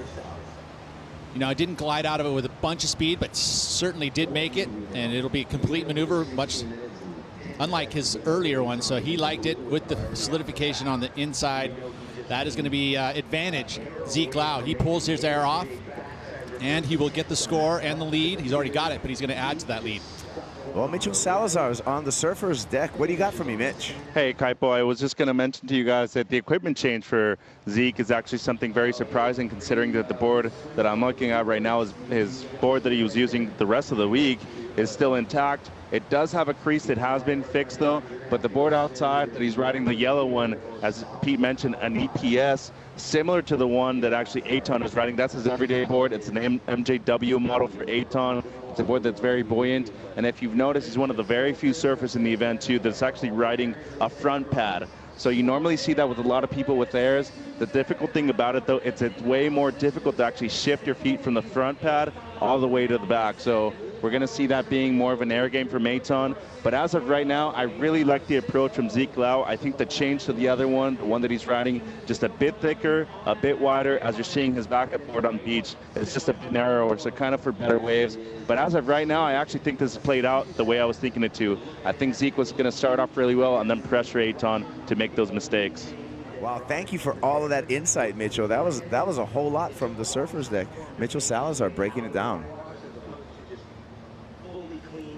Score in for Ezekiel Lau during that breakdown, a 6.27 for the last for Lau. He's out in the lead. Osborne now needs a 6-point ride to take that lead off of Ezekiel Lau. Eitan Osborne does have the advantage of having the single highest wave score with that 6.77, Peter. Yeah, and that's what keeps it pretty even, Steven. But I love Eitan's approach personally. I think that's what he saw big numbers come for. That's what he's known for. That's what he wants to do out there, is perform above the lip, and I expect it to. And there's a great. Well, let's take a look at the backup board for Ezekiel Lau. We're going to wait for that because Eitan Osborne setting up for an air, looking for a ramp down the line, and you could see him telegraphing that maneuver. However, that wave did not have an adequate cup to it. Yeah, it didn't. It unfortunately, he had to almost move across a little wedge to get there. And that's unfortunate, because I know Eitan, that's what he's looking at. He wants to find that ramp, and he's so good in the air. He's got such a mixed bag of all different types of grabs, rotations. Yeah, clearly showing his intentions here. Osborne again, flat-faced wave there, does not offer a ramp. Continue to surf under the priority of Ezekiel Lau's. Lau with heat control. He's got the lead as well as priority, so he wants to better his score line, and he can do that by just topping a 6.27. There's the backup Tokoro of Ezekiel Lau, Peter. Yeah, and you can see there the measurements, 19 and 8. It's actually, I think, this board here said 19. The yellow one has 19, so it's slightly narrower, actually. Osborne tap and then throws it up in the air. Does not revert out of that, so well done. Didn't really try to do the connection there. The wave did dissipate underneath his feet. We'll see if that improves on the 3-point ride that Eitan currently has in his score line. However, doubtful that he's going to get that 6. Yeah, I would say that he understood that the fact that he went to layback to pull it off. Ezekiel Lau throws it again, and that one looked like a disastrous landing. That's the kind of landing that it puts knees and ankles into jeopardy, Pete. It sure does. But no worries there. You can see he was able to slip off there. But yeah, I think Eitan understood that the fact that he went to layback, and again, he knows by all those video clips, when you start to go those A+ bangers, you don't go to layback afterwards. And so Eitan, he knew it. The judges will know it. The score will reflect it. Even though it's a beautiful little air, the fact that he went to the layback here, right in that moment, it factors into the score. It's like in snowboarding when you butt check, on an air and land, it's going to factor into the score. You want to pull it off clean and keeping yourself on top of your board. Yeah, or skateboarding, if you put a hand down. Speaking of skateboarding, we got the showdown. That's going to happen later this afternoon after the surf competition is concluded. The Vans Showdown at the Vans Skate Park right here at the Vans US Open of Surfing. So action-packed day at the world's largest action sports festival. And I think the best part about all of that is that it starts after this finishes. Yes. So literally you can go watch the finals, watch the post-show, head over there, and end up watching the skate right in there. So it's just non-stop action. Non-stop action. You can catch it at Vans US Open of Surfing.com. Stay tuned We'll be back with the conclusion of semifinal number 1, and we'll find out who's going to be in the finals here at the Vans US Open.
So here at the Vans US Open of Surfing, Caitlyn Mickelson from the USA, Evan from the USA, Zeke Lau, Hawaii, and Joao Shanka. Guys over there last goofy footer. Goofy footers going down. Oh, easy guys. No, they're not going down. I just said goofy. Come on, we're not, no way.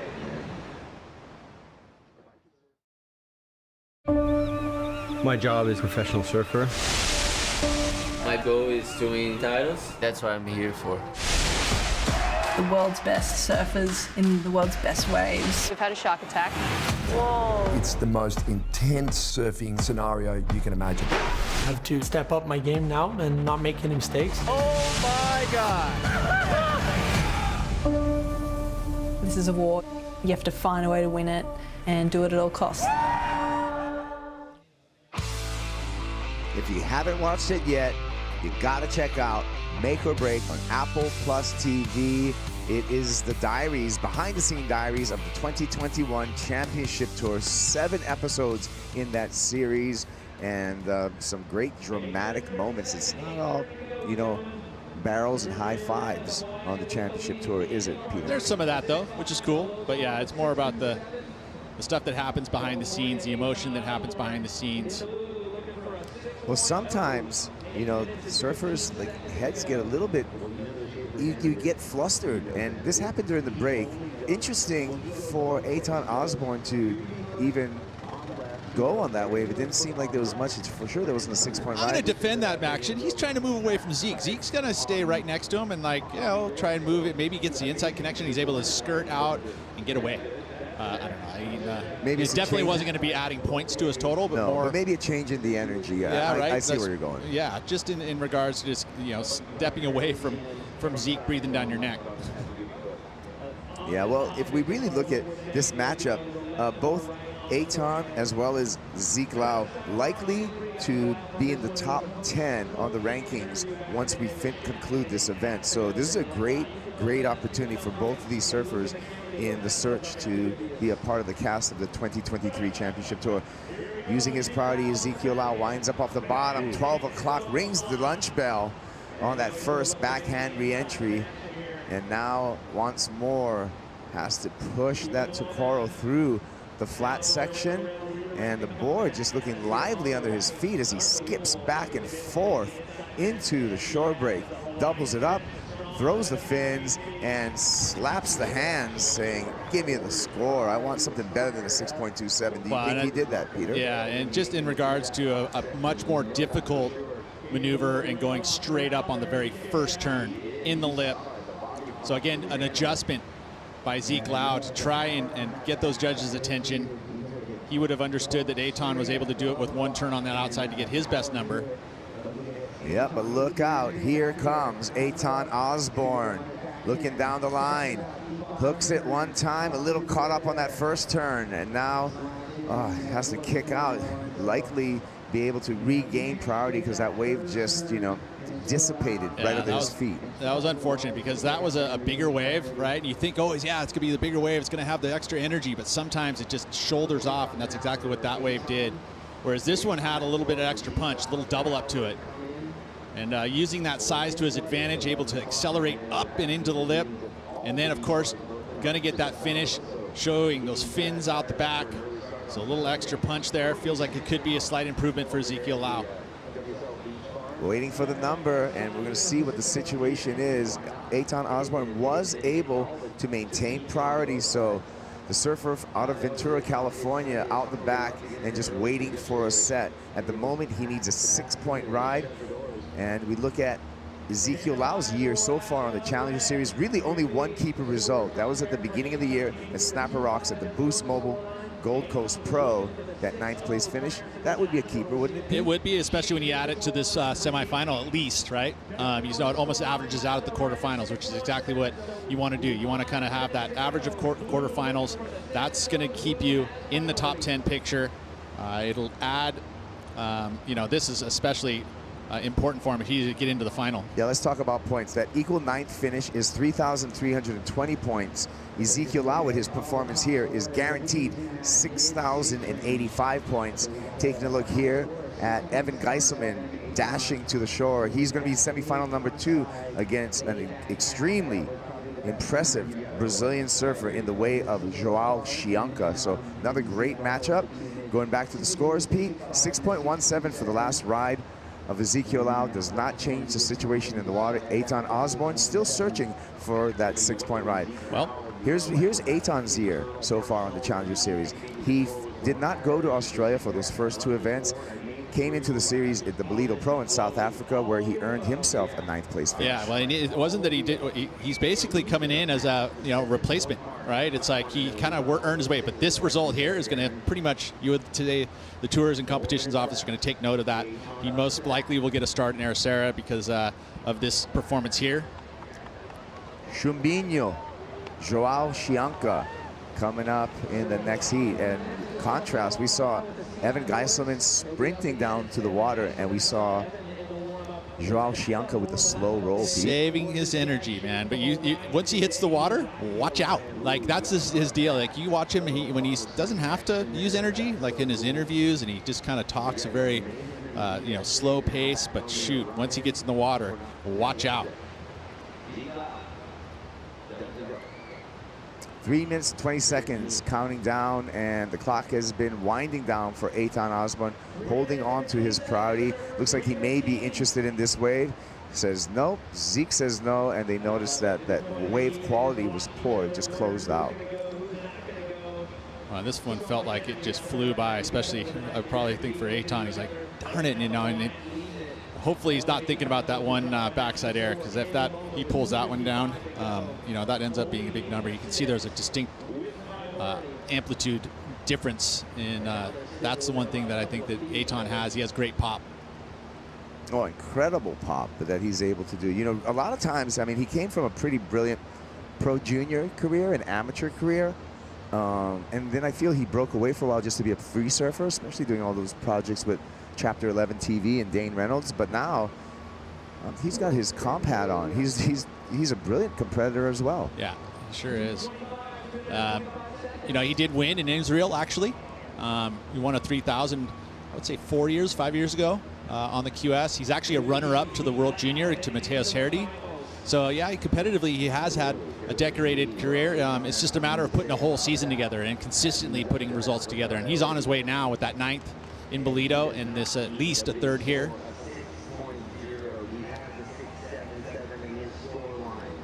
Quiet ocean, quiet times, 1 minute and 50 seconds, scanning the horizon for any sign of a set coming through and an opportunity for might be something there, though. Eitan Osborne. These are those moments. You have priority. There's 1:40 to go. Got the entire beach staring at you. Zeke snuggling up on him just to keep him honest and make sure that when a wave does come, that he's, kind of forced into it in a way, because Zeke will take it if Eitan turns it up. That wave's not going to break on the sandbar. Ooh, that was a tough one. And now he looks out the back and it goes quiet again. 1 minute and 13 seconds. Here's our schedule for the year on the Challenger Series. We're at stop number 4, Vans US Open of Surfing. Following this, October, we're going to be heading off to Portugal, and then to Brazil in November, and then ending up at the Haleiwa Challenger November 26th through December 7th, and that's when we're going to find out who made the cut. Here we go. Osborne throws a little, kind of almost a disco spin right there. Needs the inside though here, Kaipo, I believe it. And looking for the inside. Hopping through this section here.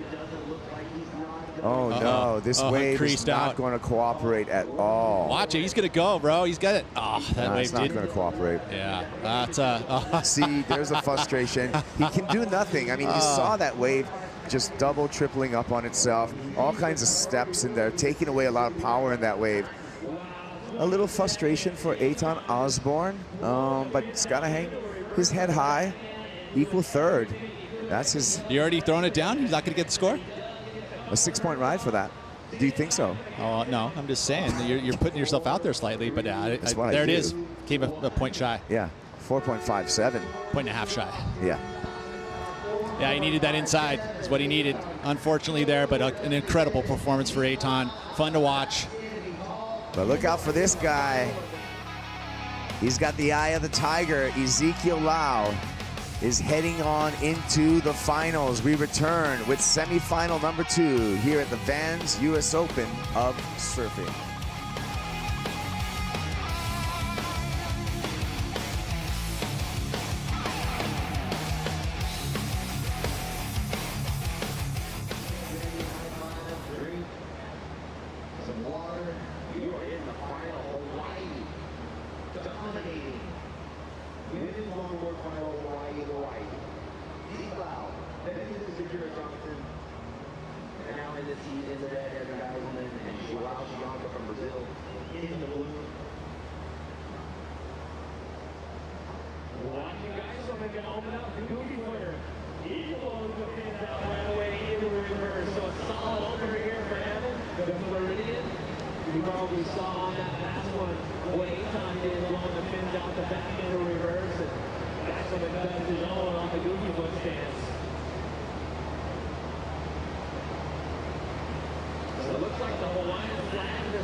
Yeah, boy. So Hawaii featuring strong right now. You're not kidding. I don't think we've ever seen this before with Hawaiian and just got all the finals, right? Not at this event. They go over at the Triple Crown, but not here. This is unbelievable. You know, Hawaii known for the big, powerful reef breaks.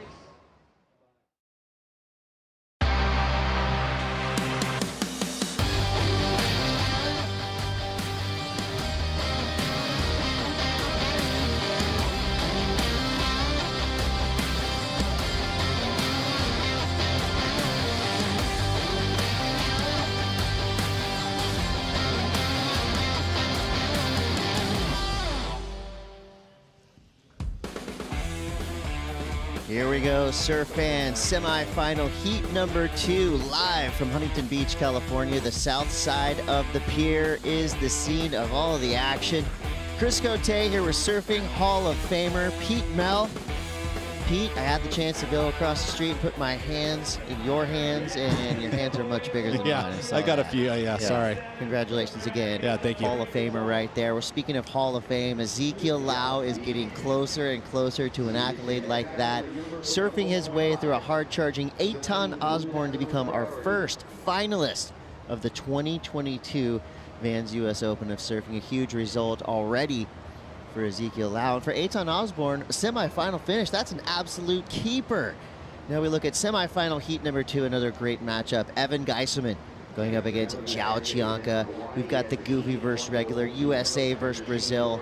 And both these surfers, you know, want it more than anything. Let's start with Evan Geiselman. Yeah, the Goofy footer is going to go above the lip, which we saw already, and he's been doing that all event long. Just the quick little tail reverse rotation.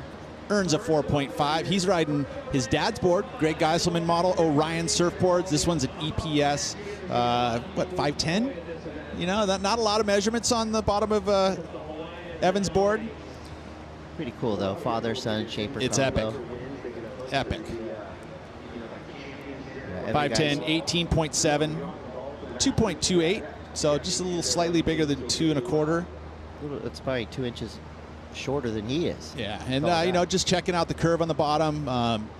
You know, 3 fin, little squash tail, some definite concave in there with a little curve out the tail, made for this type of conditions right here, especially with the EPS, which means that the styrofoam core with epoxy glassing, where in contrast, Schanovsky, he's going to be on his PU. He's the same board he was riding yesterday. It's a CI Pro that was developed by Britt Merrick and Parker Coffin and a lot of the whole CI team. But this board has been very nice for Schanovsky. And not for professionals only, right? No, not at all. But it is an advanced board. It's got a lot of curve in it, deeper concaves. So there's a definite bunch of stuff going on in there. It's definitely high performance. 25:30 on the clock. Zhao Qianca came into this event as a name that most people had on the top of their mind in terms of who would go deep in this event, and he's proving everybody right. He's had up and down finishes in this contest, but none of those matter. As long as you advance through your heats, you know, you find yourself here in the business end of it. He's had dominant performances. He's had squeak through heats. Right now, he's starting off going up against Evan Geiselman, who just dropped a 4.5 in the last heat.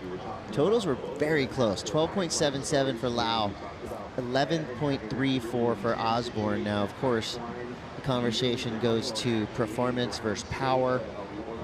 Do you have to mix both things? Can you win this whole event with a big air? Sure. We're going to see. Yeah, I mean, but you'd also do it with 2 huge power hooks, too. I mean, you got to be able to do it all. And Qianca, he can. You know, looking at his results from the beginning of the season, have been great. To be honest, this is going to be his best result. So, you know, he's been really kind of feeling from the moment, just came out of nowhere to get himself onto the championship tour. Had some amazing heats, some of the best heats that we saw at the beginning of the season. Didn't meet the mid-season cut. Yeah, he was gets put onto the Challenger Series and has been having a frustration go, but now finally comes into his own. He's into the semifinals. This could be a huge result for him. And that's where we expect him to be, is back onto the championship tour, just because his surfing has been so exciting, so raw, so new. It's been fun to watch. I'm confused when I look at the results that he has had on the Challenger Series. He's better on the championship tour than he has been on the Challenger Series. Why Yeah, I is mean, that? we just remember what we did at Pipeline. I mean, the heat against John, incredible. Some of the best surfing we've seen him. So he's able to do it all. Like, that's what I value, at least in surfing, is being able to go out there at 10-foot pipe and stick yourself underneath the ledge and get barreled completely, and then go surf 1.5 foot to 2 foot Huntington Beach and excite the crowd. Being so well-rounded. And if you want to be a world champion, those are the elements you need to have. Being able to do it all. We got 23:15 on the clock. Geiselman in red, Qianca in a blue with priority. Surfers waiting for the next set wave to come through. Let's go to the glass. Louisa Florence standing by with Ezekiel Lau. Ziki, you were telling me yesterday that you had some time to rest, and we also know that your dad is a football coach, that you also, like, you know, put drills in your mind. Did you trace this statistics for today? Not really. I mean, the only thing I was foreseeing was I wanted to ride the yellow board, but it's an epoxy, and you know the conditions got to be right. It's got to be pretty clean, and you know not too much bumps in the face. And you know I pulled up this morning. I was like, oh, I think today's the day, and I was just really excited to ride that board. And you know we're in the semis. I'm here to win today, and you know I'm just gonna have that attitude going into every heat. What's so special about that board, besides the color, of course? I mean, yeah, it's the most colorful board I have, but it just works really good. It's just one of those magic boards. You know, the first session I ever had on it, I knew, I was like, wow, this is a really good board. I got to put it away. And, you know, this whole contest, I rode it the first day, and, you know, the waves got really big, so I couldn't ride it. And I was just waiting. Like yesterday, I was like, should I ride it or no? And I held off, and, you know, today's the perfect day for it. So I'm happy, and, you know, I'm just stoked to be here on finals day and get to surf. Amazing. Congratulations. Yeah. We'll see you at the finals. Thank you so much. Yeah. See you guys. A huge result already for Ezekiel Lau. You know, this is a surfer that loves to compete, that loves to win. And just judging by the way he surfed in that semifinal, he is going to be an absolute threat in about an hour when we run the finals here at the Vans US Open of Surfing for our Challenger Series. And then it's going to be really fun to talk about the ratings, talk about that top 10, which has completely been reworked since Monday. So after this event, it's going to be a more clearer picture as to who are the favorites heading towards the 2023 Championship Tour. Just looking at Jiao Shanka, and we had the water temp drop pretty significantly overnight from what the surfers are telling us. You know, if you head out to the island straight out of here, it's probably 65 degrees out there, but for whatever reason, there's these fingers of cold water that are in this little bay in Long Beach. I mean, the Long Beach buoy has 60-degree water, which for this time of year, that's chilly. Usually you're seeing it around 65 degrees and almost upwards into the 70s, 67. And it hasn't warmed up, so there's these fingers of cold water, which is great for fishing. But, you know, wearing a spring suit, the reason why I bring this up is because you can see he's been lifting his feet out. He hasn't ridden any waves yet. So I'm wondering if that colder water will factor in. Although I think the blood is boiling right now because he sees an opportunity come into the lineup. 2019, and it looks like Jiao Chianca having a good look at this wave, and he is engaged. Here we go, Jiao Chianca on his backhand, looking for a section, gets a nice turn to start this wave. Quick foam snap right there. Now he's going to do everything he can to make the transition from the outside to the inside. Does it with ease. Could be looking at a weird little double up here for Jiao Chianca. That was a tough section to hit. I wouldn't say it was the most dynamic finish, but he did the job. So that will be his first wave ridden. Jiao Chianca now on the board. He surfed that wave to the potential of the score there. I believe 2 turns on that outside section. Very solid, kept his flow, kept the speed going, nice snap, straight up. And again, redirects off there. He really tried to punch the foam. And then, of course, this connection is so important just to really solidify the score. He found the energy bubble, stayed with it. You know, this unfortunately was where it doubled up underneath him, so he just kind of had to almost force this turn, but he got it done and rides out of it clean. So yeah, again, 2 turns outside with a finish on the inside. Now Evan, see what he can do. Putting that styrofoam core, didn't like the way that first turn was, so he's gonna keep that priority.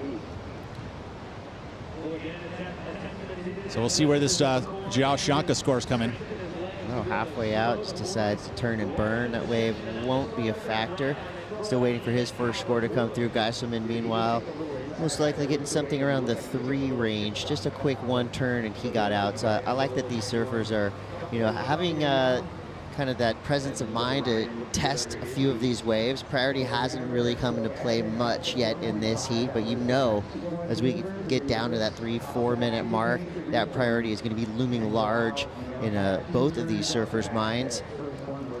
I think Jiao figuring out that there was maybe some lulls going to happen. He just like literally turned around, turned and burns just to back up the number that he just received.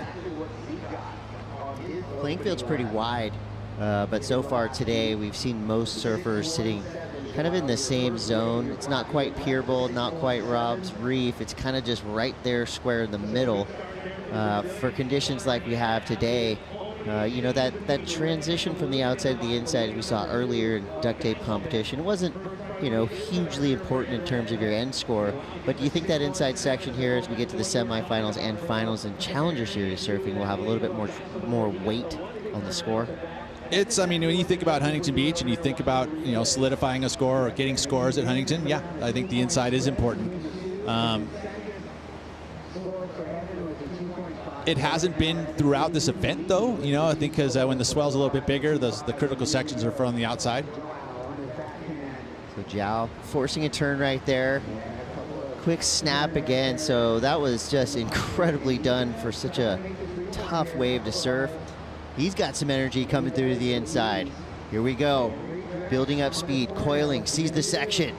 Blast the fins out, cannot ride out. That was going to be a pretty wild finish. That whole wave was working against Jiao the whole time. He had some nice reactions out the back. And now here we go. Geiselman sees the section. Frees the fins. Quick frontside air reverse, spins it around, lets those 3 fins engage to whip his board around. Nice control. Nice speed, but only a one-turn wave. Remember, he got a 4.5 on the first wave that was kind of similar to that, so we'll see where the judges go. They do want to see you mix up your maneuvers, but of course, you also have to surf with what the ocean provides for you. Taking a look here at first at Joao's wave, the bottom turn, he got a little stuck, so it's limited his speed, didn't get the squirt through the concave. I love how he made it to the inside here, and I think that he wanted to make this a big turn, knowing that he didn't quite get the connection on the outside section.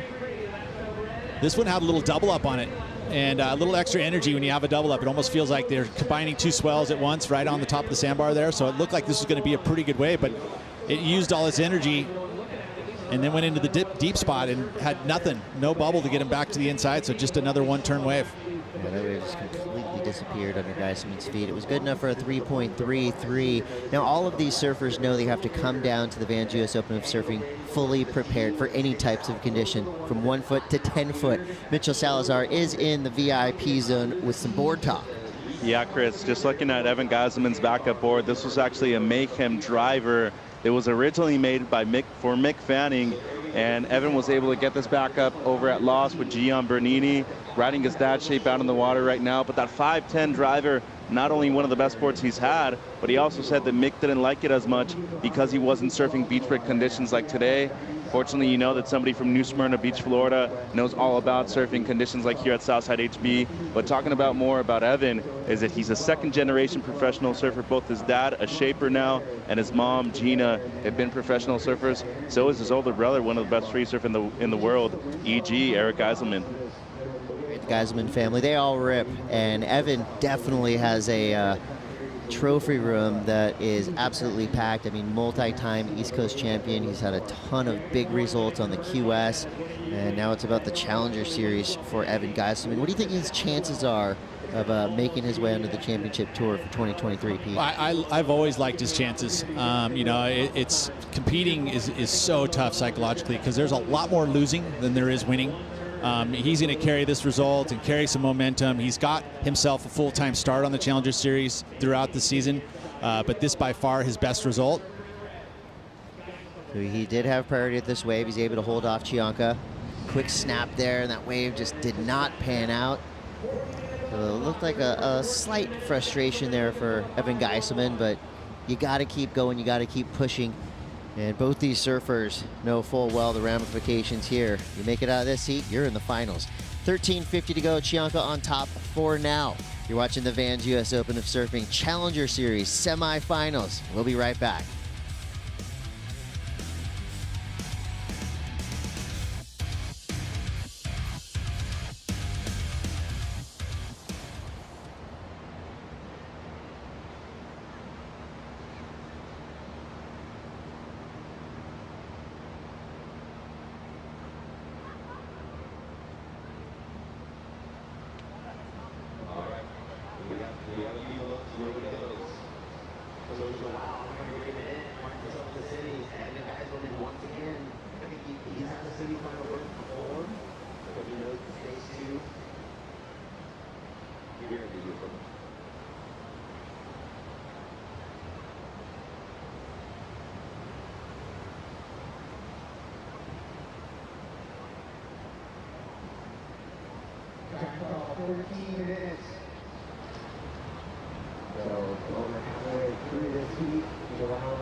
Welcome back to the 2022 Vans US Open of Surfing. It is a Sunday finals day here at Huntington Beach. This is the tunnel walk, if you will, for the surfers. They've parted the crowd to make sure that the athletes can get to and from the water as quickly, as efficiently as possible, which, as you can see, quite the task. There are so many people out here on the beach. They're stoked. Last semifinals heat in the water, and then, you guys, we got finals coming up next.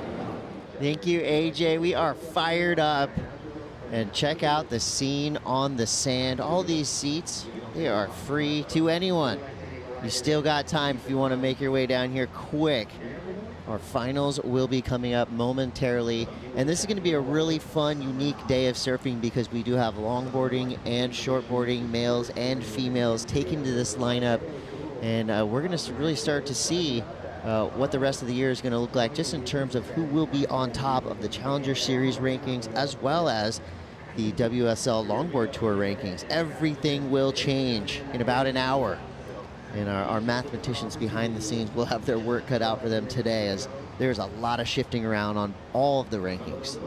Don't forget the Skate Showdown. I know that you'll be heading over there after this to check it out, right on the sands of HB. Can you believe it? I went over there and they have a bunch of different skate companies that made kind of their own obstacles, quasi, hockey, and a handful more. And I'll tell you, it looks really fun. It looks warm. These guys and gals are flying around over there. So that is going to happen right after the presentation here. So our master of ceremonies, Kaipo Guerrero, will be probably running over to the skate park after the ceremony as well. The Vans Showdown starts at 3 p.m. It will be on vansusopenofsurfing.com. And I'm sure all your favorite skate Instagram sites will be showing you highlights of that as well. 10 minutes to go now. He's starting to feel the tension build in the lineup. Evan Geiselman just keeps throwing punches at these small, I would call those jabs, right? They're not super effective. You get enough of those, you might get lucky, but right now they're all coming through at that, 2, 1.5 range. And are those waves going to help him in the long run? Well, like I mentioned, it's a little chillier, so yeah, staying warm, staying in the groove, part of it. Also kind of making Joao think a little bit, right? Right. Psychologically, he's like, because Joao's sitting with priority and knowing full well that he needs to better the 3.43 just to find a match to the 6.17. As a matter of fact, he was looking for something in the excellent range, and there has been a slowness in the conditions with as far as consistency goes. I mean, we have had a change with the wind swell kind of coming up, so we've got this like 8-second, 4-foot, 3-foot wind swell that's coming through the channels in between us and the Channel Islands, which has actually kind of helped with the consistency. There is still the trickling south. You look at other buoys, there's some 15, 14-second interval out of that 200-degree stuff. So that's probably the major sets, but again, the consistency is a lot less of those waves. It's cool that they named that island chain after that surfboard company. Here goes Evan Geiselman speeding down the line, looking for a section. Will he find it? He does. Goes to the air, a tail-high frontside whip for Evan Geiselman. Now that's more like it. So sometimes you throw enough jabs, you land a big one. Out the back, Chianca now. Geiselman with the big finish. And another, the crowd going wild. The East Coaster representing New Smyrna Beach, Florida, followed by Sakuraima's own Zhao Chianca, who will get his finish on the sand. That is exactly the kind of exchange we wanted to see. The judges now, head down, pen to paper. Who are they going to give the edge to in that one? That's the Geiselman camp mixed with the Chianca camp. This is awesome. It is so cool. It really is. That was a great exchange. I mean, Evan's going to get his best wave.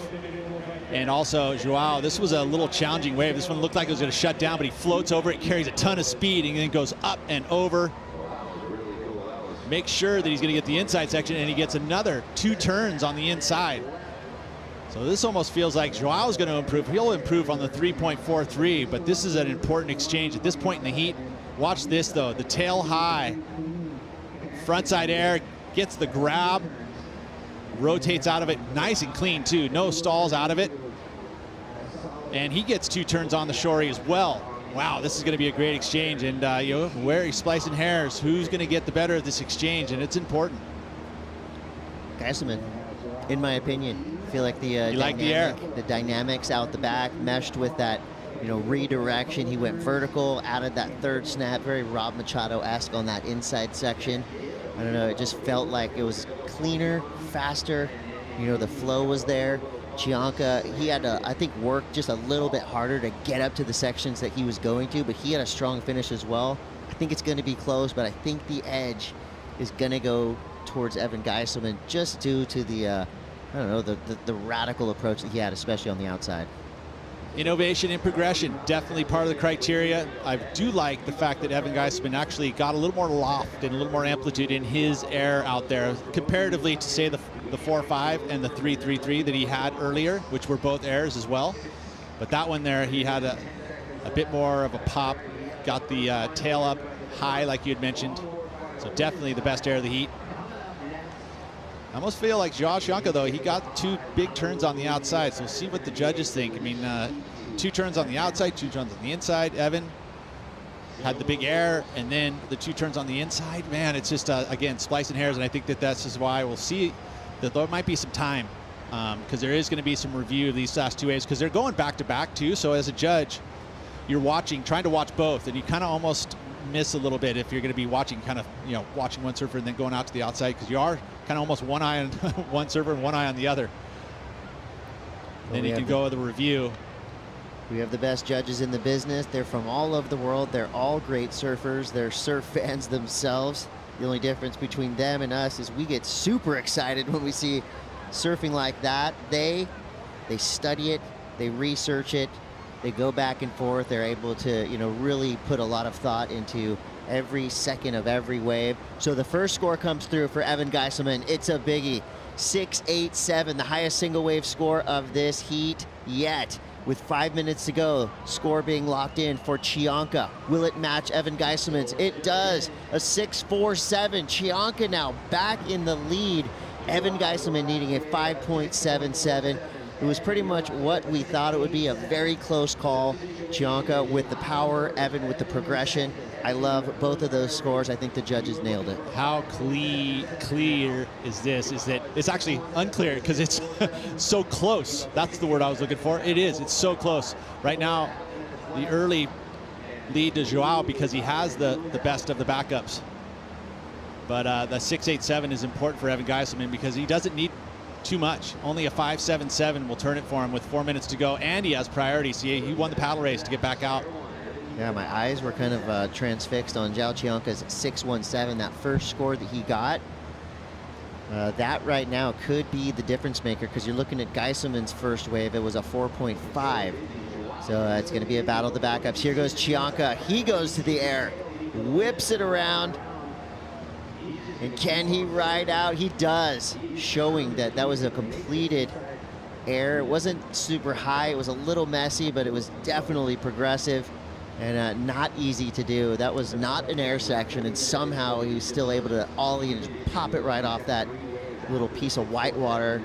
And will it replace a 6.47 or a 6.17? Most likely not, but it was pretty cool to watch. No, it just showcases the fact that he does have that in his repertoire. And if he were to get one of those little Pure Bowl rights, you would expect that he will do exactly that. Very exciting surfer in all types of conditions. As we're getting down to the wire now, 3 minutes to go. So Evan Geiselman is out the back with priority. Now this is one of those instances where that's a lot of time and it's also a little bit of time, because with priority, not only do you have your pick of waves, but you can also defend a little bit, but you can't defend too much to where you lose that priority. So what do you think's going through the mind of young Evan Geiselman right now with 2:44 to go? He's got his pick of waves. It's not super consistent. Does he fend off Chianca, or does he just try to dig deep and find something and activate? Well, he's got to activate. He's behind at this point. He needs to turn this heat. Right now, his thinking is, send me an opportunity. Send me a nice set wave. And at that point, he'll get one chance. With 2:20 to go, he's only going to get his one chance. And so this is that, again, that drill where there's that moment. You're at the semifinals of the Vans US Open. You have priority. You need a 5.77, and we build up these moments. You want that buzzer beater. That's what he's thinking right now. As soon as I get that opportunity, I am going to execute. Luck is a factor in a lot of these heats, and timing. What is the ocean going to provide? Now we're seeing some activity out the back. 1:50 to go. Chianca in the lead. It's slight. Evan Geiselman only needs a 5.77. We've got a set coming through just in time. Here we go, under the 2-minute warning. Chianca and Geiselman both looking closely at this wave. Geiselman has priority, so he is going to go left. Here we go, Evan Geiselman, New Smyrna Beach. Quick snap there, getting around this section. Throws the tail on the closeout, and he's able to maintain control, still surfing his way towards the beach. Can he make that transition to the sand? Pumping that board for all it's worth, trying to fight into the shore break. He's gonna get it. It might not be much, but still a completed wave to the sand for Evan Geiselman. Clutch surfing right there. Pete Mel, he needed a 5.77. He didn't make it abundantly clear to the judges, but I think it's gonna be close. What do you think? In his eyes, he felt like the 2 turns on the outside were enough. Well, it's up to the judges. I mean, I feel like it's close. Not super clear cut, especially since we didn't get that inside as much as we would have liked to. If he, from my eyes, if he really solidified, it would have been, yeah, he gets a nice solid turn on the inside section. He didn't get that, but there was those 2 turns on the outside. The snap, more of an acceleration snap, almost trying to keep his speed, but he really laid into the final maneuver here. And he got the opportunity, and no mistakes here.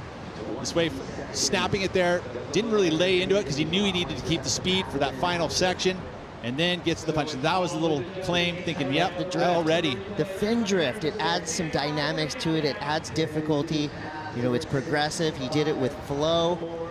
This is going to be the longest wait of Evan Geiselman's life right here, waiting to see if the judges give him the nod. I feel like he couldn't have done anything more on that wave. The inside kind of died out in the shore break, so he didn't have an opportunity for a big finish. But now the question comes, did Evan Geiselman do enough? That wave right there after the buzzer, non-factor. So now it all comes down to the people upstairs. What are they going to give Evan Geiselman on that last wave? And again, he's thinking it's only a 5.77. So comparison-wise, the very first wave of Joao Chianca, the 6.17. I guess that's kind of the closest score we could kind of figure out. He did have the inside on that one, so a little different. But man, it's close. It really is. Yeah, if we were playing, if this was professional baseball or football, we'd be watching replay after replay. The referees would be huddling up, trying to figure it out. But right now, it's all up to our judges. Evan Geiselman not only getting the wave right in the nick of time, but also able to hold Joao Chianca off that wave. You could tell Joao was looking at that right, but it almost looked like Evan was just in such a prime position that there was nowhere for Joao to go, and he couldn't really battle too much because he didn't have priority. And just to give the folks at home a little bit of an understanding of what's happening in this situation is that they're looking at their best scores right now, so they're reviewing them right now. They'll be going back to back, so they can actually give an understanding. Is it enough to turn the heat? Oh wow, look at, there's 2 on and 2 off right now. It's going down to 1 score. And here we go, ladies and gentlemen. Oh, and heartbreak. It's literally heartbreak. 0.10 under. Oh man, a heartbreaking finish for Evan Geiselman. He needed a 5.77.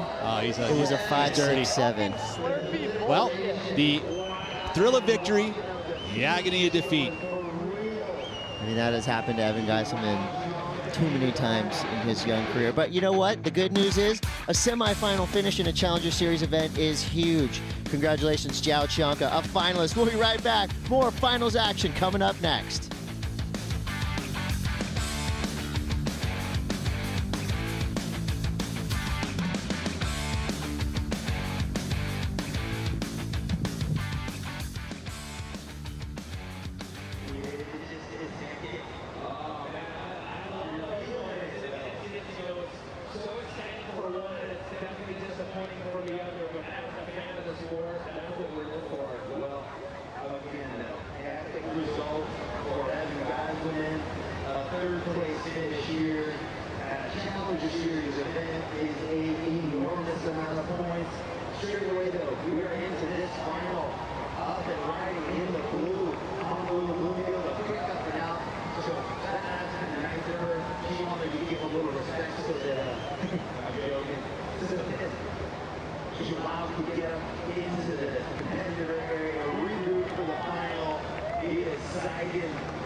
Just when you thought it was safe to start your Sunday chores, think again. More finals action coming right up. And here is your second finalist at the Vans US Open of Surfing. Our Challenger Series finals for the men is set. It'll be Zhao Qianca going up against Ezekiel Lau. What a matchup we have in store. That'll be right around the corner. But right now, it's all about Vans Duct Tape Invitational. Chris Cote with Shannon Hughes. And I'll tell you, the excitement levels are at an all-time high. We just saw a down-to-the-wire semifinal. And guess what? The edges of your seat, wherever you're watching from, are about to be worn out. You're in for a wild ride. Duct tape finals coming right up. Oh, that last semifinal was nuts to see Joao Qianca take it out. I'm so proud of him for making it through so tight for Evan Geiselman. That was ridiculous.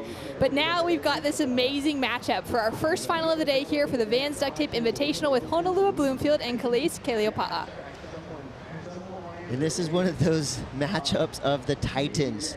You know, Honolulu Bloomfield with multiple world championships is up and riding now.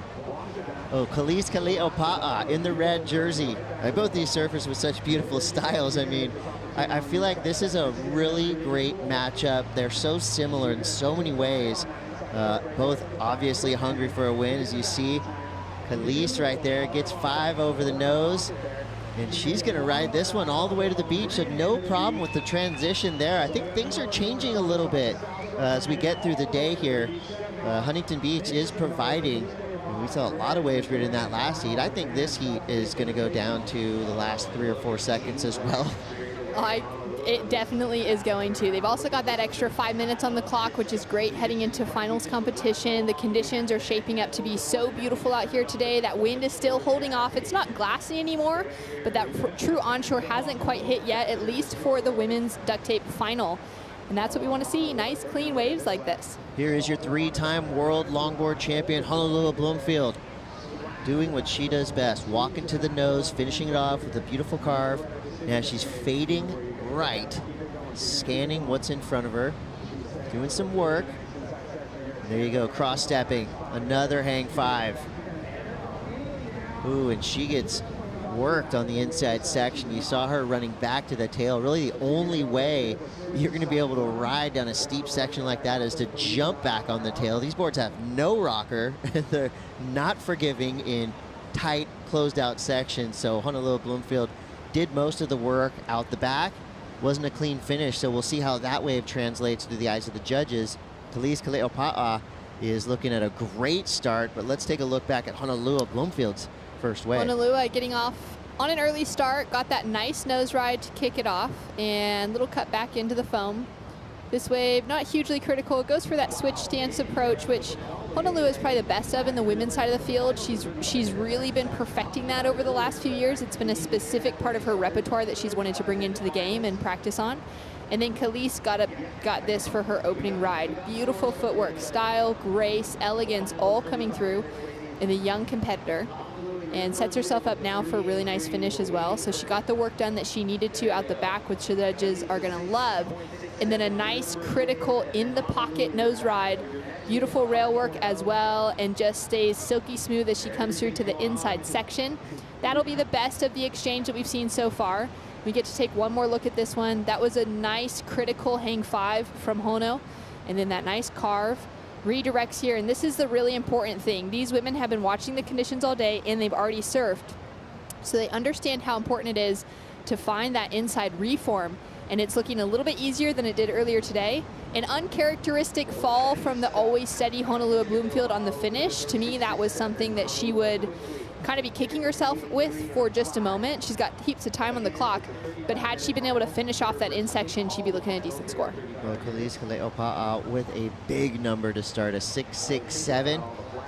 How the situation stands right now, not exactly how on paper it is, because Honolulu Bloomfield has a 5. That's a solid number, but she's backed it up with a 3.85, and we saw in that last heat, you know, backup scores become so important, not only for momentum through the heat, but of course in the end result. You do not want to leave it up to the judges in the dying seconds. You do not want to make them think too hard. Give yourself those opportunities early and start strong like Caity did. At the moment, even though technically she's on top, Honolulu Bloomfield is now playing catch up. Yeah, she's got a little bit of work to do. That 6.67 is going to set her up really well. Honolulu, the 3-time world champion, she won in 2017 and then consecutive back-to-back titles in 2019 and 2021. Now we're missing the world champ from 2020, but we'll get right back to that. Ooh, quick 5 to 10 there for Khalees. Fans going wild. And this is just such a great matchup. It's pure soul. I mean, both these surfers with beautiful styles, incredible, impeccable technique right there. That is just grace under pressure. Gets the toes over the nose, so multiple nose rides. 5 and 10 combinations there for Khalees Kale'opa'a. I would say that wave is going to go into her scoreline in a nice way as well. Not sure if it'll reach the magnitude of that 6.67, but it'll be close. The 17-year-old's looking strong. Only 2 waves caught, and they both started out really well. It would have been nice, again, if she could make that reform straight through to the inside really clean. But look at this wave selection. Those lefts standing up perfectly, finds a 10 after that 5, and then just stays with it nice and steady here. So that outside nose ride going to be all of that critical risk the judges are paying close attention to. And then this is where I'm actually a little bit surprised that she wasn't able to make that transition. Found the nose ride again, but maybe should have actually pedaled back just a moment sooner to try and get herself redirected. It's really difficult to turn a longboard from the nose. You'll see some surfers, and we've seen it throughout the week, but even just 2 steps off puts her into that kind of middle spot on the board, and she might have been able to find that trim line through to the inside. Khalees Kale'opa'a's second wave comes in where we kind of expected it to, a 5.9, so just under that 6.67. But what that does is put her in a really nice spot. She has the luxury now of waiting, picking and choosing the waves that she wants. With a lead like that, that means Honolulu Bloomfield now needs a 7.57.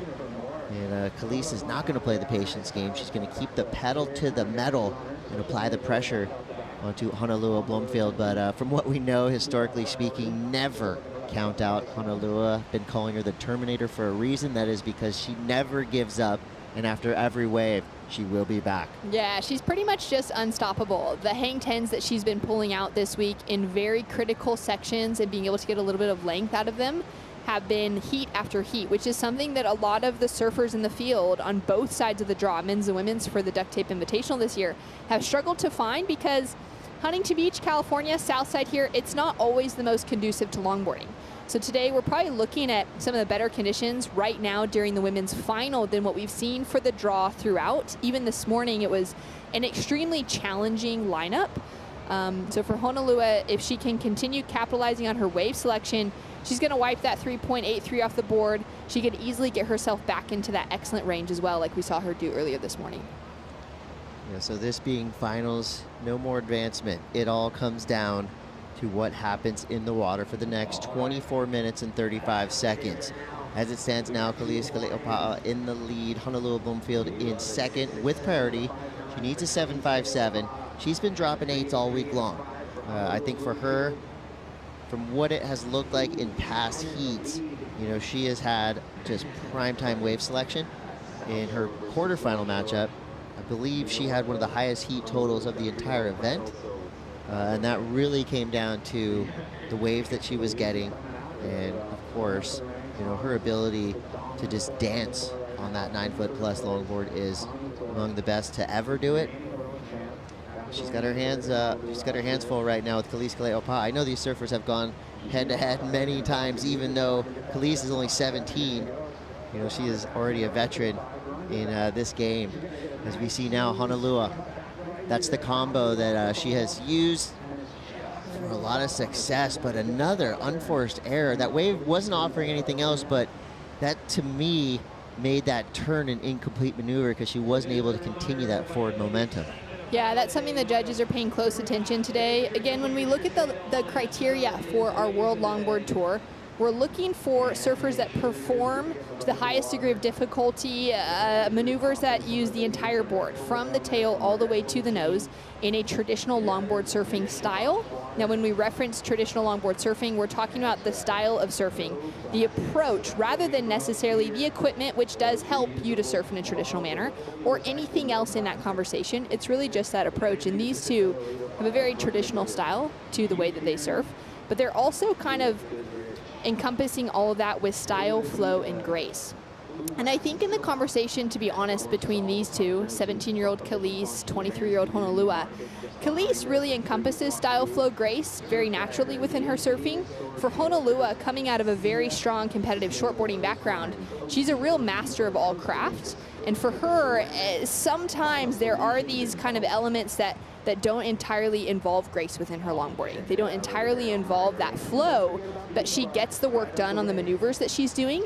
For her now coming out into these finals to beat the style, the flow, and the grace of Caity Keleopa'a, she's got to really keep herself focused on that flow, on not trying to maybe force things a little bit too much, to really focus on keeping that upper body quiet while still capitalizing on those critical sections in order to take out the young Hawaiian today. 21:50 now on the clock. Caity out the back with priority. The last wave comes through for Honolulu, a 2.5, so did not get credit for the second turn. Again, here in the longboard world, these maneuvers last a lot longer than they do on a shortboard. You know, it's about riding out completely clean. And both these surfers right now looking to the horizon, wondering what is going to happen next. And this wave just kind of perks up out of nowhere. And Caity looking like she's going to activate her priority. She does. Fading right, cross stepping over, and that wave dissipates beneath her. I'm not going to call it a priority error just because there wasn't really anything happening right there, and there's plenty of time to go. Sometimes you got to roll the dice, as she did right there. It's not going to pan out for her, but she's got that 6.67 and a 5.9, a healthy lead. Flip side of that, you just handed priority over to one of the best longboarders to ever do it. Even having that little kind of panned back angle for a moment, we could see that trail of whitewater sitting in that middle section. There it is. You can see still see that whitewater in the bottom half of the screen, which was the leftover of that wave that Caity took off on. And I think she actually made a mistake by rushing out to the shoulder too quickly and not carving back. She could have had that inside connection really well and maybe done something with the score line. That was a ripple. Somehow formed into a wave. That was a ripple, definitely. Honolulu Bloomfield now. Caity with the front row seat, and Honolulu now pulls out. I don't know if that was a purposeful pull out or if the wave kind of just went underneath her. Either way, she's going to keep priority as Caity was paddling back out. So that just shows you a bit of the competitive knowledge, the high heat IQ that Honolulu possesses. She was going through a lot of different thoughts. She stood up. She saw in front of her Caity paddling back out. She did the equation in her head. Is this wave a 7.57? She didn't think it was. It looked like she pulled out. Of course, I'm just guessing as to what she was thinking, but that's what it looked like on screen. Caity now back at it. Another ripple that could turn into something. So right now it's really starting to feel like a cat and mouse game, right? They're just kind of testing the waves coming at them. They've got so much time too. They're on a longboard. You can paddle out to backline so quickly, especially when we don't have those giant sets. We don't have all that current today. They can get straight back out there really fast. And actually during the semifinals, I noticed Honolulu, a couple of the scores that she got against Rachel Tilley came from waves that didn't look like they were going to stand up into anything, but as she stood up to start riding them, they really developed. So even just that idea of staying a little bit active in this first half of the heat, I'm a fan of it because you don't know. You might have something pop up that matters. Oh no, it looked like Honolulu Bloomfield had a deep paddle for that wave, and she did. She hands priority back over to Caity. So a priority switch there. We'll see what that has in store for us for the rest of the heat. Just a few moments ago, we did catch up with Zhao Chianco, who's on the glass now with Louisa Florence. How was that exchange for you? Well, it was a really tough heat. I had a couple of mistakes that put me in a situation that I shouldn't be, and I think it's just time to reset and not commit those mistakes anymore. E a galera vai à loucura, Brasil. Que semifinal foi essa? Pelo amor de Deus, conta pra gente como é que ficou o coração ali naquele momento que você não sabia que você ia passar ou não. Foi realmente muito apertado. Eu olhando a onda de trás, eu sabia que a onda tinha dividido um pouco, então a primeira manobra dele, de repente, não tinha sido tão boa. Eu tenho que olhar o replay, mas Eu tinha o pressentimento que, mesmo eu errando as minhas finalizações ali, em algumas ondas que não deveria ter errado, eu acho que eu me sairia campeão e vamos para as finais, é um sonho realizado. Vamos para as finais. Boa sorte. I was just asking him, you know, how he was feeling about it, and he was like, you know, I was looking at the wave from behind, so he didn't really know. He has to watch the replay, but he was really holding that fear and the feeling and that confidence that even with his mistakes, he was going to advance. So here we go to the finals. That's right. Our men's Challenger Series finals are set. Thank you, Louisa. Man, that's got to be nerve-wracking.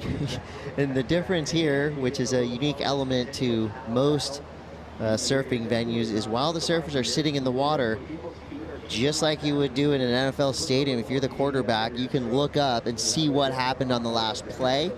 And that's what Giachanka was doing during Evan Geisman's wave. There was an exchange during the interview, starting with Honolulu Bloomfield. Gets a little bit of work done out the back. Nothing too extreme though, just redirects here through to the inside and finds herself another nose ride. Great trim line.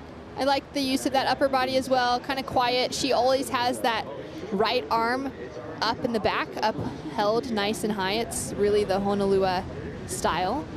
And finishes off really well on the inside. She is looking to improve on a 5, and then Khalees had a look at this one. That was a beautiful little combination. Keeps that flow moving, nice bottom turn as well to project through after that outside nose ride. Start setting it up here. And we're really looking at this grace coming through within her surfing, but also capitalizing on some great sections. That was a very well-ridden wave from both surfers. And I think with that, it's really gonna start to set the tone for what our surfer in second place is chasing to take the win. Yeah, and the score comes through for Honolulu Bloomfield. It's not going to help her out, a 4.6. I mean, I feel like all the momentum right now is with Khalees. And we're still waiting for her last score, which could potentially improve on the 5.9 that she's sitting with. So 15:24 to go. As it stands now here in the Vans Duct Tape Invitational Women's Final, Khalees Kaleopa'a is in the lead. Honolulu Bloomfield in second. With priority, she needs a 7.57. Nice looking peak here right at the pier bowl. So Honolulu has shifted over towards the pier a little bit. She gets up on the nose. And that's the combination that's been getting her through so many heats in this competition. A little nose ride to turn. She does get that cross step cut back there. This wave could form up for her nicely on the inside. She's got some open face to work with, building speed, momentum, gets the 5 over the toes, or the 5 toes over the nose, I should say. And that's the clean ride out that we've seen from Honolulu, heat after heat. Honolulu Bloomfield is back. 14:30 to go. Was it a 7.57? Wow, that was such a good wave. The outside section, the way that it actually broke up by the T on the pier, that's the bigger set that we've seen rolling through so far. She got such a perfectly placed nose ride, and you could see she was able to take her time with it as well. Let's have a look at it here. Sets it up, quick footwork up to the nose, gets fully locked over. That board, that nose way locked into the arch of her foot as well, which just shows that commitment. I love the use of variety as well. Something the judges are loving is that cross step cut back as long as it's functional. And then you can see that bottom spray off that turn looking really, really solid. And then this, I was not thinking she was gonna be able to make it through, but all of her experience in end sections like that means she just slices through with ease. I feel like that wave is gonna make this a heat. Judges deliberating. Her high score so far is a 5. I think she did more on that wave than she did on her 5. You know, you saw her go to the nose multiple times. That was a really, really nice wave. We haven't seen any scores come through from the judges. The last one of Khalees was a 6.30, so she's sitting with those 2 6s, which has set her up really well in that leading position. Honolulu chasing an almost 8, a 7.97. And I just have to think that it's going to get there because we saw that good outside section. We saw that nose ride. Now maybe something lacking in it is the fact that it wasn't a crazy critical nose ride out the back. She got the work done, but maybe not that steep section that we were looking at in some of the other waves. Yeah, I think you're right. That score comes through at a 5.77, so under the requirement. Now she needs a 7.20. We're going to take a quick break, but we will be back with the culmination of the Vans Duct Tape Invitational Final. Stay tuned.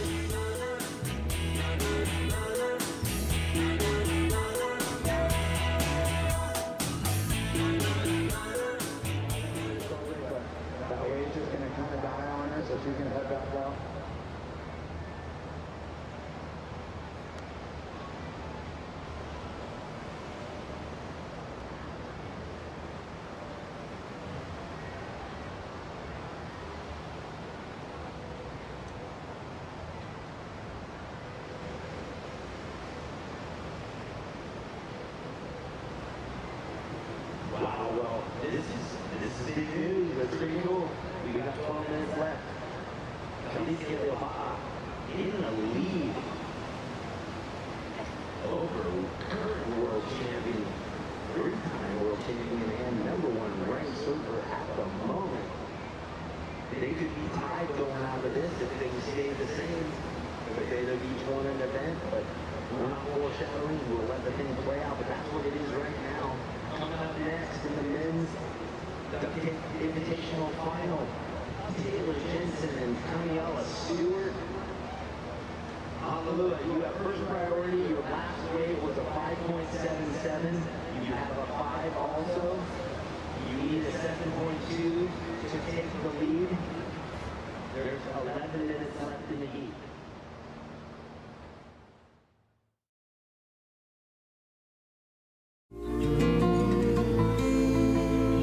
Today, we are putting on the Van Surf Camp, so we are working not only with Native Like Water, but Stoked, Mentoring, and City Surf Project. Native Like Water works with tribes throughout the state of California and also internationally. The group that we have here today are representing various nations, sovereign nations from throughout Southern California and throughout the nation. So it's what we call an intertribal representation, where we can all kind of get together and participate. It's native territory, and it's super cool knowing that WSL is acknowledging that. One of the things and our goals in the grant that we received is to help restructure that narrative and to have that inclusivity of our people within these coastal environments. We want to go from just surviving to thriving, and this surfing is an example of us thriving within our natural environments.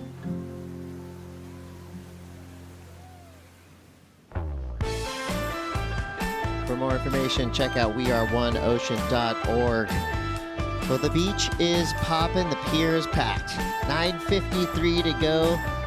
Tension in the lineup is building as Caity Simmers is in the lead with a 6.67 and a 6.30. Honolulu Bloomfield with a 5.77 and a 5.0. She needs a 7.20 to get back in the lead, which has been held down since the very beginning of this heat by Caity. But this happened during that break. This is Honolulu. She got that nose ride to start. This wave looking a little bit more bumpy as well. You can see that board just kind of picking up the bump as well as she's cutting through. It doesn't have quite as much flow to it. Still a nice nose ride out the back though. Doesn't make the inside connection. Curious to see what Caity got up to on this one. Nice footwork, finds that little quick hang 5.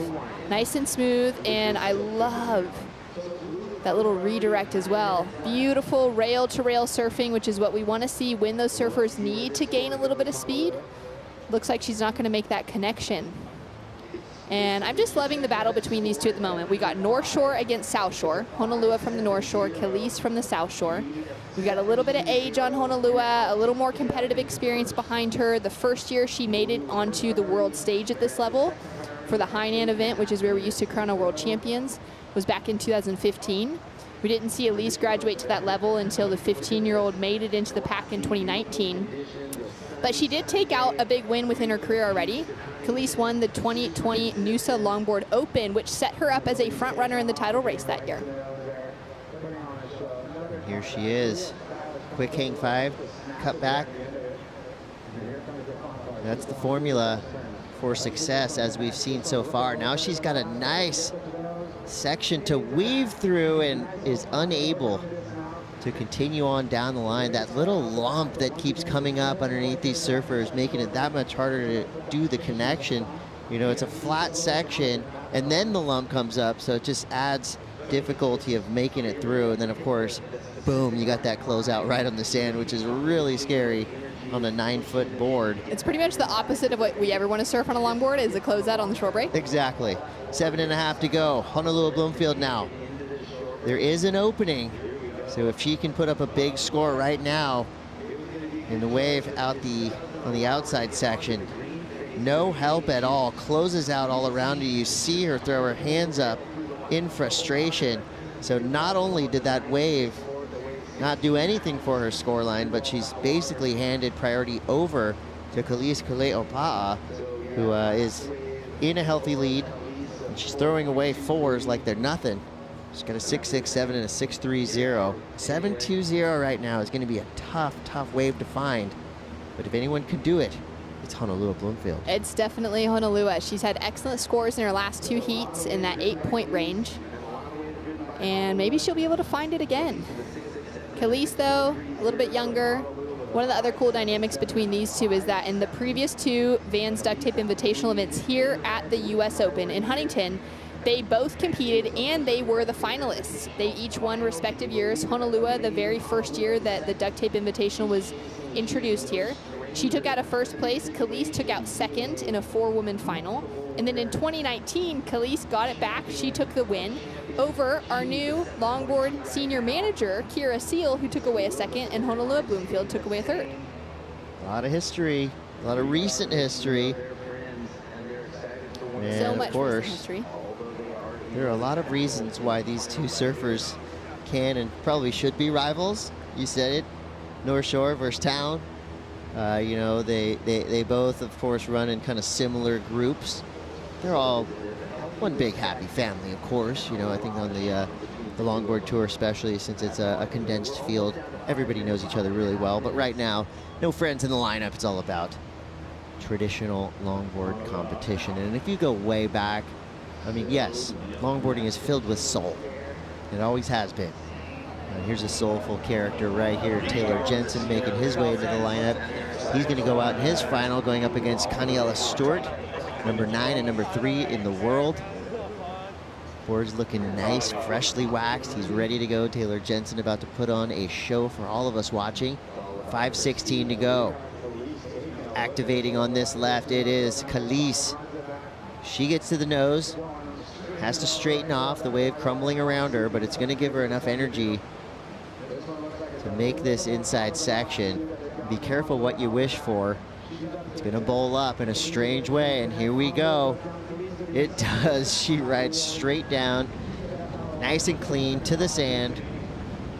The best way to prevent a stingray whack is to run it over with your surfboard. There you go. Ask me, that's totally fine. I love all creatures except stingrays. Except stingrays.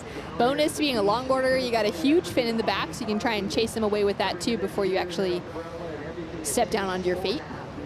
That was a great wave. Let's take a look at what happened with Blue. So she's chasing a big score already, a 7.2, finds that hang 5, but just gets stuck with that coming off of it. And then Kalise, we're taking a look at this one. I love that outside combo, finds a nose ride, gets that little carve back. This wave closes out really quickly. It wasn't like a really huge redirect either until this moment. And then she just finds that flow, and she does everything she needs to at this stage. She doesn't push that nose ride, which she would have fallen on.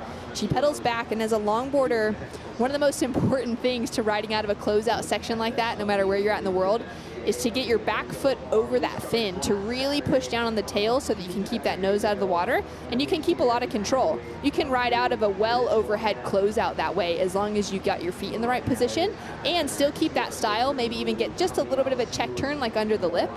And Kalise did well with that one to just finish out complete. Well, we got 3 minutes, 25 seconds to go. 22 waves ridden in this final. Of course, on a longboard, easier to paddle, easier to get into waves, easier to get back out to the takeoff zone. And both of these surfers have made full use of their time. They both have 11 waves ridden. But it doesn't matter how many waves you ride. It's 2 waves that will be totaled up to figure out who will be first, who will be second. As it stands now, Caity Simmers in the lead. Honolulu still needing that 7-2-0. And that was Connie Stewart, who's paddling out in the men's heat against Taylor Jensen. Connie is Kalisa's cousin, and with the Hawaiian flag on him was Kalisa's little brother, Moses, who is an absolute champ. He was sharing with me Kalisa's taste in music is very traditionally Hawaiian. She's got some massive playlists that go up to, you know, well over that 2-day mark. You just keep listening to music that never ends, and it's all Hawaiian style. Where Honolulu, I think, has a little bit of a different taste, prefers a little Justin Bieber, some other little, you know, flavors within it. And at the moment, it's one of the Hawaiian natives in the lineup that's going to be taking the win, and it looks to be very favorable for Caity, the princess of Waikiki, following very well in the footsteps of Kalia Muniz, the 2-time world longboard champion, who bowed out of competition this year, although she was in the rankings and had a spot. They're expecting their second child and just really starting to set the tone of that South Shore crew out of Waikiki. There's so many great kids that have come up, but women like Kalia Muniz, who's kind of set that tone for that next generation. And it was Honolulu Bloomfield last year winning her 3rd world title in the water while Kalia Muniz was surfing to take away that 2 world title tie between the 2 Hawaiians. Oh man, so Honolulu Bloomfield, you see her sitting out the back. This is her moment to ponder what happened. I mean, she's probably getting very used to winning all the time, and this is a win. I mean, final finish, 2nd place on the World Longboarding Tour is huge. It's a rare occurrence for Honolulu, but you don't want to poke that monster, because if you make her mad, she will make you pay. And going into our final stop at Malibu, where she's got probably a little bit of mix, right? Residual scar tissue from not winning, but also that's where she won her last title. So it is going to be a epic finish to our WSL World Longboard Tour. I can't wait to see what happens next. I can't wait to see in the next 47 seconds if Honolulu gets an opportunity to put something on the board. I've got to feel like all the momentum, it's been with Caity from that opening exchange. She found a 6.67 from her first wave. It took Honolulu 7 waves to get herself into the 5s to put something that really counted on the scoreboard. And for Caity, with her taking a win here, it now ties up the rankings. Both Honolulu and Caity are going to head into Malibu with 5,000 points, with a tiebreaker on the line to win that world title. 15 seconds left. Will this wave come in time? Both surfers having a dig for the first wave of this set. 8 seconds left. Honolulu identifies something coming in. Time is winding down. 3, 2, 1. And the horn blows just a second too soon. Honolulu can't catch that wave. Congratulations to Caity Simmers, representing Oahu, getting the win here at the Vans Duct Tape Invitational 2022. Gets a hug from cousin, and wow, you know that has to fire up our surfer in blue, Connie Stewart. His cousin just won the Vans Duct Tape Invitational, and he's right out there to greet her.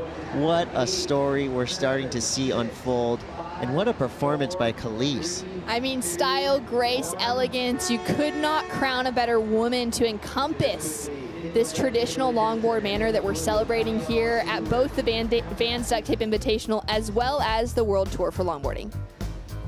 Well, your 2022 Vans Duct Tape Invitational champion is Caity Simmers, and we're going to crown more champions around the corner. Stick around. We'll be right back with more action.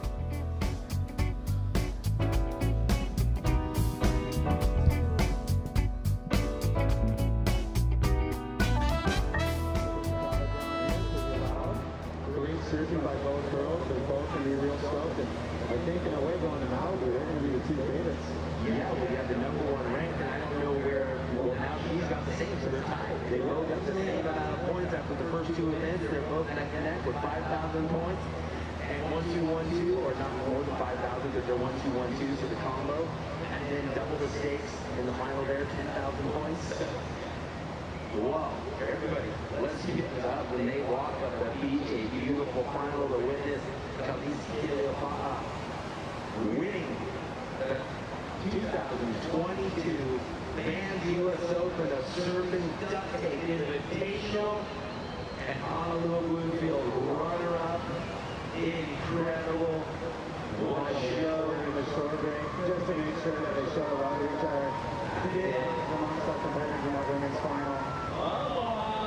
Lots of aloha being shown, so that final had 2 Hawaiians, so there was guaranteed to have Hawaiian champ there. And Moses for the prediction has started off pretty strong. Has been high predictability of winning, low predictability of losing. So far, so good. And in this heat, it continues with that Hawaiian hurricane. Taylor's going to try to stop it. Please coming in. Make some noise for the women coming in.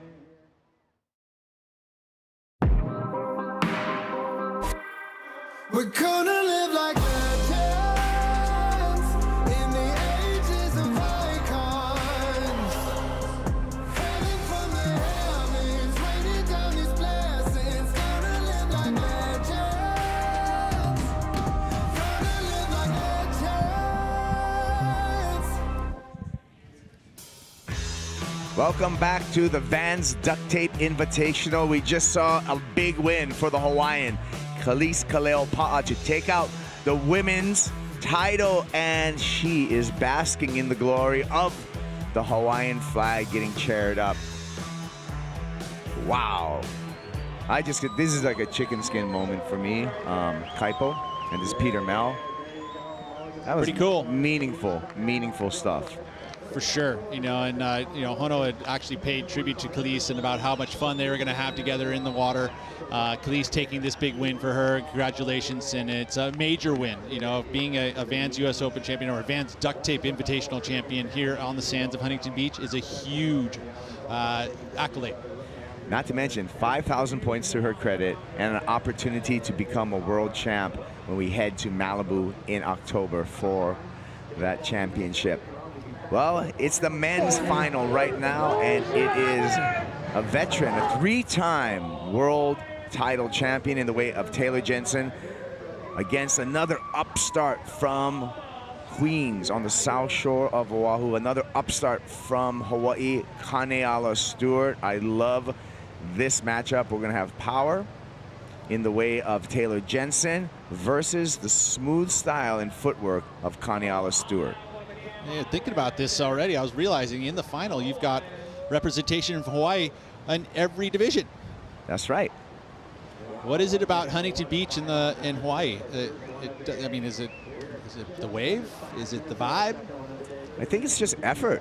I mean, I feel this wave takes a lot of effort, and Hawaiians putting in that effort. Look at 2011, 2012, 2017. Taylor Jensen. He's also won 2 U.S. Opens as well back in 2003 and 2008, so very decorated, and he would be the veteran amongst these 2 competitors versus Kaneala Stewart, hometown Waikiki, Oahu, a classic surf break Queens that has been surfed for hundreds of years, and Kaneala Stewart continues on with that cultural tradition of surfing. So cool, and of course, Duke Hanamoku, a huge part of that heritage, going to the Olympics, and he's recognized around the world. All right, well, hey, let's celebrate a win. Let's celebrate a win for Hawaii. Caity Simmers is your 2022 Vans Duct Tape Invitational champion, and I want to hear from her. Yeah, so many hugs and kisses over here. It was a huge win for you. Thank you. How are you feeling? I just feel so loved. I like the support with my family and friends. It's unbelievable. Hugging my cousin in the water after that final was just so heartwarming, and I'm filled with a lot of love. Did you tell him something? Oh, I just said you got this, you can do it. I was like, bring it home, so we can have a bigger rager when we get home. But no. I was just hanging out with your family in the athlete zone, and they asked me to tell you how proud Waikiki is of you. Do you want to say something to them? Yeah, literally my whole entire family and friends, our surf community back at home, they're my motivation when I come out here, because we come from such a special place. And I grew up surfing my whole entire life around my uncles and aunties, and I do this for them as a thank you for introducing me to this sport or passion that I love so much. So yeah, thank you. Go bask in the victory. You deserve it. Congratulations. Thank you. Thank you. Congratulations, Caity. Ho'omaikai. That was awesome. Again, chicken skin. Well, here we go. Kaimana Stewart now up and riding, representing Hawaii in this final. Gets to the nose. And that style just oozing from the lanky Hawaiian surfer, also from Queen Surf Break. Makes his way again to another 5, skates through this flat section, and a light-footed rebound on the inside before ending up on the shore. So Kaimana Stewart, that's going to be his start to his matchup against Taylor Jensen. Such great board control. It's truly incredible how he's able to just weave back and forth and read it so well. Again, to see how quick footwork. Look where he's actually trimming on the other side of the stringer. When he's going right, you see the footwork is over on the rail side, holding it in, and then again onto the tip. All this work just keeping the glide. Roller coaster from the midpoint of the board once again. Best number of the heat, obviously, but a great start. Waiting for that number to hit our scoreboard so we can update you on the earnings of Kaimana Stewart on his second wave. First wave, not going to be a factor, just a fractional up and down. So this is going to be his first real number. You can see that 0.77. That's going to count for nothing at the end of this heat. A 4.83 checks in for the start for Kaimana Stewart. Priority shifts now to Taylor Jensen. You can see him sitting out in the back in that red jersey. Big week for Taylor Jensen, 3-time world champ. Dropped a new pro model with Firewire surfboards, the TJ Pro 5, made in that Thunderbolt construction. So all that stuff hitting stores right now, and what a timing for Taylor Jensen to get a new model out on the store shelves the same week that he finals here at the Vans Duct Tape Invitational. And you know that someone with his caliber and accolades and understanding of equipment, that the design is going to be something that's going to work pretty darn well. Well, it's been working pretty well, right? That round pin that he's been utilizing, and it's been looking smooth as opposed to the majority of the field with big square nose rider tails. So the TJ Pro 5 looking the goods. You know much about that Thunderbolt construction, Peter? Not a ton. It hasn't made it into the floor of a Freeline Surf Shop, so I don't have all of the tech aspects of it, but I know that Firewire is at the forefront of trying to mix up and utilize different materials, and I feel like of anything that's happening in board design, yes, template, rockers, fin plates, fin design, all that stuff's pretty cool, but we're recycling a lot of design theories there. You know, it's not like you can go all of a sudden just completely throw that upside down. But as far as construction goes and utilizing different materials, those are always getting refined. You know, the cores, foams, carbon and epoxy, those types of things, and flex pattern, all of those things are still in the infancy in my eyes. Well, I think that construction works pretty well for longboards. Also, boards built for Kai Salas in that construction, Ben Skinner and Soleil Erico, all for that same construction. So good job to all the people over there at Firewire and their commitment to longboarding. We're committed to longboarding as well here at the World Surf League. We've already got a women's champ. We're looking to crown a men's champ as well. This is stop number 2 on the World Longboard Tour. With the tide filling in, Peter, things have slowed down just a tad. Well, we expected that.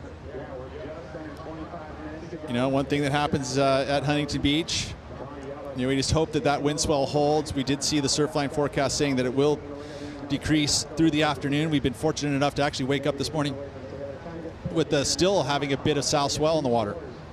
You see that there's both, you know, these southerly angled swells that move from the left part of the screen to the right, and they kind of just shift ever so slightly that direction towards the pier. And then we've seen some wind swell that goes the other way. So we've had sets both directions. Taylor Jensen and a quick cross step to the nose for a 5, and stays steady through this flatter water on the inside, unable to make the connection to the shore break. Both these surfers have an incredible read on, you know, the energy of a wave and where to keep the trim, and sometimes they're like, okay, well, am I going to have to commit to the inside in this one? Taylor says, no dice, there's not enough energy for me, so I'm going to kick out. Kaimana perched on the nose for an extended period of time, and unfortunately, seems like he got a little greedy on that tip time, and it cost him. Overcommitted. Understanding that, you know, the time on the tip translates into extra commitment. But of course, when you do that, there's always a chance that you're going to fall. Yeah. Unfortunately, that's what happened there for Kaniala. Yeah, lost the balance and lost that kind of planing ability, and the nose poked a little bit for Kaniala, and that's how he lost the wave. Just a 1.2 for that ride. Last score for Taylor Jensen, a 3-point ride. Jensen looking for a 3.04 at the moment to turn this heat. Early days, though, 23 minutes and 15 seconds on the countdown here, and priority back with Taylor Jensen, so opportunity for Taylor Jensen when the next set arrives, Peter. We've understood and talked about how important priority is. We actually saw Kaniala utilize that at the end of the last heat. So smart, understanding the priority can be that power position, especially at the back end of a heat. And he was kicking out to make sure that he was able to get that priority. Worked out well for him. He's in the final. One more heat to go, 22 minutes. Be able to pick up. It feels like that 4.83. I mean, yeah, he's got the lead right now, but I don't know if that's going to be truly enough to be held on to as a top 2 score. I feel like you're going to probably need something. Ooh, look at this. They're both like quick flinch. Saw something going on outside. Wave number 1. It looks like a 2-wave set, and decision time for Taylor Jensen. He's going to go on wave number 1. Here we go. Fade into the right and gets a 10, arching through that hang 10. Powerful turn, signature move for Taylor Jensen, cross-stepping and getting into the planing area of the board to connect the dots from the outside to the inside, pushing down on that rocker, and makes it to the inside again. Oh, some beautiful tip time there, and a finish. So you talked about a breakaway score, Peter. I think we just saw that. I would agree. Extra time on the tip. Again, great footwork. Utilized the entire wave from start to finish. He actually moved outside a little further than we've seen anybody grab a wave. So he saw that that opportunity was there, and he put himself on that outside section. And you see that little bottom turn. It's not really even a bottom turn. It's almost a stall, but and then jumps to the tip. And look at that. The style arches his back, and then this cutty. And look at the arm placement. Drives through it too. You know, held the rail through the maneuver, nice and smooth, and then actually pulls that arm up over his shoulder. Little extra accentuation, and then this here had to make that inside section, and look at back on the tip, and then the little swivel on the tip, control with the finish. I mean, this is going to be a magnificent number for Taylor Jensen. Yeah, I concur. He checked all the boxes. He utilized the entire length of the board. He got some nose riding time, style, flow, and grace all executed there, making the difficult look easy, and just check the boxes, all the criteria, and checking them in the number of a 7.67. So as we anticipated, Pete, that was the breakaway score for Taylor Jensen. And now Kaniala Stewart needs to answer back with a 5.85 or higher. And here's all the judges' numbers. Pair of 8s there, pair of 7.5s and a 7. Knock out the 7 and the 8, average the 2 7.5s and 8 together. That's where you get the 7.67. I'm feeling good about the score. I think the judges got that one spot on, given that performance. They did leave a little bit of room into the excellent range, in which they should, because there may be some bigger, better waves and maybe even more nose ride time available. Paying our attention to Kaniala. Pier bowl on the nose, has to step back quickly. Little bank on the oncoming whitewater. Now some footwork through this middle transitionary section. And cross step to the nose, gets the 10, and soul arches through that 10, hangs onto it, and gets the finish, Kaniala Stewart. We also had Taylor Jensen on that same wave further down the beach. And another paddle race out to the outside. And a paddle race is going to begin right now for priority. So both surfers taking that wave, and that's going to mean the judges are going to take a little bit of time to get these scores in, because I guarantee you they're going to have to do some video review, which are available to our judges. Yeah, that's exactly it. We get to watch also on this one is Taylor Jensen. So different peaks. Priority was with Kaniala. Wow, nice little driving turn there. We saw him quickly run to the front of the board at the very beginning of that wave, but really the outside move was that turn. I really like how Kaniala is able to move his board through that midsection, he's always moving left then right. He's committing the rails through it, not just gliding straight. He actually moves back. Watch, you see him, he just goes up to the front of the board, and then he'll transition to the inside rail, and then he'll go back to the other rail. And that was pretty cool right there, especially when he gets to 10 and is able to pull it out. Well, so we're going to see, I think we're going to see Kaniala's best number for sure, obviously. And, you know, in comparison to the 7.67, that's what the judges are looking at. Taylor's going to keep the lead most likely because his backup number is going to be better than the 4.83 of Kaniala, but it feels like it's pretty close to the matchup of the 7.67. Kaniala taking a look at this one. On the paddle. Stewart going left this time. Cross stepping up. 5 there. Has to skip through some slow water. Gets back on the nose and hangs there for a bit before redirecting on the inside. Smooth cross step cutback and weaving through a flat section back up on the nose for Kaniala Stewart, pressing down on the nose and stepping back on the board to control the finish. Stewart.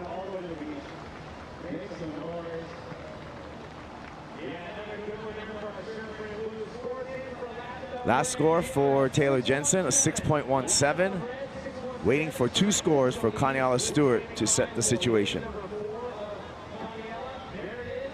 6-point ride for previous wave of Kaniala Stewart. We're still looking for another score to set the situation. Here's the replay. This was the last wave. We haven't seen this score yet, but I mean, I felt like, to me personally, Kaniala's wave was a little better than Taylor's in my eyes. That's just my opinion. It came on slightly under. But watching this one here, outside work, wasn't able to get the full tip time, but that was beautiful. A little swivel on the nose, pressing as you had mentioned. So difficult to do, to keep that board and lift it up. Well, Kaniala needs a 7.84 if he wants to turn the heat in one wave. And the waves are starting to turn on. Here we go. Big set wave here, too. Taylor Jensen on the nose and pearls there. So missed opportunity for Jensen, but quick hands to grab that board and not lose it. As both surfers are surfing freely without leashes. So really good for Taylor Jensen to have that quick reflex to grab that board and he loses avoid having to swim to shore. Yeah, he loses that board. He's going to waste a good 3-4 minutes of a final heat. Not a good idea. Still waiting on that last of Kaniala. Again, he's going to be still behind most likely. This was an opportunity, I think, for Taylor to extend his lead, because that was probably the biggest wave of the heat. Overcommitted on the nose, and then you run back as fast as you can, but you're also falling from the lip, and the nose grabbed. You saw it pearl. Very difficult to actually keep it all together in that moment. But he was able to grab his board and save priority.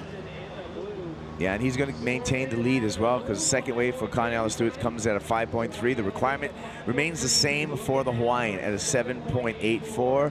Kaniala Stewart needs the best wave surfed so far in this final if he wants to take out a crown here at the Vans Duct Tape Invitational. Feel like there's a pretty good gap between the two, so obviously seeing something different on the watch of the heat previous. More from the Vans Duct Tape Invitational. This is the finals, and the conclusion is on the way right after this.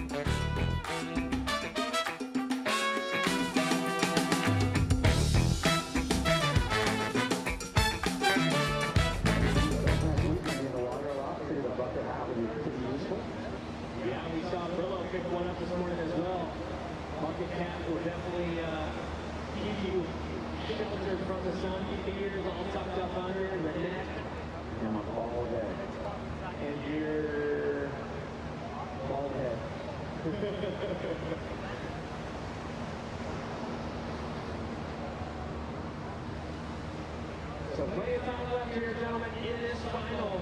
13:50 to go.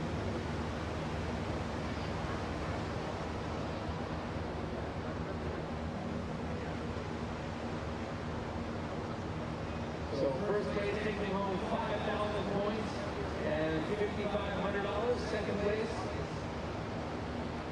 3,900 points and $2,750. And here we go. What have we here? Kaimana taking a look. Under priority. And he's riding this one right up to the front of the 10. Takes that looking a little bit, but he looks like he's going to make it around this section. No worries. Stylish drop me back to the ball. Out the back there. Take a look. Connie with a quick tap in the nose on the inside. Taylor goes down on the back. Connie coming into the short right here. He goes a nice spot. Blocks the back. Switch stand.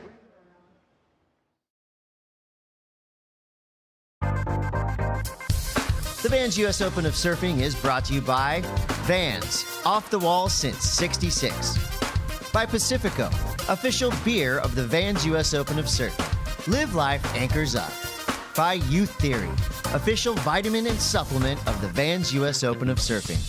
By BF Goodrich, official tire of the Vans US Open of Surfing. And by Stillhouse, the unbreakable spirit. It's finals time here at the Vans Duct Tape Invitational. Men's final out in the water. 12 minutes remaining and counting down on the clock. Taylor Jensen, the three-time world champion, out in the lead over Kaimana Stewart representing Oahu, Hawaii. And here we go on the replay of Kaimana Stewart, Peter. Again, that beautiful walking up and down the board. So nice from Kaimana. He stays with this one. Even during the midsection, he's able to walk up and down that board, just gliding. He's like he's on an escalator. Back to live action, and it looks like it was just Taylor Jensen coming off the wave. And that score is in there, Kaipo. It doesn't factor in. Yeah, for Kaimana Stewart, doesn't factor in. The need remains the same for Kaimana in the blue jersey, a 7.84. Taylor Jensen was able to get back out the back and regain priority in the lead. Heat control with Jensen. Yeah, at this point, I think Kaimana's strategy would be just wait it out, wait for another, major set wave, because that'll be a point of difference if he can find himself a nice, sizable one, and just do the surfing he's been doing all week long. That's going to be able to, if you can get into the excellent number there, that's going to turn the heat for him and turn the momentum. Let's check out our heat recap, Peter, starting off with Taylor Jensen.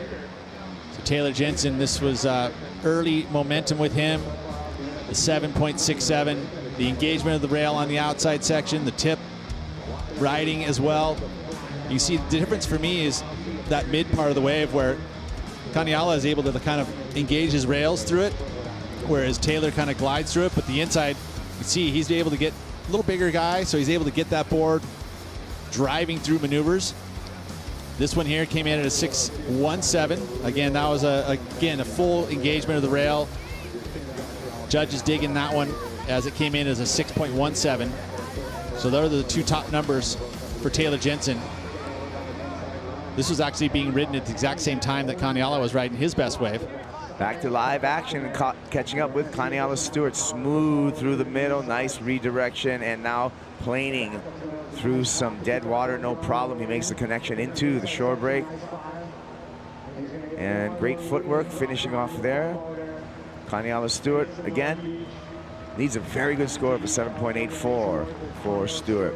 Yeah, unfortunately for me, that just the wave quality on that one wasn't as high, but I mean, I love the way his transitions are from that outside to the inside. It's just smooth. It's still like he's actually moving up and down the board at the same time, just gliding. Look at that. Ooh, 10 out there on the back part of it. I like that.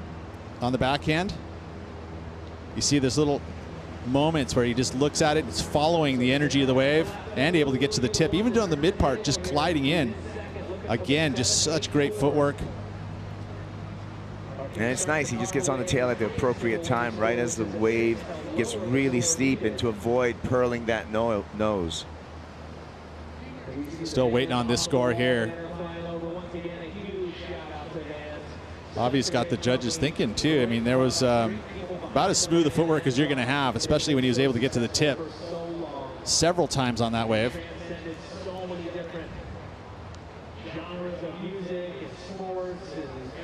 Not even into his top two, Kaipo.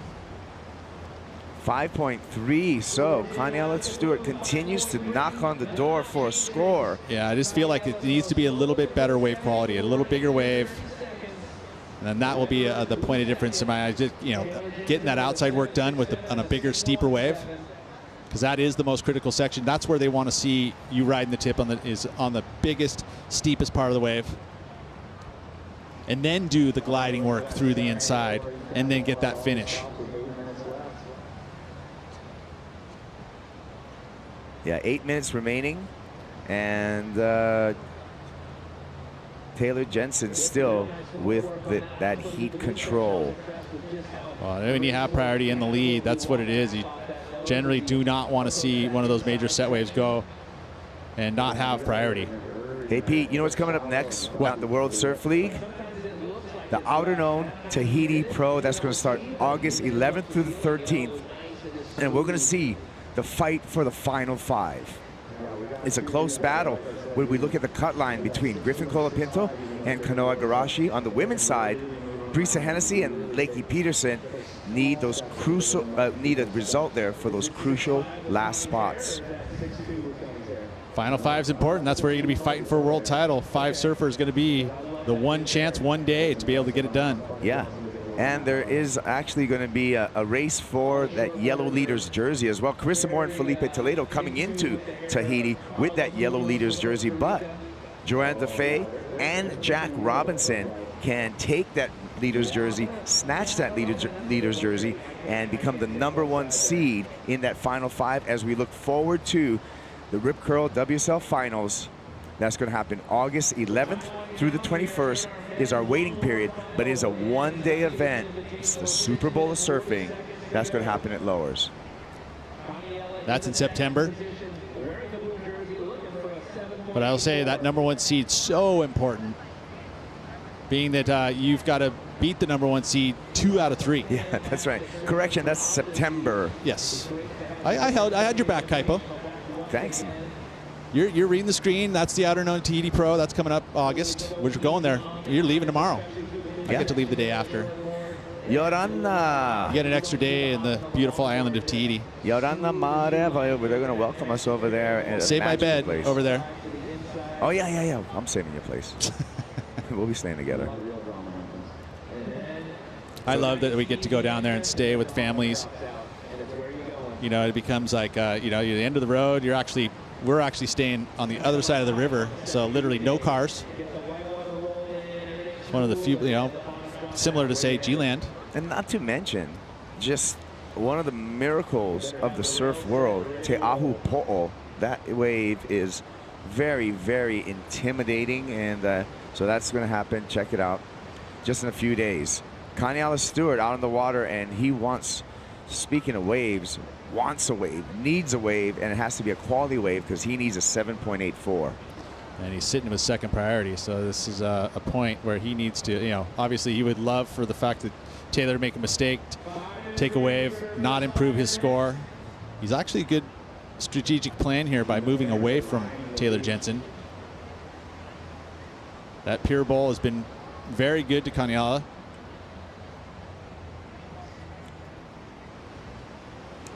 Let's take a look at the highest single wave score in this heat. This is the 7.67. So not a major set wave, at least from what we've seen, but just the outside work. Beautifully done. Tip ride, held it for a moment, and then that nice engagement of the rail. Through to the inside, again, more tip work with the 5 and that little swizzle up top. Great control, little point of difference. And a finish with actual like rebound off the foam after the tip ride, which is, again, great footwork to be able to get up to the tip and then all the way back to be able to finish that move.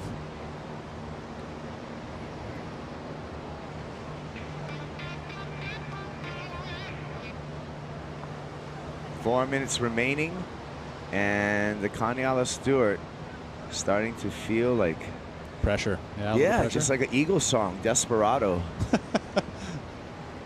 I mean, what you can and you Cote do? and the music connotations to surfing. I guess in music and surfing are very close to each other. Oh, intertwined. Yes. Well, Kaimana Stewart, I mean, what can he do, Pete? I mean, if the strategy, let's do the 3. He's going to get there connected right now. Start doing a wave chant, just a 2-wave set. That's what he's going to need, right? He's going to need a 2-wave set just to give himself a chance, because Taylor Jensen, you don't surf your way to 2 U.S. Open titles and 3 world titles by not knowing how to play a heat. It's true. And it's funny because in Taylor, just watching his demeanor throughout a heat, I mean, as competitive I'm sure he is, he doesn't really ever play defense. He just sticks to his guns. Yeah, in the semifinals, he really had a gentleman's finish, if you would, where he had priority, but he gave a lot of space. Yeah, he just sat in the spot and said, I'm just going to, you know, he's pretty much one of those guys that just wants to keep surfing well and getting the best waves, and he has his spot in the lineup, and he's going to sit out there and wait it out. Just like he's doing right now. I mean, in his eyes right now, he'd love her just to stay flat for the next 250. Do you have a wave chant? Yeah, I do. You want to? No. No? You've heard it before. Here we go.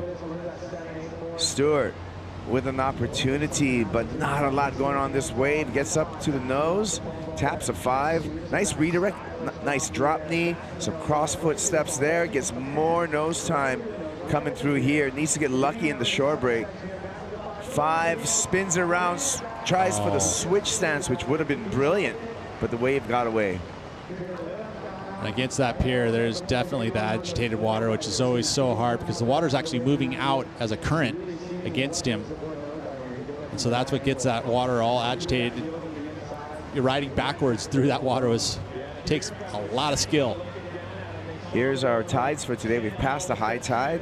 We're past the low tide, I'm sorry, on our way to a high tide. Local time here, almost 1 o'clock, so we're in a mid-tide zone. Yeah, well, and 2.6 low is not a very low tide.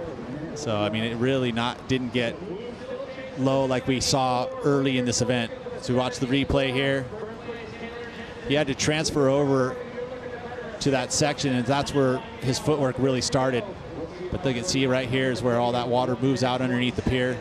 Oh, that was such a brilliant Creates a lot attempt. more friction. Yeah, the wave almost stops right there, right? Well, you can see the wave actual speed. Yeah, it does. It slows down, and then the water's all choppy, so you have to plow through that, and it's just a challenging part of the lineup to really execute any maneuvers. Although a longboard, it kind of plows through it. But I just felt like, you know, when he's on the tip of the nose of the board, it just hitting those rails and slowing him down, wasn't able to get down into the shore break section, so it didn't factor into his top 2. Taylor Jensen's going to use priority right now. That is definitely a paddle. Here we go. Taking it left. And just has to trim there. Kicks out. Well, there's the first defensive move I've seen so, from Taylor Jensen. That was certainly a defensive move. Now, 30 seconds. Is there a wave? Kaimana Stewart. 7.84 is the lead. Here comes a wave. Oh, we like those finishes. It gets the opportunity here. And Kaimana Stewart gives thanks before he paddles into this wave. Now it's all Connie on the nose. Little soul arch through that section. Explosion there, a little unstable water. No problem for Kaimana Stewart. He needs to stick with this as he stays in the white water, reading the bump, heading on to the inside. Kaimana Stewart cross steps his way to another tap of a 5 on the inside here.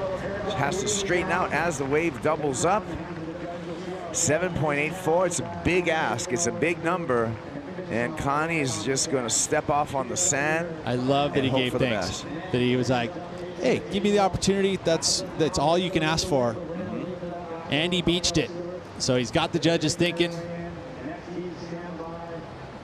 Casually out of the water as Taylor Jensen's going to near the shore. In anticipation of that final score, let's take another look at the last ride for Kaimana Stewart. Good size wave. Look at that's full on, shoulder high, on the tip. Was able to get quickly back. Keeps his balance, engages the rail, and again, I love this mid work from Kaimana. Just so good at transferring his weight through the rail on the tip. Again, wow, he's definitely going to have those judges think about it. Yep, well, the judges thought about it, Peter, and it's a 5.6, not enough for Kaimana Stewart, so it's Taylor Jensen, your 2022 Vans Duct Tape Invitational champion. Big congratulations, has been on point all week long. And security grabbing Taylor's board. Does he need security? There's security that takes you up and down, yeah. He's a big guy, but standard procedure. All right, there's your champ, Taylor Jensen, for the Vans Duct Tape Invitational. When we come back, we're going to switch gears. Oh, well, it's going to be the Women's Challenger Series Finals out in the water.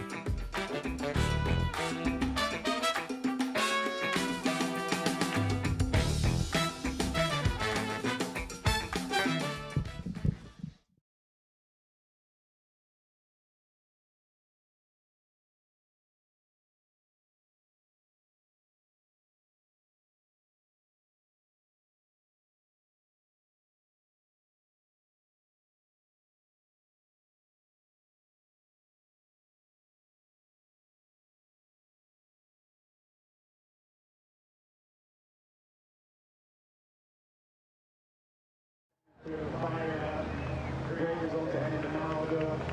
Brought the whole family down for this weekend. Been seeing the kids running around, causing mayhem, and all for him to come up champ. The whole log and somehow getting him all the way up on that shoulder. The champ is here. Bring him all the way to the beach. Make some noise. Taylor Jensen. You're not going to hit the sand. Well, all congrats to Taylor Jensen. That's what the muscle is going to provide. Nice. Congratulations to the two dudes that carried them. They better go see the cameras over there. The video. They can go see the videos after here. Well, thank you, Buck Gary, for stepping in and working with us on the longboard side of things. Great having you. Absolute pleasure. Thanks for bringing your expertise inside. Thank you so much, guys.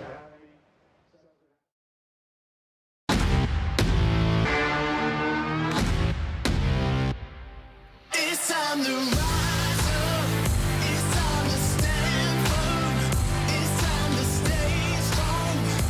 Now I know where I belong. It's time to wake up and keep the faith strong. It's time to move on. Now I know where I belong. It's time to wake up. 2 finals down, 2 more to go for the Vans US Open of Surfing. We've just wrapped up the Vans Duct Tape Invitational. It was so much fun to watch the action. But now we're into it with 2 women fighting for a chance to requalify for for next year's championship tour. Shannon Hughes in the booth alongside of the great Mitchell Salazar, and we've got a hot heat on our hands. We do, and we're going to have a new champion in the women's division here, whether it's Betty Lou Sakura Johnson or Macy Callahan, who has been consistent and on fire all week long. Look for Macy to control this heat at the beginning, especially since her best scores have really come off of lefts. Betty Lou has had a good balance of both of them, rights and lefts, over the course of the event.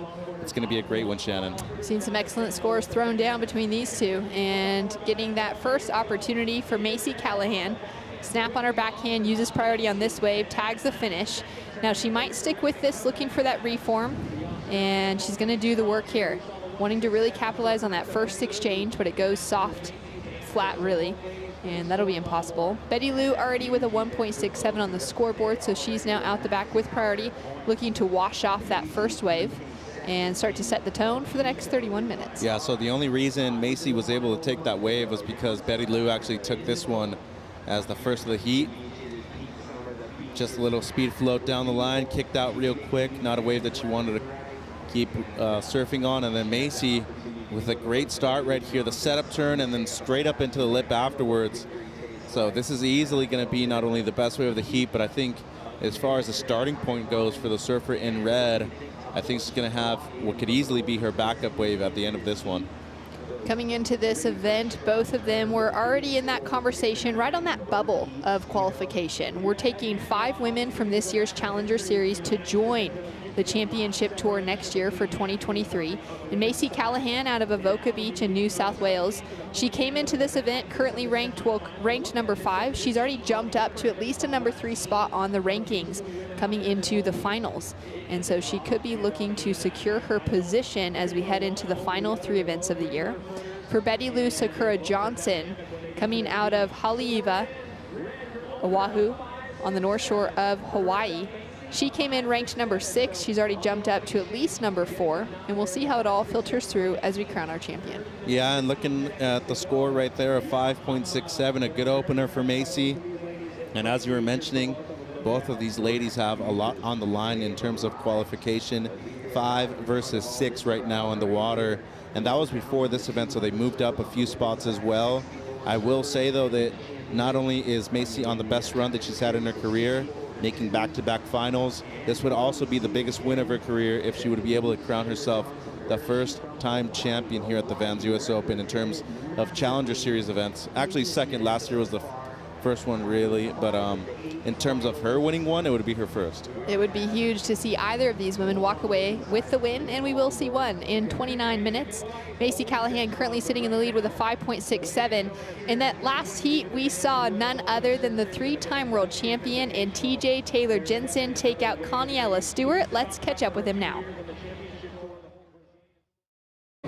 Taylor, you're normally somebody who sticks to his plan, but on that last wave, you use your priority, and then you see that wave come in for Connie. What is going through your head?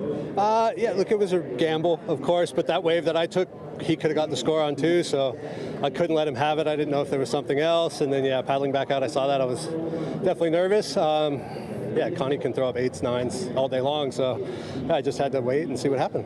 What was working for you so well in that heat on the waves you did pick? I tried to pick cleaner waves, and the rights, obviously that benefits me being frontside on those. So yeah, just pick clean rights and make sure I got that reform and finish strong, and yeah, just put it all together. The last time you won here at Huntington Beach, your daughter's not even born yet, but they're here celebrating this moment. How sweet does that make this victory, the 2022 Vans Duct Tape Invitational Champion? Far out, yeah. It's like to have my kids and my wife here is insane. It's like 2008. That's a long time ago, 19 years or whatever it is. So yeah, it feels good. With all that space in between it, how validating is it for you to get this win against such a strong field of competitors? Yeah, it's huge. I mean, these are all the best surfers in the world. So to get a win, I've had a couple bad results in the last few events. So yeah, to come back and get a win here, close to home, yeah, it sets me up going into Malibu, and yeah, I'm happy with where I am. Congratulations. Thank you. A massive result for Taylor, a big win for him. It's been a little while since we've seen him at the top of the rankings like that. Now tied with Harrison Roach heading into the final event for this year's Longboard Tour. And we could see him finding that 4th world title that he's been very hungry for. Would have to say, out of the 4 divisions, he was probably the most consistent surfer out of everybody. At least, 11, 12 points in the first 5 to 8 minutes of every single heat that he surfed. So he's looking good to crown himself 4-time world champion at the end of this year. That's right. He began competing here at this level back in 2002. His first world title came in 2011. The length of his career, now 20 years down the line, has proven to be just as strong as when it started. And that's something that we hope to see from someone in the water like Betty Lou Sakur-Johnson and from Macy Callahan, both getting those championship tour opportunities at such a young age, 16, 17 years old.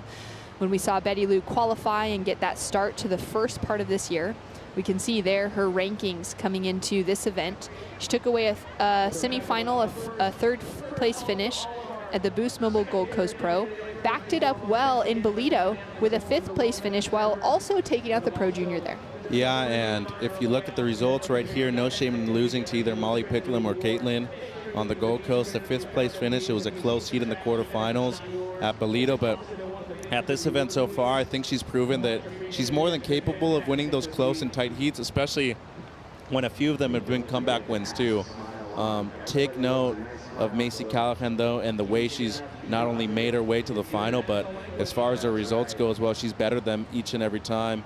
A couple of 9th place finishes, and then the 2nd place finish at Bolito, but I truly think that we're going to see the best version of Macy in the next few years. Still relatively young, only in her early 20s, so she's got a lot more to give, Shannon. That's right, and if she does take the win here for the Vans US Open with 10,000 points on the line, that will be her career biggest win. This year, she took out what is her career biggest win at the AAP Consulting Women's Pro at Newcastle, a QS 5000. She also won at home in Avoca for the Sister Revolution Central Coast Pro, which was a QS 3000. And that was just a really sweet taste of victory that set herself up on momentum in that Australian regional QS to get herself back on the Challenger Series. Yeah, and a few years ago, I forget which event it was, but there was a 6-star the last event of the season for the qualifying series, she actually needed to make the final to re-qualify for the championship tour. She ended up winning the event, and because of that result, she was able to move back up onto the CT. But, you know, besides the World Pro Junior Championship win a few years ago, I don't think that she's really had an opportunity to really showcase what she's capable of. And so far, she's doing it in this event and has the highest wave of the heat so far at 5.67. Still plenty of time, though, 25 minutes. I would think you're needing at least 12 to 13 points to win this one, Shannon. There's definitely got to be more available for them. It's a little bit slow, it's a little bit sleepy here on finals day, but when we get that pulse, there's some great quality waves available. For Betty Lou, I think it was her capitalizing on those right-handers where she found herself with a 9 in that semifinal against Sophie McCulloch. That was a tough loss for Sophie because she knew if Betty Lou found herself on a right, she's pretty much unstoppable. And I think that's something that Macy really needs to have in her mind as well, knowing that Betty Lou has been so lethal on the right-handers throughout competition. Maybe the Australian and Sophie pass the word on to Sheldon Simkis, Macy's partner. There's her camp there with Nikki Van Dyke in support as well. Yeah, and Shelly has had a great season so far. Second place finish on the Gold Coast, and maybe not the last 3 results that he's liked, but at least he has a keeper result so far. So be cool to see a power couple on the championship tour as well. But I mean, I think the conditions have really delivered today, Shannon. It's been clean, it's glassy. It's been fairly consistent throughout each and every heat. I think each heat 30, 35 minutes, regardless of how much time they've been. They provided at least 4 to 5 sets each, and I think we're going to see a lot more consistency as soon as that tide starts rising a little bit more. And the quality of waves that have been coming through, they've offered great pocket and great sections for everyone. Yeah, and both rights and lefts too. And I think the only heat that needed a few lefts was the one with Justin Quintala, and unfortunately he just couldn't get through that semifinal. But it seems like we might have a paddle here. Macy looking. Macy with priority, holds off Betty Lou. It was a good sell. That was a very good sell. That wave didn't quite have that quality. It wasn't quite going to be there for a big score, and now Betty Lou has priority. Yeah, good pressure from Sakura, and she might be going on this here. On her forehand. Nice carve to start, throws some spray, sets it up into that second maneuver really well. And now into the Huntington hop to try and make it through that section. The 2-turn combo out the back. She's now going to need a strong finish here to put that pressure onto Macy Callahan, and the snap under the lip will do it. So going to be her best wave. Don't know how much I agree with the actual wave selection right there, though. I feel like if you switched priority and forced Macy to commit an error right there on the outside, I probably would have waited a little bit longer, knowing that you at least have a 3-6-7 in your scoreline. Still, as I said before, I think it's going to be her best. So she catches this one kind of in the midway point, and the one reason I say it is because those 2 cars were a bit flatter. The section wasn't very steep. Got the inside shorey connection though, and got a decent finish. I mean, could be high 4, low 5 at the most, I think, but I just think for where we're at the competition and the kind of decision making that you need to have, don't know if I 100% agree with what she was trying to do there. Betty Lou Sakura Johnson with a score to come through. She just needs a small 2.88 to take the lead, which will definitely happen. Then we'll see where Macy's sitting with the requirements. I think that opening exchange was really important with Macy scoring that 5.67 because it could be a challenge to find a second backup score. If she's able to build on it, I would expect that. But to be able to have that 5, that mid-range 5 in her scoreline could be quite important coming down to the finish. Absolutely, and that's where the good start just puts you in a great position to really gain momentum throughout the heat too. And if you've seen what Macy's done every single heat that she's had this event, she's posting at least 11 and a half points, which means she's getting a 6 and a 5 the entire time. So she at least has one of those scores so far.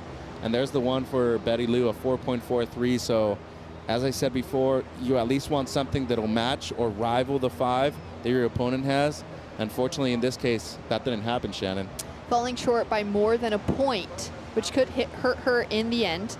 Macy with priority, now chasing a 2.43 to take that lead away. And Betty Lou's going to have a go on this one on the paddle back out. Nice bowley section in front of her. Extends those legs so strong on that first section.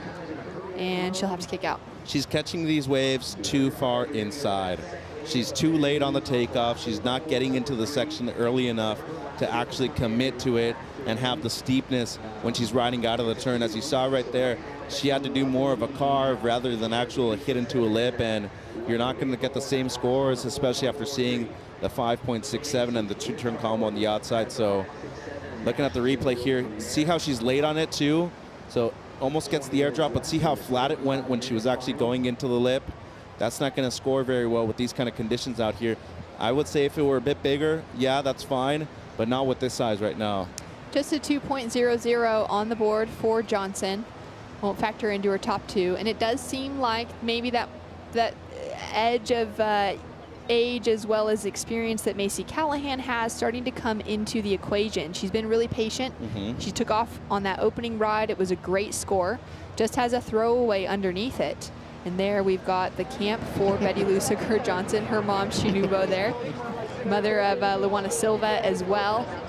And it's been a great time to see the two, both Luana and Betty Lou, graduating to that championship tour together, coming out of the North Shore of Oahu, pushing each other, just about a year difference in their ages.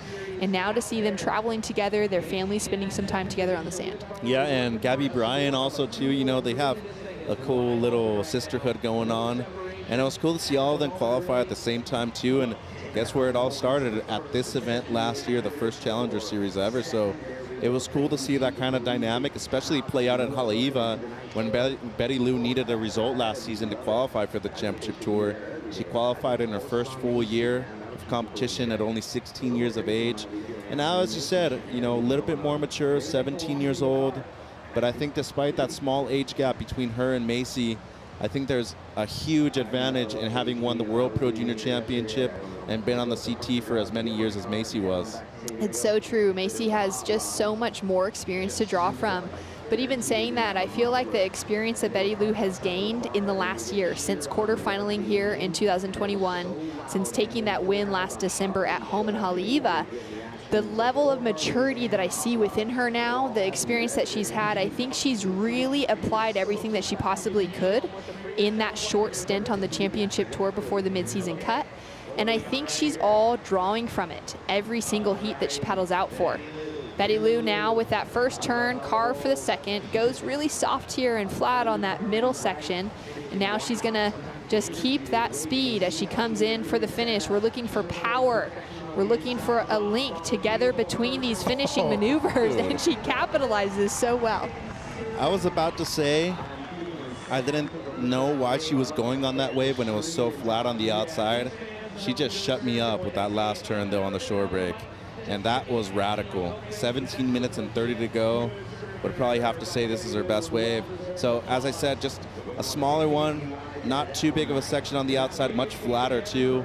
Does the wrap right there. But look at the amount of speed she gains after this first setup turn right here. Just sets it up, and then a huge finish. I mean, when you see all three fins come out the back like that, it means that she had enough speed to actually capitalize with the amount of power that that lip had. So, gonna be a good score, and especially based off of how poor the wave was, she actually made something out of nothing right there, Shannon. Scores to come through. I'm excited to see where the judges will go with it, and so that we can get a gauge on the reward for a good finishing section like that. Well, and I'm about to say, you want quality over quantity. Callahan had two good turns on the 5, 6, 7, but what are the points of difference, especially when it's a singular maneuver? That wave had it right there. It had that one spike, that one kind of moment where you're thinking at the end of the day, wow, how did she do that? And that explosiveness comes from surfing those kind of waves on the North Shore that have a lot of power. So I would even think this could be the best wave of the heat personally. 16 minutes, 20 seconds on the clock. Macy Callahan came out, started strong with that single score in that mid-range of 5.67, has yet to back it up. She's been really patient as well. She hasn't caught anything in a while. Where Betty Lou's just stayed busy under priority. She's looked for a few different waves, and it's paid off, finding herself the highest score of the heat so far, Mitch, with a 6.93. And she manufactured that for sure, but takes the lead right now and has the best wave of the heat. Now Macy needing a 5.7. I still like her strategy though, waiting. She knows that she needs to be on a set wave to compete with Sakura, and knowing Callahan, she's probably gonna go left too. If you look at her best results on both the QS and on the CT, she had a final against Courtney Conlog a few years ago in France. Her QS wins and her best results have all been at beach breaks, and it's mainly been because of her backhand attack. So I would not be surprised for her to look left again here, Shannon. Yeah, it was an amazing run that she had back in 2018 at the Roxy Pro France, making it into the finals, getting those call-ups to the championship tour that year as well before she'd ever properly qualified. Big set coming right here. 15 minutes on the clock with priority. It's Callahan. Under priority, Johnson. Callahan chasing a 5.7 now to take the lead as Betty Lou has increased that score line. And a dedicated paddle here from our surfer in red. Snap to start on a huge section for Macy. Is she gonna ride out of it? She's sticking those toes to the wax and just can't get that edge in front. Sakura. Hard off the bottom into a crazy looking lip. That just bowled out so much. Ouch. Hope she's okay. Seems like she is. Well, for both of them, they'll have maneuvers that go incomplete. That's a shame for Macy because it was a difficult section, but she nearly was able to sneak out in front. She misread that wave, though. She paddled into it way too late. I think she kind of thought that the wave was going to break a little bit further out. And Betty Lou, a little late to that section right there, almost misread it too. So not the right angle, but see, she struggled to get into that wave. She was just too far out, and it just put her in a position where, despite the maneuver being as critical as it could have gotten, she wasn't able to ride out cleanly, and that's going to be deemed incomplete. It's a bummer and a shame because that would have been the best wave of the heat. 13 minutes on the clock and a paddle from Betty Lou with priority now, opting to go for the left. Squares up and just mistimes that first turn. Mitch, it just seems like the rhythm is kind of dissipated. Yeah. I mean, you had a bad fall on the wave previous to this. Didn't need to really go on this one. You're in the lead. You're looking to better a 4-4-3. Kind of a desperation move right there, Shannon, where it would have been better to hold on to priority and maybe wait for the next set, especially knowing that Macy hasn't even made it back to the outside. So a rookie mistake there from Betty Lou. She'll be back out and try to better the 4-4-3 on the next wave she can go on, though. Macy Callahan now with priority at the 13-minute mark, chasing a 5.70 for her to take the lead away from Betty Lou Sakura Johnson. It's been a big day of competition so far, and there's a little bit more to come, so stay tuned. We're going to go to a quick break. We'll be back with more right after this.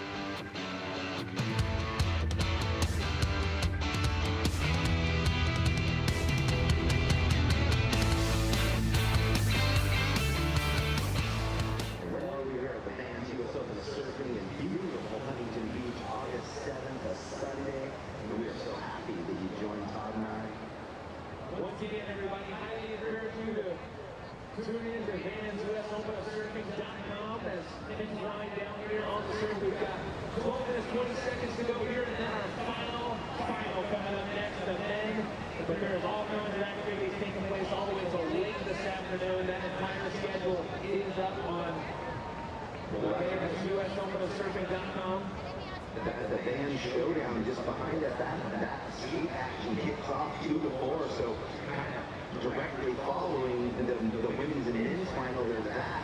You can get a seat. You know what I also dig every day when I'm leaving, and I get the post show with our beautiful co-hosts, and there for the webcast, the monitor that's over on the boardwalk, on the north side of the pier, in front of the grassy knoll and all the benches and people kicking back, taking in all the action after the event. So Pete Melhead, Guerrero, Shannon Hughes, Rich Salazar, Crystal Day, all doing a great job all week long. Yeah, you can watch that on your WSL at ourworldsurfleague.com. So time winding down here, ladies, 11 minutes, 15 seconds to go.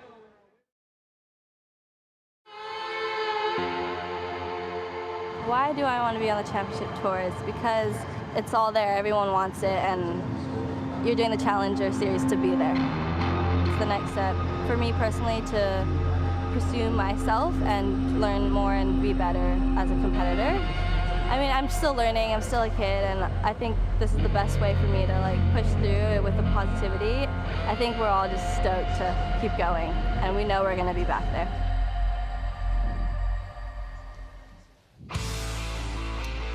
The pier is packed here at the Vans US Open of Surfing for finals day. The sun is shining, the wind has stayed away, and I think we might see some more umbrellas popping up down on the beach as well as on the pier just to cover everyone from the sun, because it has been shining, specifically on Betty Lou Sakur-Johnson in this heat, finding the best score with a 6.93 to improve on her 4.43. Macy Callahan has had an entirely different approach to this heat though, Mitch, getting that early score locked in and being very patient in selection for her last two opportunities. Yes, she has, and 10 minutes to go. Plenty of time on the clock for at least one exchange. You'd probably be hoping to get at least two just to get some more action in the water, but I enjoy these heats a lot. As a baseball fan myself, I'd rather see a pitching duel rather than a home run derby, Shannon, and this is one of those heats where you just have a decent score. Nobody's really broken away with the lead so far. And look at Betty Lou just hanging on to positioning right there despite being under priority. And she does not want to give Macy a single inch where to work with. And one thing that we saw earlier today, and it's not very common to see it with a lot of longboarders, Coniella Stewart actually pushed Justin Quintal out of position for the lefts at the beginning of the heat and never let him get started with his best scores. Look at what Betty Lou's doing right here. She's kind of pushing Macy out of position for the lefts, which have been her best scores so far in this event. See how she kind of pulled her away from that peak right there? That is smart, and only being 17 years old, she's going to be seeing that a lot more in the future too. She has some of the best in the business behind her, with Ross Williams as her coach, riding Kelly Slater designs as well. She's had that duo to travel with in her rookie year on the championship tour. As we will track with Macy on the split peak, she goes down. We'll try to find out if Betty Lou Sakur-Johnson was able to find any rhythm on hers, but again, maybe just that sell. Well, and let's see what happens with priority here, because it was a split peak. They're going to really have to convince our priority judge up there who's going to be rewarded priority. It seems like Macy is in the primary takeoff zone. She gets awarded priority after paddling back out. She kind of stood up first, then Betty Lou as well, so that could have happened. It could have gone to the rule book and just be like, hey, like, rule establishes whatnot, but still, same situation, 8 minutes to go. I still don't comprehend, though, how at this point there were a couple waves, the 3.67, the 2, and the big fall on the right for Betty Lou, where she could have easily bettered her low score. And there you see Macy needing a 5.7. I think those small and subtle mistakes, say if Betty Lou were actually to lose this final, those are the things that you need to look at and improve on. And look at the amount of waves that she's caught in comparison to Callahan, 8-4. And her semifinal also caught around 10 waves. So there's been a lot of, I don't want to say unnecessary use of energy, but I still feel like a lot of these waves don't need to be caught, Shannon. This is a good one, though. Still the Grom out in the water, now up and riding. Nice snap to start for Betty Lou, and finds that frothy section to connect with. Now looking for this reform. Putting all the work in, and it doesn't look like it's going to reform for her enough, so she'll fall out. Macy still holding on to priority, and the pack behind Betty Lou up and standing on their feet. Yeah, Ken and Carr right there as well. So they're stoked. I think this wave for sure going to get rid of the 4.43, get a positioning for her, and Macy was nowhere to be seen for that wave at all. Could have easily been the score that she was needing to get the 5.7 or better. And here's the replay. Good engagement of the rails coming off of the bottom right there. More of a setup snap, but then the second one up into the lip with a bit more release. Can't get the shorey connection, but this was a good wave, and I like the second use of priority right here from Betty Lou underneath Macy's, and just knowing that she wasn't anywhere to be found. Good use of strategy right there, and looking to better the 4.43. Think she's done that. 6 minutes, 15 seconds on the clock, and the young surfer in the water currently controlling the situation. Now in her young years and her young career, she's already had some great success. She won last year on a Challenger Series level at home in Haleiwa. But even going back to 2020, when she first started competing on the qualifying series level, she won the very first event she ever entered. It was 14 years old to take out the 2020 Papara Pro Open in Tahiti, where she took out her good friend in Luana Silva. That was her very first event. since then, she's already taken out some other victories. And she had close to a perfect final in that one, actually. Waves were pumping at Paparai, and there's a Hawaiian connection here in Huntington Beach, too. Ezekiel Lau, who's coming up in the men's final. He actually was an NSSA Open Men's National Champion here in 2013. Kaimana Hakias also won the Open Men's National title here over a decade ago, and Hawaiians have had a lot of success. Coco Ho, Malia Manuel. I do want to say that not only are they some of the most prevalent surfers in Southern California, but they also have a lot of preparation when it comes to amateur events. So good to see that they're still prevailing here in 2 finals. Taking a look at the heat recap, Macy Callahan had that strong start. Yeah, 5.67, a great start. And looking back at it, it was a good wave too. And then this is Betty Lou's best, the 6.93. Just a small turn on the outside, but the shorey right here, the beautiful setup turn, and then the most explosive maneuver we've seen all heat long, just textbook. And betters her low score, a 5.07 on this one on the backhand. Good use of second priority and bashing the lip right there on the backhand. So Betty Lou so far in control with 12 points, Shannon. She's staying sharp, she's staying in the moment, and she's had a lot of waves, but she's been able to increase on that heat total with a 5.07 as her last. Macy Callahan needing a 6.34, uses priority on this wave. First turn and loses a bit of control. Good pressure right there from Betty Lou, forcing Macy to make a mistake, and with 4 minutes to go, it's all gonna be about control right here. Pressure, positioning, and making sure that you're forcing Macy to go on a wave that is not gonna give her the 6.34. Less than 4 minutes on the clock, and I can hear the cheers of our men's finalists running down the beach. Joao Chianca up against Ezekiel Lau, and this is going to be one for the ages. Joao Chianca coming off of his rookie season on the championship tour, looking for the first big victory of his life, but already sitting on his personal best result up against Zeke Lau, who's tasted some sweet victory and is looking to requalify himself for the championship tour. Yeah, he's been a finalist in smaller events, but nothing as far as the challengers go. Here goes Betty Lou. Betty Lou, Ooh. nice snap. Lets that tail loose, and she'll now redirect for that reform. Nice S work. And now starting to go into that Huntington hop. Looking for that connection. It'll stand up for her. And she won't be able to connect for a finishing turn.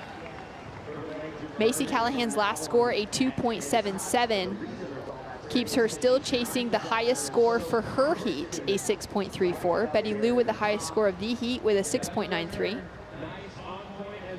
Still think it was the right decision to go on this wave, though. Anything under 3 minutes, you just need to take away every single opportunity that your opponent can get. Get a pressure, though, by Macy. And it was a solid turn on the outside. Only looking to better a 5.07. I mean, it was strong. Probably going to be around his mid-4, though, her mid-4, and here's Macy. Live action, so we'll see what happened out the back. I'm guessing she probably got a couple of turns in. Have a look at this set as well. Now, Macy's going to make it back with priority. Betty Lou with a farther paddle because she kicked off on the sand. And we do have scores to come through for both. Let's take a look at what Macy got up to. A good-looking wave, too. Beautiful first turn, a strong second one as well. And then this wave just faded out in the midsection right here, but that Inferno 72 from Sharp Eye looking good under her feet. It's a round tail using those DHD honeycomb future fins too. I still like the position that I'm seeing out of Macy. Is it her best wave though? Is it better than the 5.67? I personally don't think so. Now the good news for her is that Betty Lou did not increase her situation. A 4.33 for last of blue, but scores coming through now for Macy, and while it does jump into her top 2, it's not the 6.34 she requires. Just a 4.73, and she remains in that runner-up position to Betty Lou Sakura Johnson, which is a position that Macy's familiar with at this high QS level, now into Challenger Series. She had those back-to-back runner-up finishes at the Port Stephens Toyota Pro in Australia, but both results that led her into that qualification conversation for the CT. It also is a great result for Macy, walking away with another final. 2 second-place finishes is going to have her high up in the rankings. And regardless of how the rest of this heat unfolds, we will have Macy Callahan sitting at number 3 on the Challenger Series rankings, with Betty Lou Sakur-Johnson just behind in number 4. 35 seconds, though. There might be something on the outside, and a 6.34 is not impossible. So we'll see what happens right here in the last 30 seconds. But Betty Lou so far, it's been consistency of gaining those high-scoring heats, and 12 points today. As I told you, I think that's going to be a decent total, a couple of 6s, and guess what? It's going to be Hawaii on the podium yet again. He's going to be your champion. Kelise Kaleopa'a took the win for Hawaii for the island of Oahu in our women's duct tape invitational. And now Betty Lou Sakur-Johnson, the Grom from the North Shore of Oahu, is your 2022 Vans US Open of Surfing champion, taking out her friend in Macy Callahan in a well-fought battle between the two. Betty Lou finishing off with a 12-point heat total, and all the emotions with the moms. That's awesome. It's awesome to see. Congratulations to Macy. A lot of consistency in the last 2 events, and as you mentioned, now number 3 in the rankings. But how about Betty Lou Sakur-Johnson? 2 Challenger Series wins in as many years. Congratulations to her at only 17 years of age. Incredible consistency from the young Hawaiians. Betty Lou Sakur-Johnson, your 2022 Vans US Open of Surfing winner. The men's final, Zeke Lau and Joao Chianca. Will another Hawaiian take it? We'll find out.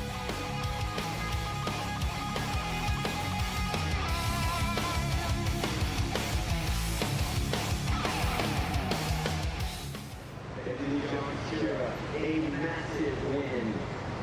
Her second win in 9 months. And right out here, there's the Hawaiian flag dropping by again. That guy's just bringing the aloha after every final. We'll do it again. We've got another Hawaiian out in the lineup. Zeke Lau in the red up against Joao Chianca in the blue. We heard all the Brazilians down there. They're definitely behind the surfer in blue. We'll see if we get the crowd fired up on Zeke as well. You might have to pull up some Israel somewhere over the rainbow or something on your phone. Like we kicked us off with Phil Collins this morning. Hawaiian Superman. Hawaiian Superman. Facing Future, that's another beauty. That one makes me cry, but that's a Hawaiian. I bet the guy driving around in a Razor has that on repeat, Hawaiian Superman. I would. In the red, Ezekiel Lau, and in the blue, Joao Chianca. Who won? I didn't hear everybody screaming for Zeke, but I know they did when he ran out. But I sure heard them screaming for Joao when he ran out of the gates. Oh no, we know there's a solid Brazilian contingency down here. We heard it. We also know there's a solid Hawaiian contingency, though. We've seen a lot of the flags coming out. Like pride. It makes me crack up. Where isn't there a solid Brazilian?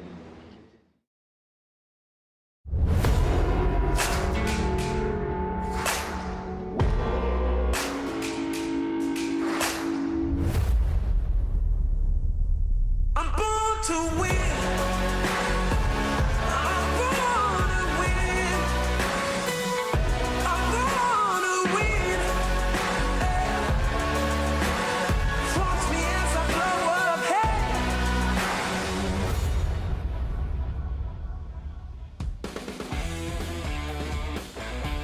We're back at the Vans US Open of Surfing, and it's finals time, our last final of the event.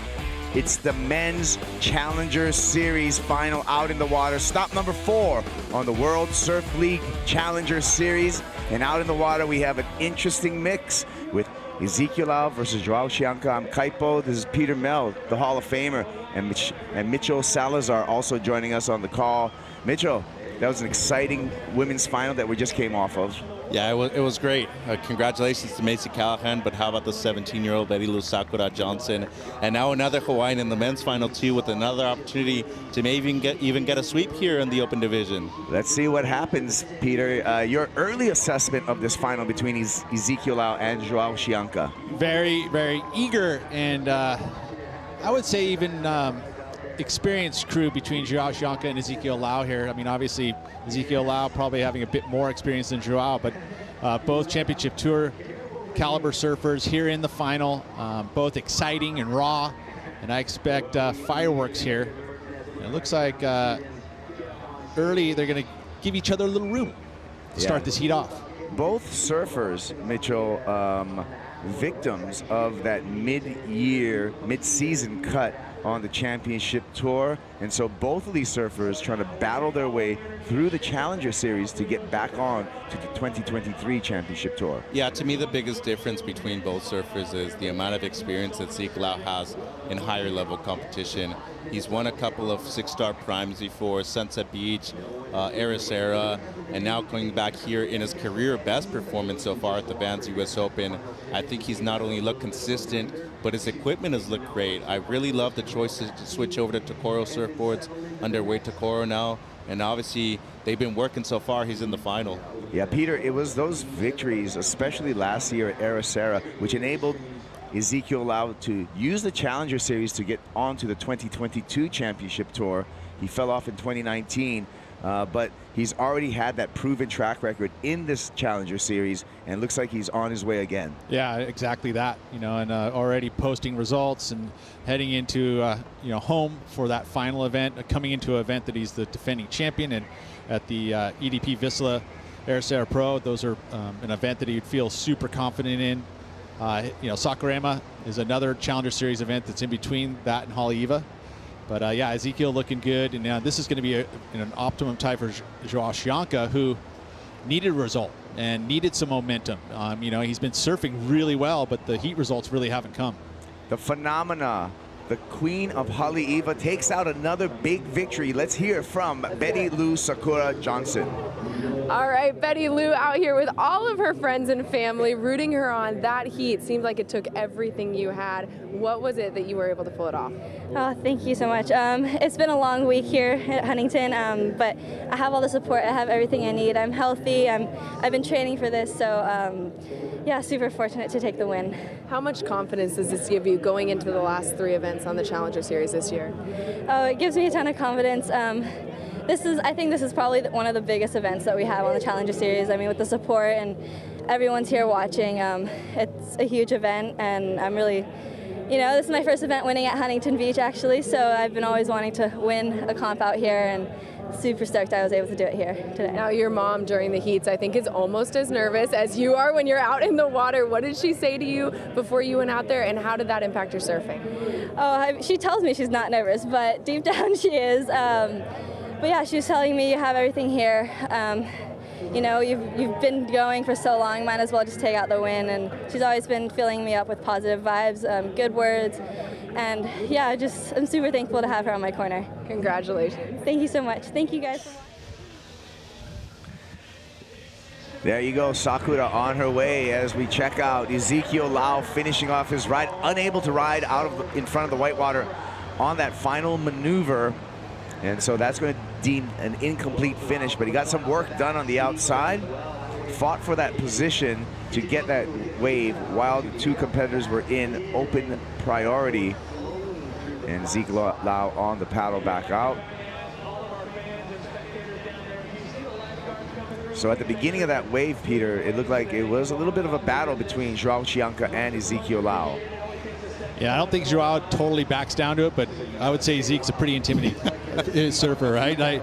He definitely was kicking and scratching. He was in better position, and that's what it took, was the fact that he put himself in a better position. This wave shut down pretty quickly, but beautiful work there just to bash that lip. I mean, very strong maneuver. Just unfortunate that he didn't get this completion, because that would have solidified the score in a big way. We know full well, even if you get the rotation, you got to ride out in front of that whitewater for those judges upstairs to deem it complete. So really going to get a score just for that one maneuver. Although all week long, if you get a nice strong maneuver on that outside section, the judges have been very good about giving you a score. Yeah, that's right. So we're waiting for the score for Ezekiel Lau, just a fractional score checking in for Joao Chianca. Ezekiel Lau on the Challenger Series did start off with a pretty good keeper result, a 9th place finish at the Boost Mobile Gold Coast Pro, and it was challenging snapper for that event, but Zeke with that 9th place finish. That's going to be a throwaway at the Sydney Surf Pro. That's going to be a throwaway at the Bolito Pro. So he's really going to be leaning on his results for the back half of the year on the Challenger Series, Mitchell. Yeah, looking at the last 3 events too, Ericero, where he's won before. He's competed at Saquarema in big events before.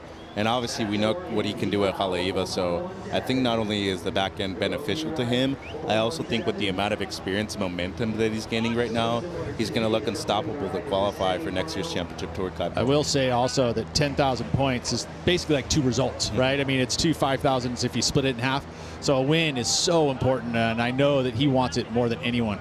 Joao Chianca, by contrast, this is his first meaningful result this year on the Challenger Series. You can see a 37th at the Gold Coast, a 49th in Sydney, a frustrating 37th in Bolito. So finally this breakthrough, Peter, for Joao Chianca can actually give him some momentum again through the back half of this Challenger Series. Yeah, and he needs 4 results. A win here, though, is like 2.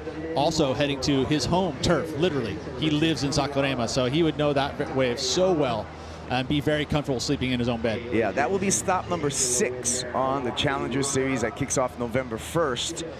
Before we conclude everything at Haleiwa Ali'i Beach Park for the conclusion of the Challenger Series year, and that's when we qualify the top 10 men and the top 5 women to the Championship Tour. Mitchell. I want to say something, though, about Joao and the resilience that he's had this year, because despite maybe not re-qualifying in the first half of the Championship Tour, the amount of performances, the great performances that he had, to be able to bounce back after that, especially after the poor 3 results in the first 3 Challenger Series, this is a big win for him mentally. And I think obviously his boards, Britt Merrick and Brent Power being down here from Channel Islands, it's huge.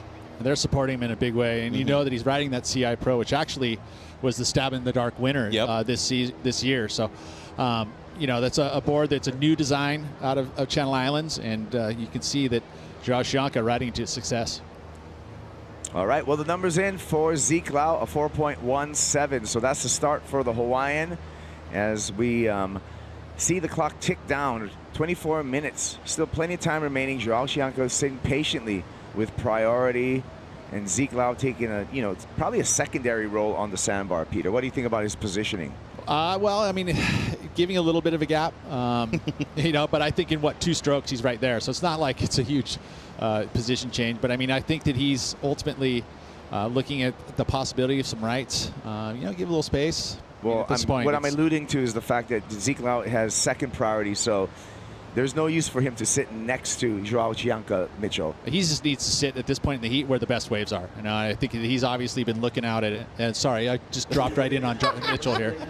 But I thought you said Mel. There, with that separation, able to get this wave under priority, throws the tail, spins it around, and that's exactly what he was looking for as he just distanced himself from Joao Chianca. So he got the outside maneuver now, bouncing to the inside shore break.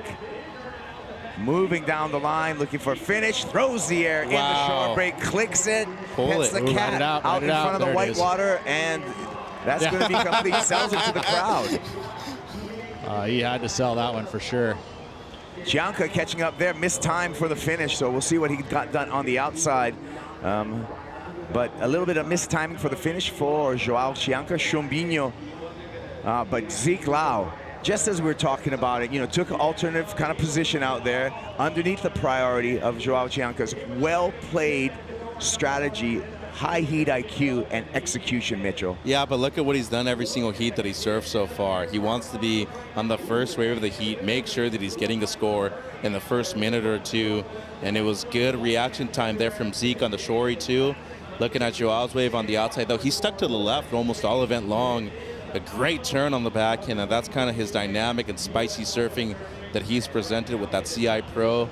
But as you were saying here, just not able to time that section well. Still went up into the lip, though, so going to add a little bit of points. But this right, Pete, is definitely the best wave of the heat to me. Yeah, a little tail whip reverse out there, again, showing a little point of difference on a little softer wave. Of course, the inside, I love what he's able to do here. Again, just going up and over, getting nice pop with that EPS to Coro, and he'll make sure that he's going to ride it out. And, of course, looking up the judges. See, look, I'm out front. We saw that earlier today where he had an error that it was pretty well pulled, right? But it wasn't completely ridden out of it. And judges basically made it clear you need to ride out in front of that whitewater because it was only a 3.67 when it actually probably should have been, you know, like in his eyes, probably a 6. I like the eyes to the tower there and that example. We're still anticipating both scores. Let me say something, though.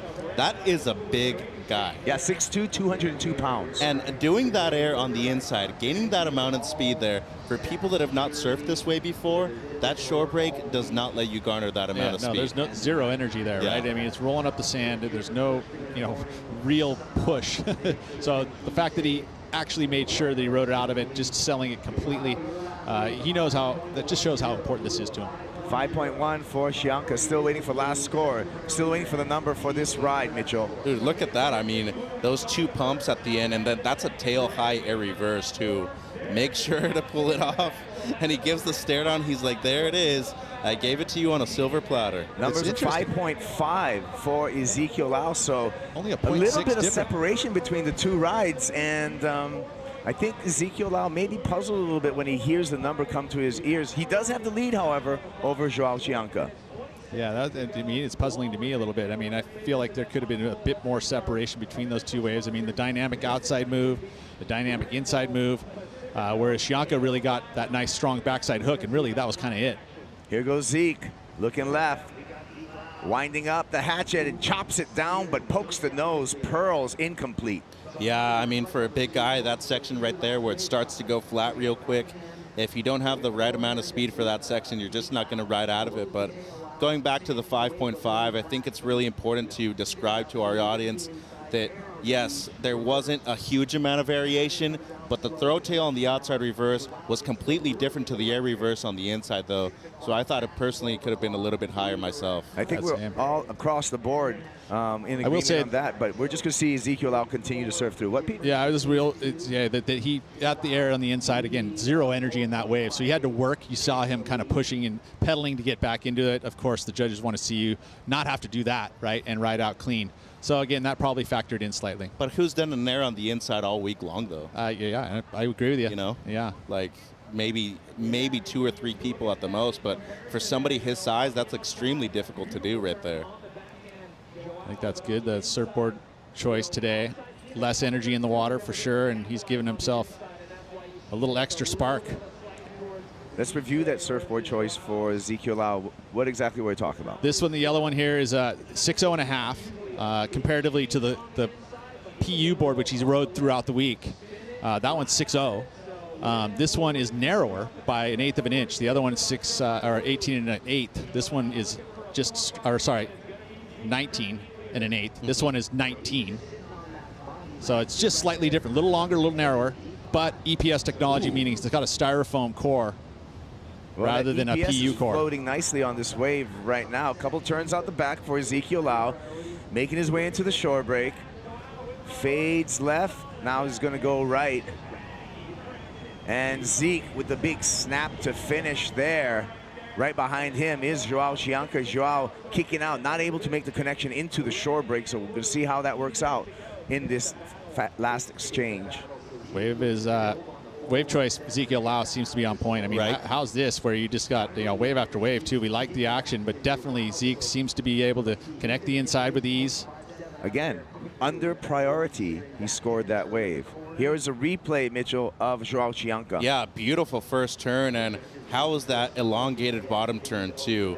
Not easy to do at a beach break, especially when the section's going flat like that at the end. But I agree with you, Pete. Zeke has had excellent wave choice all week long. That's the kind of setup turn, but the second one right there, nice and snappy under the lip. That's what that EPS does. It gives you that little quickness in the maneuver. You can see it's a distinct point of difference. Again, nice strong finish, little snap. That's his size too. He's tall, so he's able to really whip in and out of his maneuvers. There you go, Dwayne DeSoto, Zeke's wife Jenna, and Kuil Young all over there in the Hawaiian corner of the surfers deck. And they like what they saw from the big guy, Ezekiel Lau. I like it. 16 minutes and 55 seconds so far. He's had a good balance of heat winds on both the lefts and the rights. And earlier this morning, as you gentlemen were saying, he's had good heats where he's been able to distribute those waves across 30 or 35 minutes, Kaipo. Zeke knows how to play the game, and he's playing it well right now. But Joao Chianca, that electric surfing that he's able to provide all week long, Peter, he can easily garner huge scores. For sure. Yeah, and he's in this heat too. I mean, a 5.5 as the high number, and Joao only has the 5.10. I'm just reflecting actually, and I think as I remember, Zeke Lau's first real big win was a national title, an NSSA national title, and it was right here at this beach. And so there's fond memories of that, because that first national title win was huge.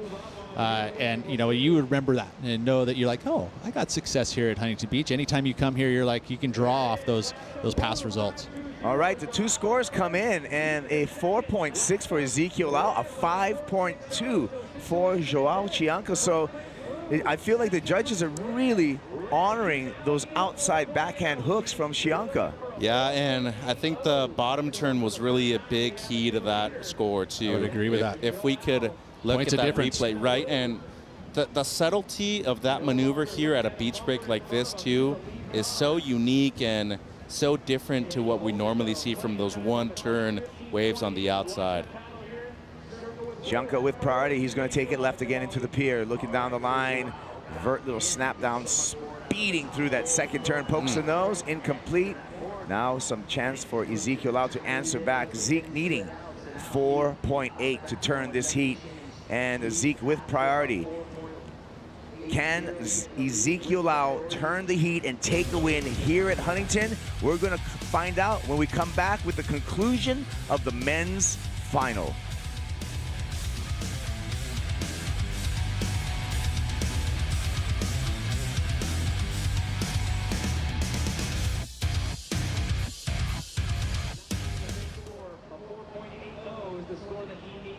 He's already got a 5.5 in this current heat right now, our final.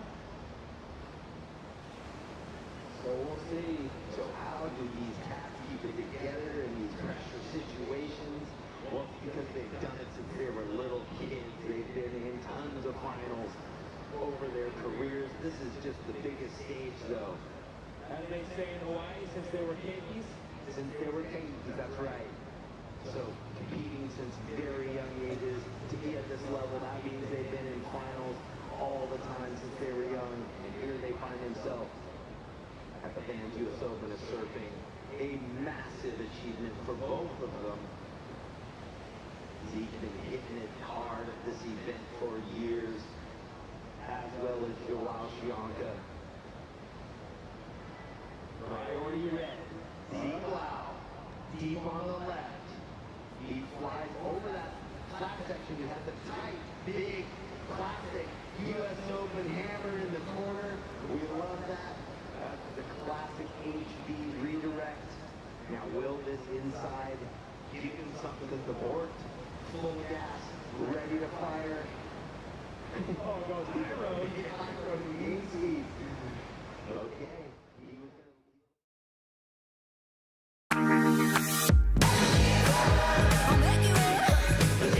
Setting up the ramp, and there it is.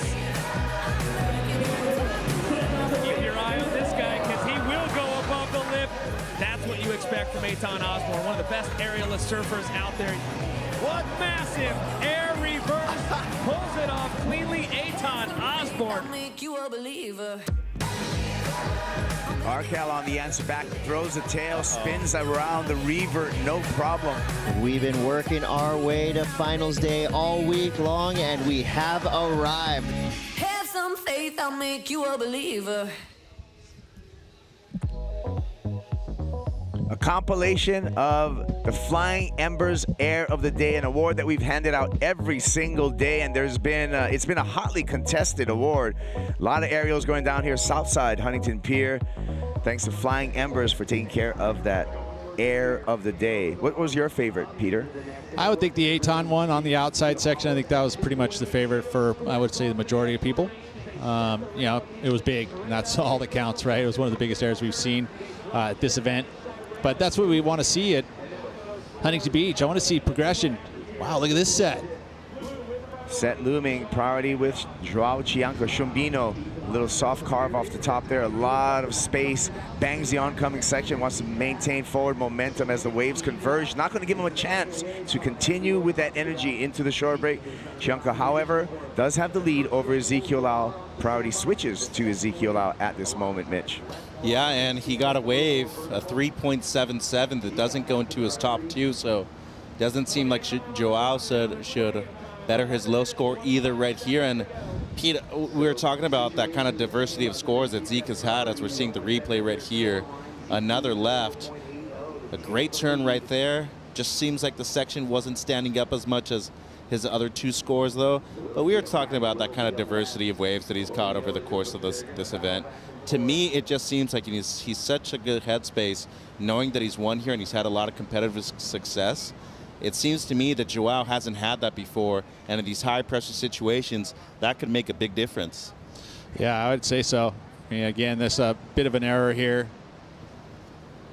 But I would like to see maybe these surfers look at these rights because, you know, with this kind of fuller tide against the grain, kind of would seems like to me because it's really tough to do those backside hooks with any kind of, there's no power once that wave flattens out like that. So it feels like a right might be a good call.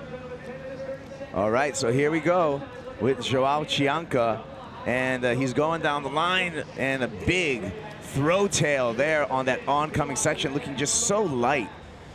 Looks back to see what Ezekiel Lau's doing before he connects to the shore break. Now, Chumbinho paying attention to what's in front of him with a big vertical on the inside, right behind him. The dance, the tap dance through this flat section by Ezekiel Lau to make the connection. Unable to make the connection, Ezekiel Lau. So again, the advantage going to Joao Chianca on that exchange. Outside move, you mentioned it, smaller wave, but he gave everything. There was commitment on that snap on the outside section, and I really like the inside hook too. Replay, Mitchell. Yeah, so this was what Zeke did on the outside. Good first turn right there, up and over the lip, and an even better second one. This should score well for Zeke, the surfer from Oahu. And then this was Joao's right on cue, Pete, as you were saying. You want to see somebody go right. Beautiful layback right here. I mean, that's committed. You know, he fully laid into it. I'm just going to say one thing, though. Yeah? The section was much flatter. Yep. It was a much easier section. I would agree. I would say this last turn, though, is the hardest one out of the two. Oh. The other angle was way better, though. I love that he just like turns this around. One up on the inside. Here's a replay that, wow, this happened during us catching up on those replays. So Joao really active out here, and we're waiting for scores from the judges. 2 for Joao Chianca, 1 for Ezekiel Lau. And while we're waiting for those scores, let's see what the fans thought online. Who's going to win this final? For that, we turn to the Pacifico fan picks. 65%, Mitchell, picking Joao Chianca. Surprising, to be honest. I thought that with the experience and the amount of competitive success that Zeke's had out here, he would be the favorite, honestly. But I think that with the success and performances that Joao has had this year, a lot of people picking him. Well, you know how you fan pick? It's worldsurfleague.com. It's a global audience, and we know we have a giant audience in Brazil. And True. I'm sure they are up. It's a little bigger than Hawaii. And cheering for Joao Chianca. 6.9 checks in for Ezekiel Lau. Yep. 6.23 for Joao Chianca. One more score for Chianca. But Zeke Lau, for the moment, goes up into the lead. Chianca now trailing, needs a 6.18. Judges owe us a score, and we're waiting for that number to see if that changes the situation. I will say, though, that the judges were very keen on those 2 top-to-bottom turns. There was a snap, and he straightly engaged back in the bottom turn to get that second maneuver done. That's why it's the best number of the heat. The outside work, those 2 committed maneuvers outside. Didn't need even an inside connection. So there you go, the comeback for Ezekiel Lau, 4.57, last of Chianca. So situation, Zeke Lau in the lead.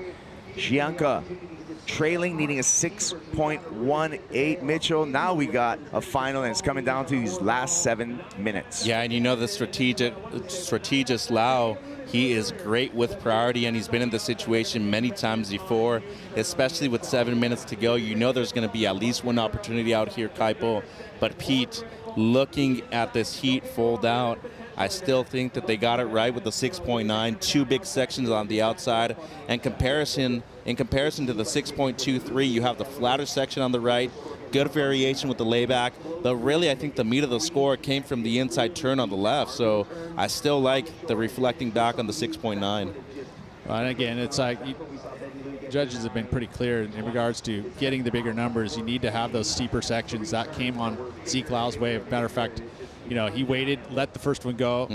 I do feel, though, that Zhao probably surfed that wave up in its potential. Yep, 100%. Because it was that flatter section, and he did everything he could with it. And then the inside turn, too, was good. So really, he turned that 5+ wave into a 6. In the framework of the heat, we call this heat control by Ezekiel Lau. He has the lead, he has priority, and he has low numbers on the clock. 6 minutes remaining. Still enough time for Xianca to mount a comeback, but with this heat control, Ezekiel Lau is able to really control the tempo and the pace of the heat and what's going on. He's the guy in the driver's seat making the decisions right now, Mitchell. Yeah, time management is going to be a big thing right here, Kaipo. 5:40 to go. You want to let Joao go on anything smaller than the 6.9 that you got, really. So if it's not a set wave, something comparable to those 2 best waves of yours, let it go by. Do not even flinch. Pete, I've said it before. To play the game, to win the game, you need to play the game. How do you play the game right now with 5 minutes remaining? Who are you referring to? Ezekiel Lau, who's in the control in this heat right now. I mean, at this point, he can't completely cover Joao. It's just too much. There's too much time on the clock in my eyes. There's still an opportunity for maybe a set, a two-wave set, or even 2 opportunities.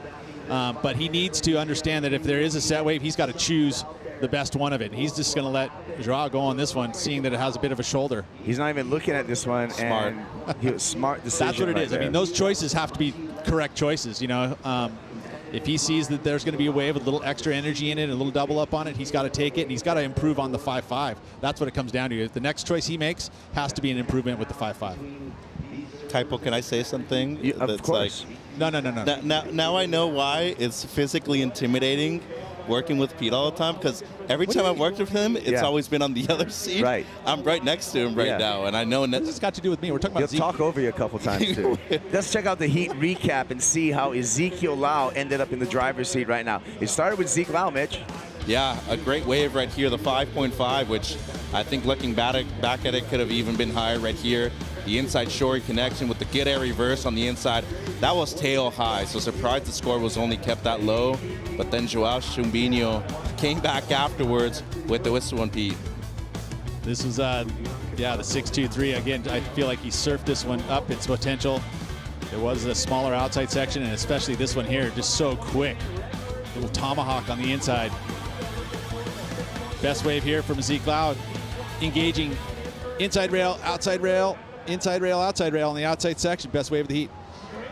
Live action, couple hooks from Joao Xianca, moving down the line with speed and a pretty gutless wave. So amazing how much speed he's able to generate, tic-tacking through the flat water here for the connection. Gets the connection to the shorey, throws it up, and exaggerated snap at the end by Joao Xianca, selling the judges a 6.18 or better, and wants to take the lead off of Ezekiel Lau. Pete, do you think he sold him? Let's take a look at the replay. Beautiful hook, then again spray off the rail, straight back into that next section. Love it where he's going straight to the bottom. I don't know how he was able to get that much speed across those flatter section there. It really did. He actually that was electric. Yeah, he did. A lot of speed carried through those maneuvers. Board looks incredible, honestly. It looks springy. It looks very responsive. No wonder it won stab in the dark.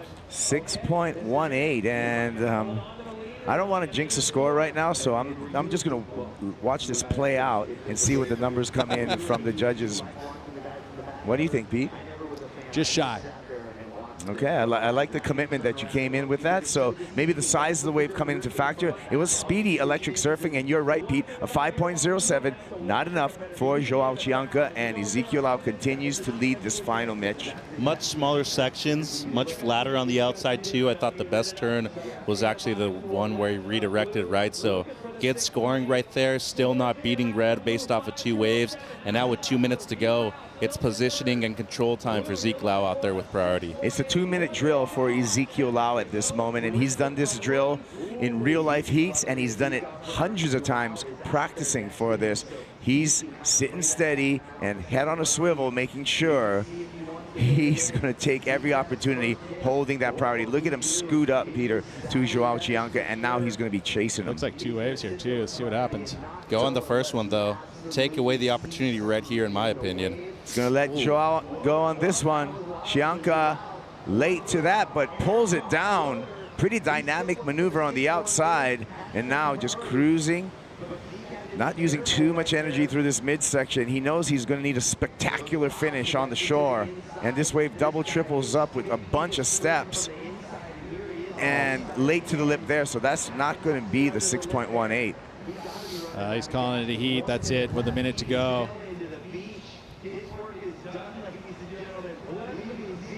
Yeah, I'm not completely sold, unfortunately. I think that the little stumble on the closeout on the inside didn't quite get it done, but we'll see. I mean, again, I'm not the judge. Stranger things have happened. Not the world of pro surfing, Mitchell. Not just that, I don't think the maneuver on the outside was good enough to merit even close to 5.5 points. You know, how much are you giving to the inside section right there where it's dirty, it's late to the section, and now here goes Zeke, the heat leader. And this is just going to be a ride to the beach because likely Joao Chianca is not going to get the number. But we're unable to make it official as of yet. Numbers trickling through for Joao Chianca. It's not going to be enough. So right now you're watching the final ride for the 2022 Vans US Open of Surfing champion. Give it up as he hits the beach for Ezekiel Lau, and the Hawaiian corner is going wild. Wow, huge win for Zeke, moving up in the rankings big time. He's going to move up into the top 15, and with this result right here, getting the hug there from his boy Keanu Singh. Huge result for Hawaii right here on Ezekiel Lau. Josh Moniz and Keanu Singh in the shore break to greet their good friend and congratulate him on a tremendous win.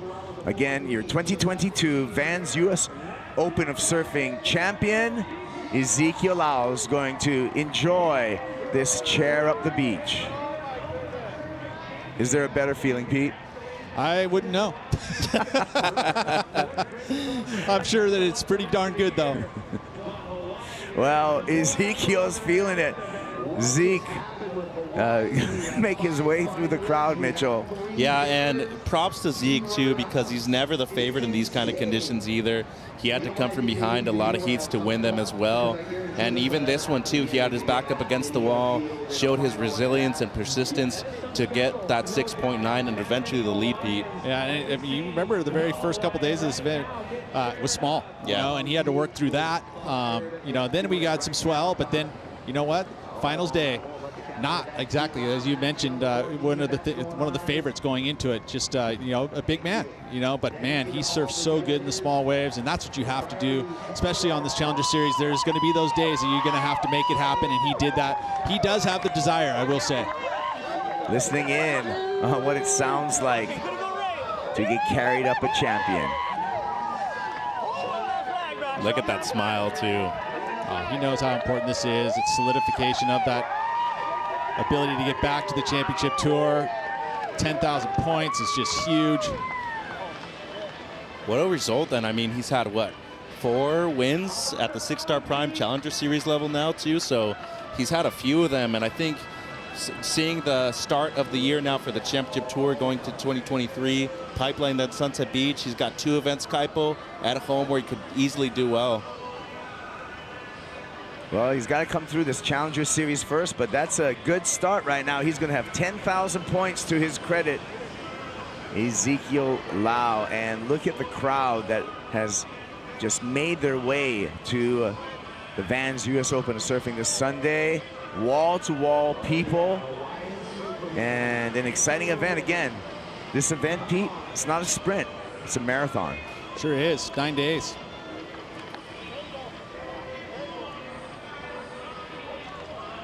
And that's the thing, there's just so much energy, you know, just walking out the beach, you know, you can feel it. And, you know, to be able to kind of stay focused and rested throughout the entire 9 days is a feat in its own. Let's hear from our champ. AJ's with Ezekiel Lau. Zeke, you just won the 2022 Vans US Open of Surfing. What is the emotion that you're feeling right now? I don't even know. It hasn't really set in yet. I'm just so stoked. I've always wanted to win the US Open. You know, it's been an event I've watched since I was such a young kid, and I've competed out at Huntington Beach for so long. And, you know, I've always admired this event, and, you know, I've always wanted to win it. Andy Irons won it a few years back, and, you know, he was my role model, and I wanted to do it, and this was for him and Sonny and all the Hawaiians. And there was so much Hawaiians in finals today. I was so stoked to be a part of that. Yeah, it's a Hawaiian sweep in the Vans US Open. What does this mean for Hawaii? It means everything. You know, we're all here trying to do the same thing, and that's represent Hawaii. And, you know, I was just really proud and happy to, you know, be here on finals day with all of them. Everyone was putting on, you know, crazy performances, and, you know, when Betty Lou won hers, I was like, oh, it's up to me now. I gotta go put this away. The pressure's all the way on, but you're no stranger to pressure. You got those 2-minute drills, the finals drills. How did the mental work that you put in come into play in this final heat? For me, those finals are all mental. You know, you decide, you know, do I want to get second or do I want to win right now? And, you know, you got to make those decisions while you're in the water. So, you know, I'm not trying to make the heat anymore. I'm trying to win, and that's what I was doing out there. And, you know, I went hard at it in the beginning, try to get some scores on the board and be offensive. And then, you know, towards the end, needing scores and seeing what the situation was just, you know, making those clutch decisions whether to go on waves or not. And the decisions played off. Is there anything you want to say to your friends and family back home? For everyone back home, my parents, all my loved ones, you know, my family, all my friends, thank you so much. It's been a long year, and, you know, this feels good. And, you know, I love all you guys, and I'll see you guys soon. Aloha. Congratulations. Thank you. Stay tuned for the 8:05 post show.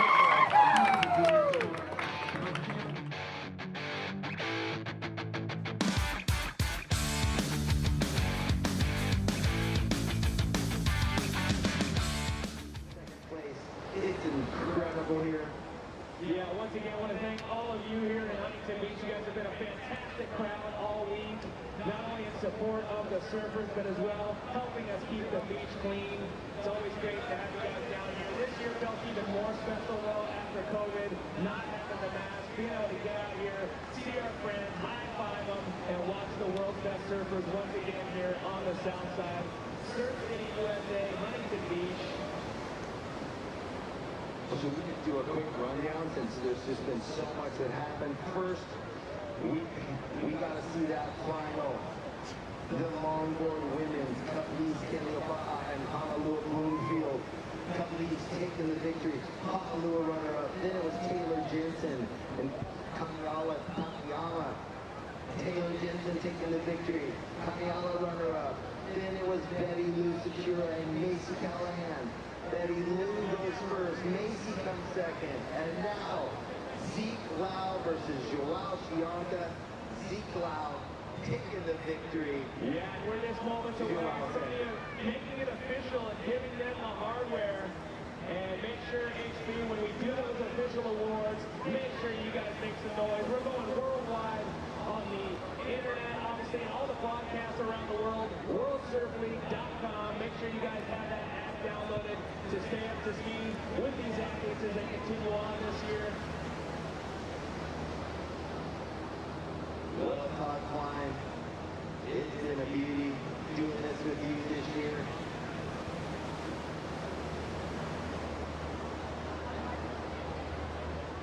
Also, you guys make sure and stay tuned to Vans US Open of Surfing.com this afternoon so you guys can see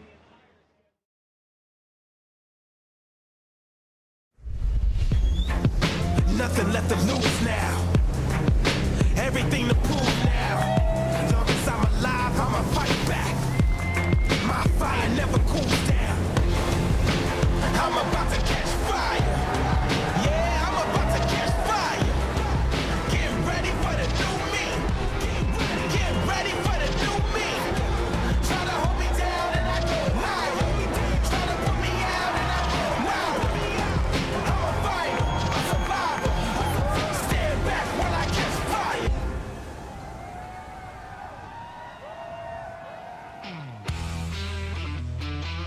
surf fans, welcome to the 8:05 post show, the final post show of what has been an epic Vans US Open of Surfing. Chris Cote, here with Shen Hughes and Pete Mel.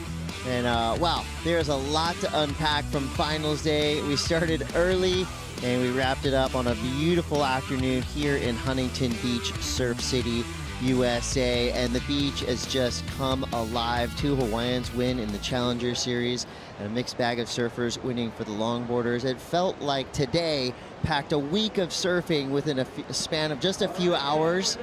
So this is going to be a really fun post show to talk about all the surfing we've just seen. I think this has just proven that the Vans US Open of Surfing is back. It's been a few years since we've been able to see it at full force with all the fans down here, all the activations around the entire site, skating, everything else included. And to be able to see finals day light up with some really fun waves. 3 Hawaiians out of the 4 Hawaiians in the finals took the win. Yeah, a big day for Hawaiian surfers. And Pete, also a day of underdogs. You know, Ezekiel Lau, as I heard you guys talking during the final, not necessarily the surfer you would pick in waves like this, but he proved everyone wrong, went out there and ripped from beginning to end, taking out Zhao. And he did a couple things to do that. He picked the right board. He used the EPS to help him today because it was a little less energy in the water, but also just determination and grit. You know, he went out there with a goal to win the Vans US Open of Surfing, and he did not let anybody, he didn't disappoint anyone. He went out there and he achieved that goal. Yeah, and you know that was a big emotional win for Ezekiel Lau. He's had a bit of a roller coaster surf career, often on tour, of course winning the Ultimate Surfer, and now earning his spot on the top of the podium here at the Vans US Open of Surfing. But going back to our first final of the day, the Vans Duct Tape Invitational women went out there and put on a show. Beautiful, fluid, graceful surfing. And this was a great matchup. Some history between these 2 competitors, Khalees Kaleopa and Honolulu Bloomfield. Traditional surfing at its finest right here. Absolutely beautiful. Khalees just dancing her way through to the win in her first official head-to-head matchup with Honolulu Bloomfield, the 3-time world champion. I think that in itself was a massive mental barrier that she had to hop through, and she did it with grace, with style, and with flow, and ticked every box of the judging criteria. Her wave selection, amazing, and to do it with her cousin Connie Stewart in the water, with her friends and family there to cheer her up, amazing. Big moment there. Honolulu Bloomfield's basically won everything, came through and got 2nd place, but she's still right there up in the top ranks on the WSL Longboard Tour. So there you see the beach, everybody lining up. This is one of my favorite parts of the Vans US Open of Surfing, our awards ceremony, and our master of ceremonies. I'm going to throw it over to Kaipo Guerrero. Thank you so much, Chris. And thank you, Huntington Beach, for coming out. First of all, the WSL would formally like to recognize Huntington Beach as the traditional homelands and shared territory of the Aha Shaman and Tongva peoples. It is known by the name Lukupangma in Aha Shaman and Tongva languages. The Aha Shaman people have lived in this place we call Orange County for over 10,000 years and are still here stewarding the land along with surfers, environmentalists, and others who care about our shared coastline. We thank them for their ongoing presence and participation in this event. Now it's time to welcome to the awards presentation for the 2022 Vans US Open of Surfing. This is the 4th stop on the 2022 World Surf League Challenger Series and the 2nd stop on the 2022 WSL Longboard Tour. I'd like to thank again the fans here at Huntington Beach. Love to thank all of the surfers that have made this happen and all of the crew, because this has been 9 days of the world's largest action sports festival. Of course, thank you to Vans. Again, I want to thank Vans as our presenting sponsor. Vans, keeping it rad since 1966. Thank you, Vans. Also, our event partners, and we have a lot of supporters. Visit Huntington Beach, Red Bull, Flying Embers, Hydro Flask, Shiseido, the good people at 805, Pacifico, Sambazon, Stillhouse, Youth Theory, BF Goodrich, Foo Wax Keeping It Sticky, Box Water, and Just Egg. Let's give a hand for all the supporters, because without them, this doesn't happen. Special thanks to IMG and the event staff, all the athletes, and again, the local community for your support of this event. On stage with me, we have Kira Seal, the WSL Senior Manager of the Longboard Tour. Travis Logie, the WSL Senior Manager of Tours and Competition. Jesse Miley Dyer's here, the Senior Vice President of Tours and the Head of Competition. A man that needs no introduction, Mr. Steven Van Doren. And the Mayor of Huntington Beach, Barbara DeGlaze. You guys ready to hand out some hardware? Let's get to it. Runner-up for the 2022 Vans Duct Tape Invitational Award, Smooth Surfer from the South Shore of Oahu. Let's give it up for Connie Alla Stewart. Come on out here, Connie. Oh, yeah.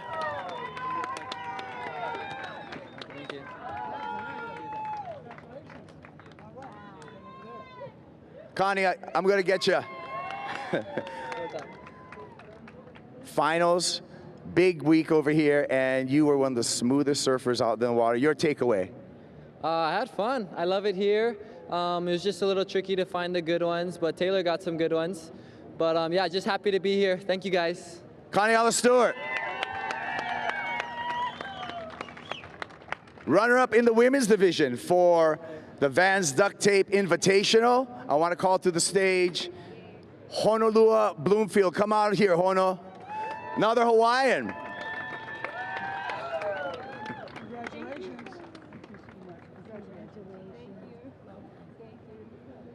Honolulu. We've had 2 events on the World Longboard Tour, and you've been in the finals of both. Your takeaway for here from Huntington Beach? I'm just stoked to be here. I'm stoked there's 3 events this year. Thank you all for coming to support and watch. And thank you, Vans and WSL, and all my sponsors and all the sponsors of the event. Let's give a hand for Honolulu Bloomfield. Now our men's champion for the Vans Duct Tape Invitational. He's a 3-time world champion. He's a 2-time US Open champion, and he's got another award coming to him. Let's give it up for Taylor Jensen. Congratulations, man. Well done, Taylor. Thank you very much. Taylor, the feeling right now, a champ once again here in Huntington Beach. Yeah, this is surreal. Just thanks everybody for coming out and watching. WSL, fans, stoked. Yeah, Brad, thanks. Round of applause for Taylor Jensen. Yeah, Taylor. And now, our women's champion from the Vans Duct Tape Invitational. Beautiful surfer from the South Shore of Hawaii, representing Waikiki, and now she's our champ, Kailise Kaleopa'a.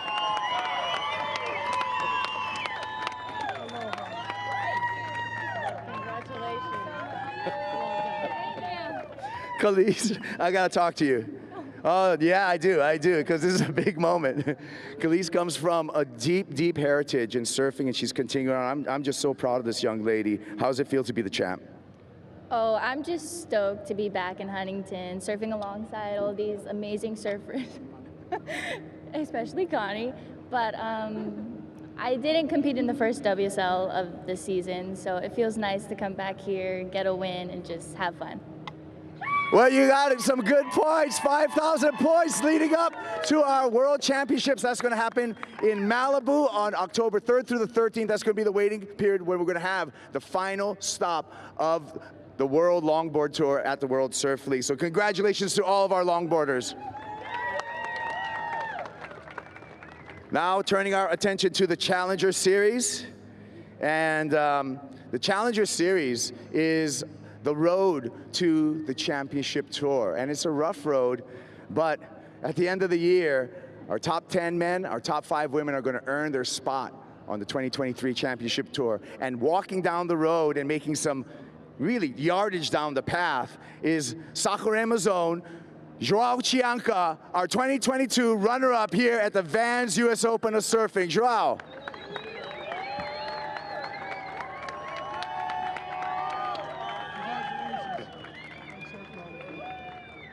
Well done. Thank you. Chumbinho, I want to get some words from you. What's this feel like right now? You know, tough start of the season, but now you got a keeper result and you're making your way to re-qualifying for the Championship Tour. Yeah, I want to thank everyone in the beach. I want to thank WSL for the event. I want to thank Huntington Beach. I want to thank God. I've been asking for strength, a lot of up and downs on this year, and He gave me situations to become stronger. So I'm really stoked. I want to thank my family. I want to thank my friends, my sponsors, CI Team, Volcom, and nothing else. I'm becoming stronger. There's a whole year in front of me, so yeah. Parabéns, Joao Chianca!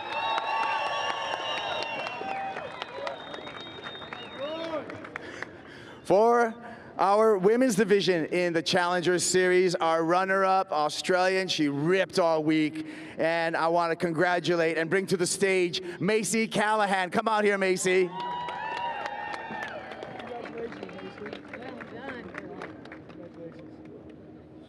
Macy, we're good. These are strong trophies, built to last. Macy, we're good. So, Macy, second final in a row. You're on a roll right now in the Challenger Series in looking at requalification for the Championship Tour. How do you feel for back-to-back finals? Yeah, I'm very tired. That was a long week. I'm very happy to make the final again and get another result. The girls, they only take 5, so all the girls have great results, and yeah, I'm just happy I got another keeper. Let's give it up for Macy.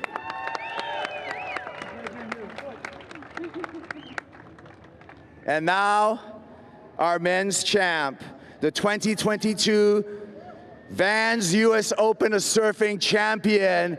Let's give it up for the big Hawaiian. Bring to the stage Ezekiel Lau.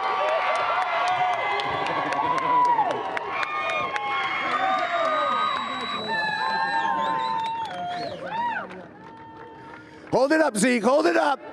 There you go, you're champ.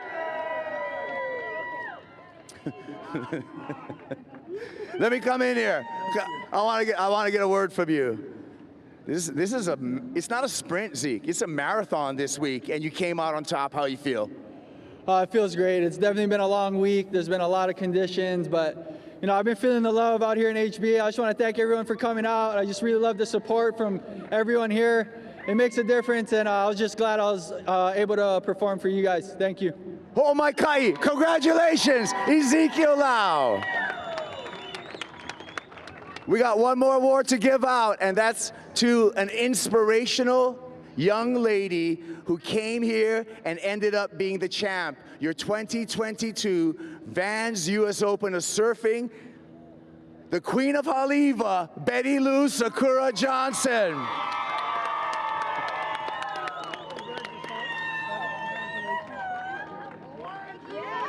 Whoa! Betty Lou. I got to get some words from you. That what you've been ripping all week. That was a big victory. I want to know the feeling that you're feeling right now. I'm feeling really great. I mean, this is very special to be on the podium with all these great surfers this whole week. It's been a very hard couple days of competing out here, and I'm super stoked to have a fun day today. Congratulations to all our winners here. Let's get them out here for some photo opportunities. You guys, hoist those above your head, and let's let the paparazzis do their thing.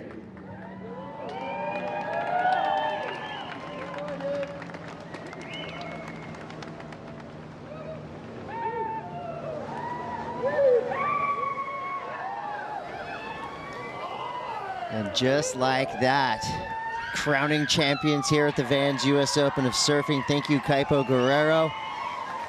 great job emceeing that emotional ceremony. Of course, Kaipo knows all 3 of those winners from Hawaii since they were probably about 5 years old. So Uncle, great job there announcing those winners, and congratulations to all the winners. And now let's get back to breaking down finals day. So as we all knew, coming into finals day, we were going to see semifinals action from both the Challenger Series as well as the Vans Duct Tape Invitational. We talked about the women's final. It's time to break down the men's final. So all week long, the men went out there for the Vans Duct Tape Invitational and put on an absolute clinic. And these 2 finalists right here started off strong. This was a big final for Jensen and Stewart, and really anyone's call when they paddled out to the lineup. Yeah, for both TJ and for Kaniela, they were in a rhythm this week. For Taylor to be able to take away the win here in a duct tape is, I think, extra special for him. And he really was kind of one of those surfers to beat. He knows this break so well, Pete. You got to call the action. Connie seemed to be in rhythm throughout all of finals day, but it was Taylor's knowledge that took him to the win. Yeah, and I think that his wave choice was really the difference in my opinion. He was able to pick those waves. It gave him the opportunity to get to the tip of the board, utilize the walk around, but also utilizing the turns, which the judges seemed to really like. He was edging towards progression, but I think he kind of mentally calmed himself down. A 7.67 and a 6.17, 2 scores that would get you through any heat of the day. Yeah, a great result for Taylor Jensen, and an excellent result as well for Kaniela Stewart, the Waikiki kid, advancing through, getting that 2nd place finish behind him, heading into Malibu. That's going to be a great result. But we could see the 3-time world champion now head-to-head with Harrison Roach. Maybe he goes for a 4th world title this year. Ooh, it's going to be very exciting as we head to Malibu. Iconic longboard spot, the spot where the finals of the World Surf League Longboard Tour will be. Let's take a look at the rankings as we see them now. Freshly updated, here's your Women's Longboard Tour rankings. Honolulu still up top, Khalees in 2nd. Chloe Kalman and Soleil both drop a couple spots along with Tully White. Rachel Tilley moving her way up along with Caitlyn Mickelson, Avalon Gall as well. So you got 10 surfers, but a bunch of ties there, which we're going to decide just around the corner in Malibu. Well, but also you got to think about Malibu is going to be double the point. So really the champion's going to be decided there. You're taking one result probably from here and whatever you can do in Malibu. So it's going to be a big event there. And so from the Women's Longboard Tour rankings, let's flip it over and check out what's happening on the men's side of the draw.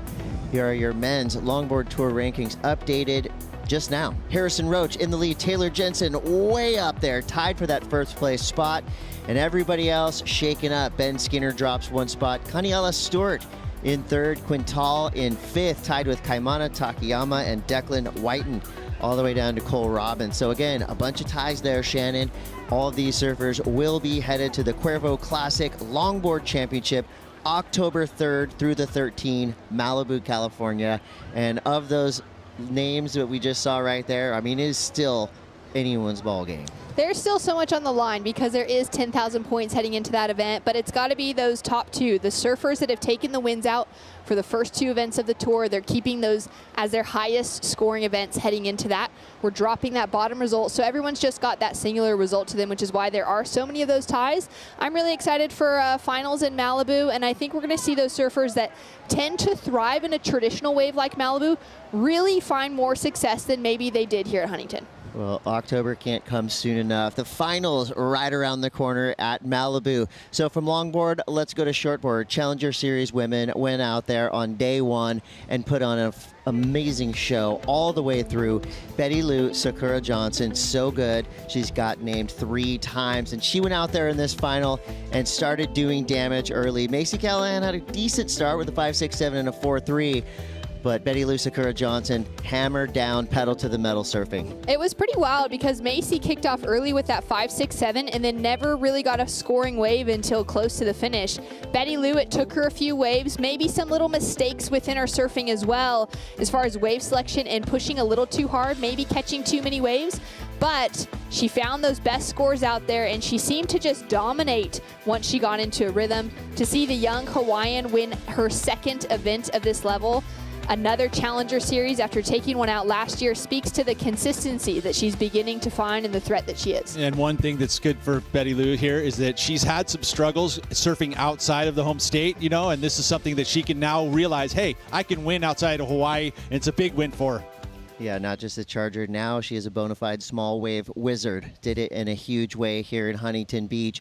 So the Challenger Series for the women is heating up at the top of the pack right there. But for the men, we just watched an epic final. We were hoping and expecting big things, and we got it.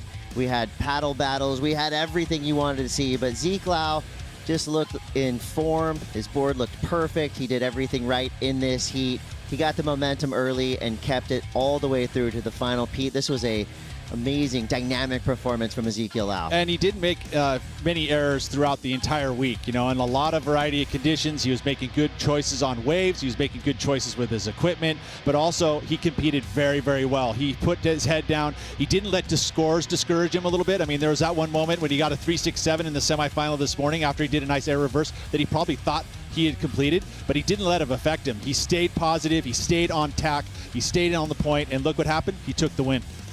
Yeah, you had 3 out of 4 Hawaiian surfers up there on the podium. Pretty cool to see that. The Vans U.S. Open of Surfing men's final went like this. Ezekiel Lau with a 6.9 and 5.5, enough to get him the win. And also a huge boost for Ezekiel Lau as he jumps multiple spots up the men's Challenger Series rankings. So for Ezekiel Lau, you know, he's put himself right in the driver's seat to potentially re-qualify to get back onto the championship tour. Rio Waida still in the lead. He's got a huge lead with that 21,050 points. And you look down that list, we do have some ties still happening in the top 10. Nice to see Aton Osborne make a big jump as well into the top 10. So from the Men's Challenger Series rankings, let's flip it over and check out what's going on in the women's top 10. Caitlyn Simmers in the lead. Molly Picklum right there in second. Macy, Betty Lou locking themselves into the top 5. Sophie McCullough with a huge jump as well. So our top 10 for the women's rankings, very tight up at the top. And we're looking forward to some big things for the final 3 spots on the women's and men's Challenger Series. Well, that was an epic series of finals, and there will be more to come. We're going to take a quick break, but we come back. Let's talk a little bit about Tahiti, the end of the road. It's going to be epic. This is the 805 Post Show. Stay tuned.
We are with Wild Coast and Shiseido and WSL Pier doing a beach cleanup. We're just picking up trash up from HB and collecting as much trash as we can. We Are One Ocean is a global initiative to inspire our global surf community to protect and conserve our one ocean and preserve the future of our sport. In partnership with local nonprofit organizations, We Are One Ocean activates at WSL events, giving back to local communities around the world via coastal restoration activities and environmental initiatives. At Wild Coast, we are all about saving our wild coasts and oceans, and we have partnered with WSL to help clean up the beach and save our oceans worldwide. Today, we are here on the beautiful Huntington Beach, driving not just awareness, but action on this beach, cleaning this beach. It's just amazing to continually be a part of organizations that take care of the places that we come to compete. For us to come down and do our part right now, it's been inspiring me to get down more often, and this is what it's all about. As a surfer, sustainability means a ton to me, and I'm pumped that Shiseido and WSL are supporting the ocean and the environment. We've been doing these beach cleanups for 3 years now. It's a really beautiful campaign that we're doing to bring people together, to raise awareness as a brand in partnership with the World Surf League and with Wild Coast. To have them kind of come into the surfing world and also want to make a difference in terms of keeping our oceans and beaches clean, and to be able to collaborate with such a big brand on that level has been really, really cool for me to be a part of. Our contribution from the indigenous nations that we work with and we represent is to help to restructure that narrative and to have that inclusivity of our people within these coastal environments. I grew up at the beach, and these are beautiful spaces that everybody can go enjoy, and it's a space that we can really help. Everything around the world is connected, and there are just very easy things that we can do to go out and help save the ocean worldwide. What Shiseido's doing is so amazing, and I feel so proud to be a part of it. It's our way of giving back to the ocean. Not only surfers, but the whole world. We all need the ocean. You know, we're not only spreading the message, but also physically doing it. Try to hook up with your local nonprofits and help them as much as you can, because we want to keep the beach clean so we can get out there and have a clean, nice ocean. This is where the big change happens. It's when multinational companies are coming together to do this type of work at this level on the ground and building a community around it. The more people we can get on board, the bigger difference we'll make. So these events are great for that.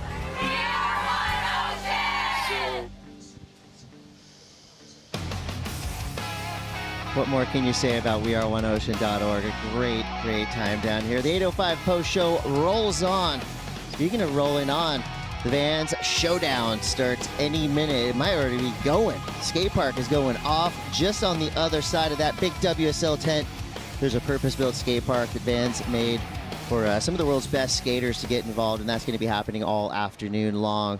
So as we kind of digest everything that's gone down, it's nice to know, of course, heated competition out there. Everybody comes to the beach. It's a show of great sportsmanship, a celebration of surfing, and part of the Vans U.S. Open of Surfing, of course, the activities behind us. They'll be going on till about dark. So if you can get down here, get down here. But you missed an epic week, and I'll tell you, one thing that we're very excited about is Tahiti. It is right around the corner. The Outerknown Tahiti Pro is rearing its scary head, and you can almost hear the waves breaking. And speaking of that, there is some breaking news. Unfortunately, we do lose one of our favorites in this competition, in any competition. The one and only Jon Florence has announced that he will not be competing in the upcoming Outerknown Tahiti Pro. This is due to an injury he sustained recently. It's kind of bittersweet because obviously when you see Jon Florence and Tahiti in the same sentence, you know big things are going to happen. So true. You know, it really is a bit of a disappointment. He is on a boat in the middle of the Pacific. I know that for sure. We've been following on social media. He is one of the best at Tahiti, one of the best in the barrel. Unfortunately, that injury that he did sustain is too serious. Also, you know, I think the boat got some damage too, but either way, I think the knee is really what's holding him back. Got to get him 100% so we can see him back at Pipeline. Well, with that bad news, there is good news. The Spartan will be back in competition. Michelle Perez gets the call up to compete at home at Chopo, the end of the road, basically his backyard. And so anytime you get to see the Spartan in big barreling waves, that's a good thing to see. What do you think Michelle Perez's chances are in Tahiti? Oh, so high, so high. I love that he's gotten the call up. Sad to see John out of the mix, but to be able to see Michelle Perez getting that call up back on the championship tour this year, he's been fighting hard for that requalification on the Challenger Series. Pete, it's going to be a pleasure to watch him, and he could easily take out the Yeah, and he's not going to have any pressure this time. I mean, we've seen him in the past year. He hasn't had great success, even though he surfs the place so well. This time, though, hey, it's all for just fun, right? So he's going to go out there and get barreled with only one other surfer in the water. So I can't wait to see Michelle Perez, and I can't wait to get to Tahiti because I'm almost there. I'm going to be there in like 48 hours. Must be nice. Put me in your board bag, Pete. I know you got room. Well, another Tahitian that we're excited to see is Vahine Fierro. She has been an absolute standout at all the mega sessions that have gone down at the end of the road. Vahine Fierro getting herself involved in WSL competition at Tahiti. Vahine is going to be a threat and some in big barreling waves at Chopo. I think we could see very easily the repeat of what we watched at Pipeline this year with Moana Jones-Wong, the Anne-Marie Blue Crush story coming alive in the most death-defying wave in Tahiti and on the planet, with Vahine Fierro getting into the draw. I'm so proud of her for the performances that she has put together, and I think with the waves she's been bagging in her free surfs recently, that she is going to be the surfer in the draw to beat above every woman on the championship tour. I would agree. I think that she's going to go there very confident. She did have a wipeout that she had to deal with. I think that that's something that plays into your head slightly, but I mean, what's the worst that can happen? A scrape on your foot. So I think that she's going to be one to watch. She's a goofy foot, which is perfect for surfing here in Tahiti. And again, very comfortable over that shallow reef. Yeah, fantasy surfing team captains, make note, you should probably put Vahine Fierro on your team. She's going to do some damage out there. Well, there it is, the wave that strikes fear through the hearts of every surfer on the planet. And do you think we're going to see waves like that? How's the forecast looking? Forecast looks like we're going to have some swell. I wouldn't say necessarily like that, but ultimately it has improved, at least the forecast that I've been looking at. It didn't look great a couple days ago, and it's getting better. So hopefully, fingers crossed, that's the case. It keeps getting better each day before we start the event. Well, August 11th, it's right around the corner, and it's not just the wave that's scary, it's also the ramifications for the results. This is the final stop on the WSL Championship Tour, so the last chance for surfers to make their way to the Rip Curl WSL Finals, which is directly after Tahiti. So a lot at stake in many ways. Anytime you go to the end of the road, you never know what's going to happen. But I'll tell you what's going to happen right here on the 805 Post Show. This is the Stillhouse Top 5. So this is a moment that we've been waiting for, your unbreakable top 5. We're going to start with the heir of the event, Aton Osborne, going upside down for a 9.67. And how good was the landing? That's really what made it for me. Obviously the size, the rotation, all of that, but the landing was stomped as you can make it. I mean, literally no worries. Did an undeniable 9-point ride. Could have even been a 10. Straight up video part surfing right there.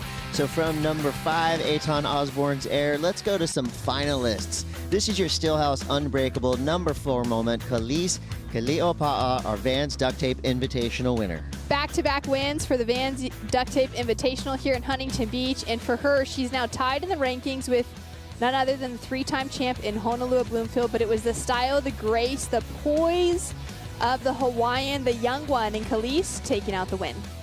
Yeah, and I love to see that when your competitor is carrying you up the beach. That means great sportsmanship. Now your number 3 Stillhouse Unbreakable moment, Taylor Jensen.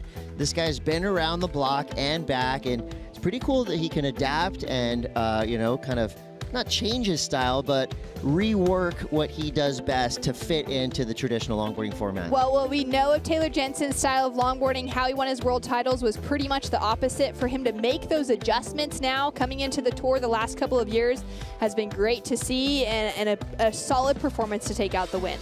And those guys must be pretty strong to carry a big man like that up the beach.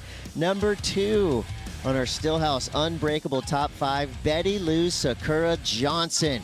Style, speed, power, finesse, wave selection. She's been on fire since day 1, continued her role, making it look easy out there. She sure did. It was really cool to see because, you know what? Again, as I had mentioned earlier, to have her be able to win, outside of Hawaii, her best results came at Sunset Beach. And, at the championship tour level, she got an equal 3rd there, but just could not find results outside of Hawaii. So to have her winning here in North America is a huge confidence builder. Absolutely. That brings us to our Stillhouse Unbreakable number 1 moment, Ezekiel Lau, your Vans U.S. Open of Surfing champion.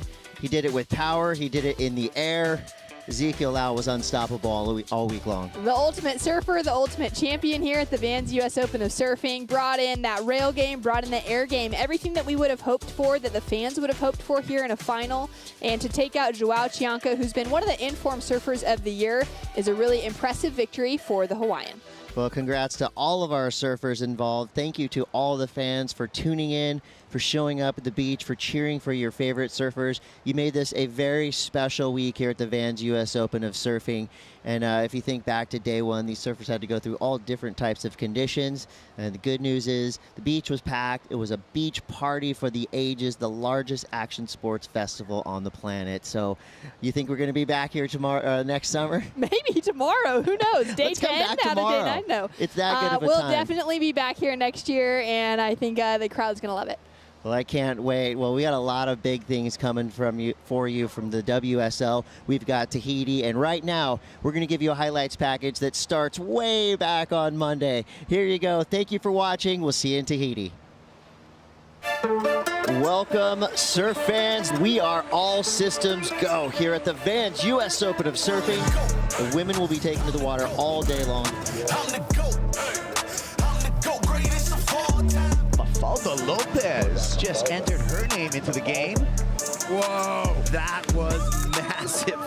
I don't know who told you different. I work hard for this. Sacrifice so much to make it here. I came too far for this. They were sleeping, I was up in training, going off for this. Push myself to limits unimaginable to average folk. And no, this don't come overnight. You get there staying gradual.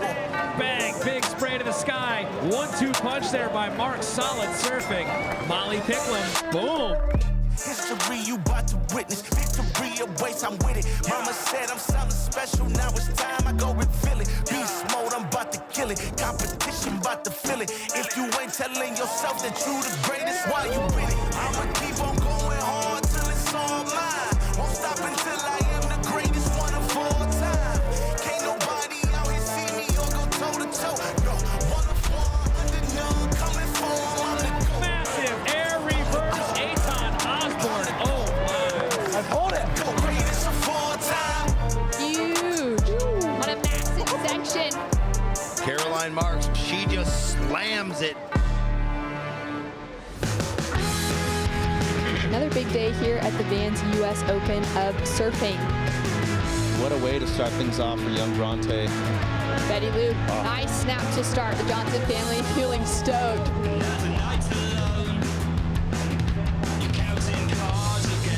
Caitlyn Simmers, a prodigy.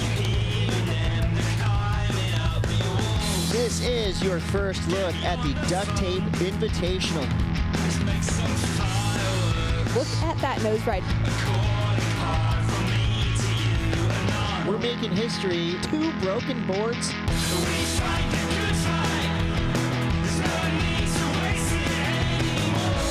Oh, look at that, hang 10. Wow. Tony, whoa, beautiful 5.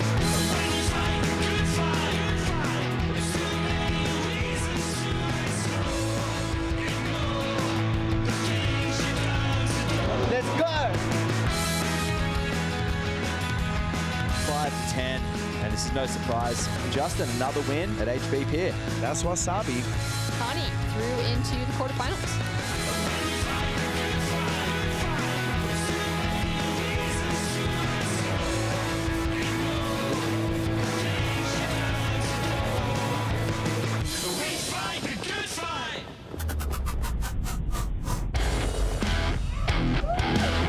Been a huge week here.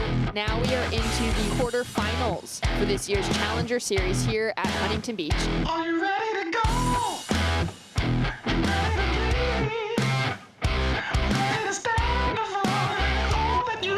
A smiley Betty Lou Johnson. Are you ready to fight?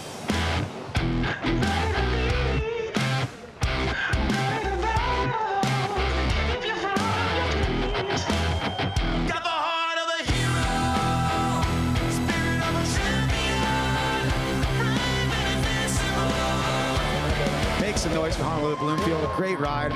Beautiful. Wow.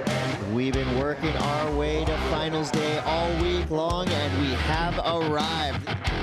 Heart of a hero, spirit of a champion, brave and invincible. record-breaking finish. Congratulations to Khalees Kaleopa'a. There's your champ, Taylor Jensen, for the Vans Duct Tape Invitational. Exploding into the lip. Betty Lou Sakura Johnson, your Vans U.S. Open of Surfing champion.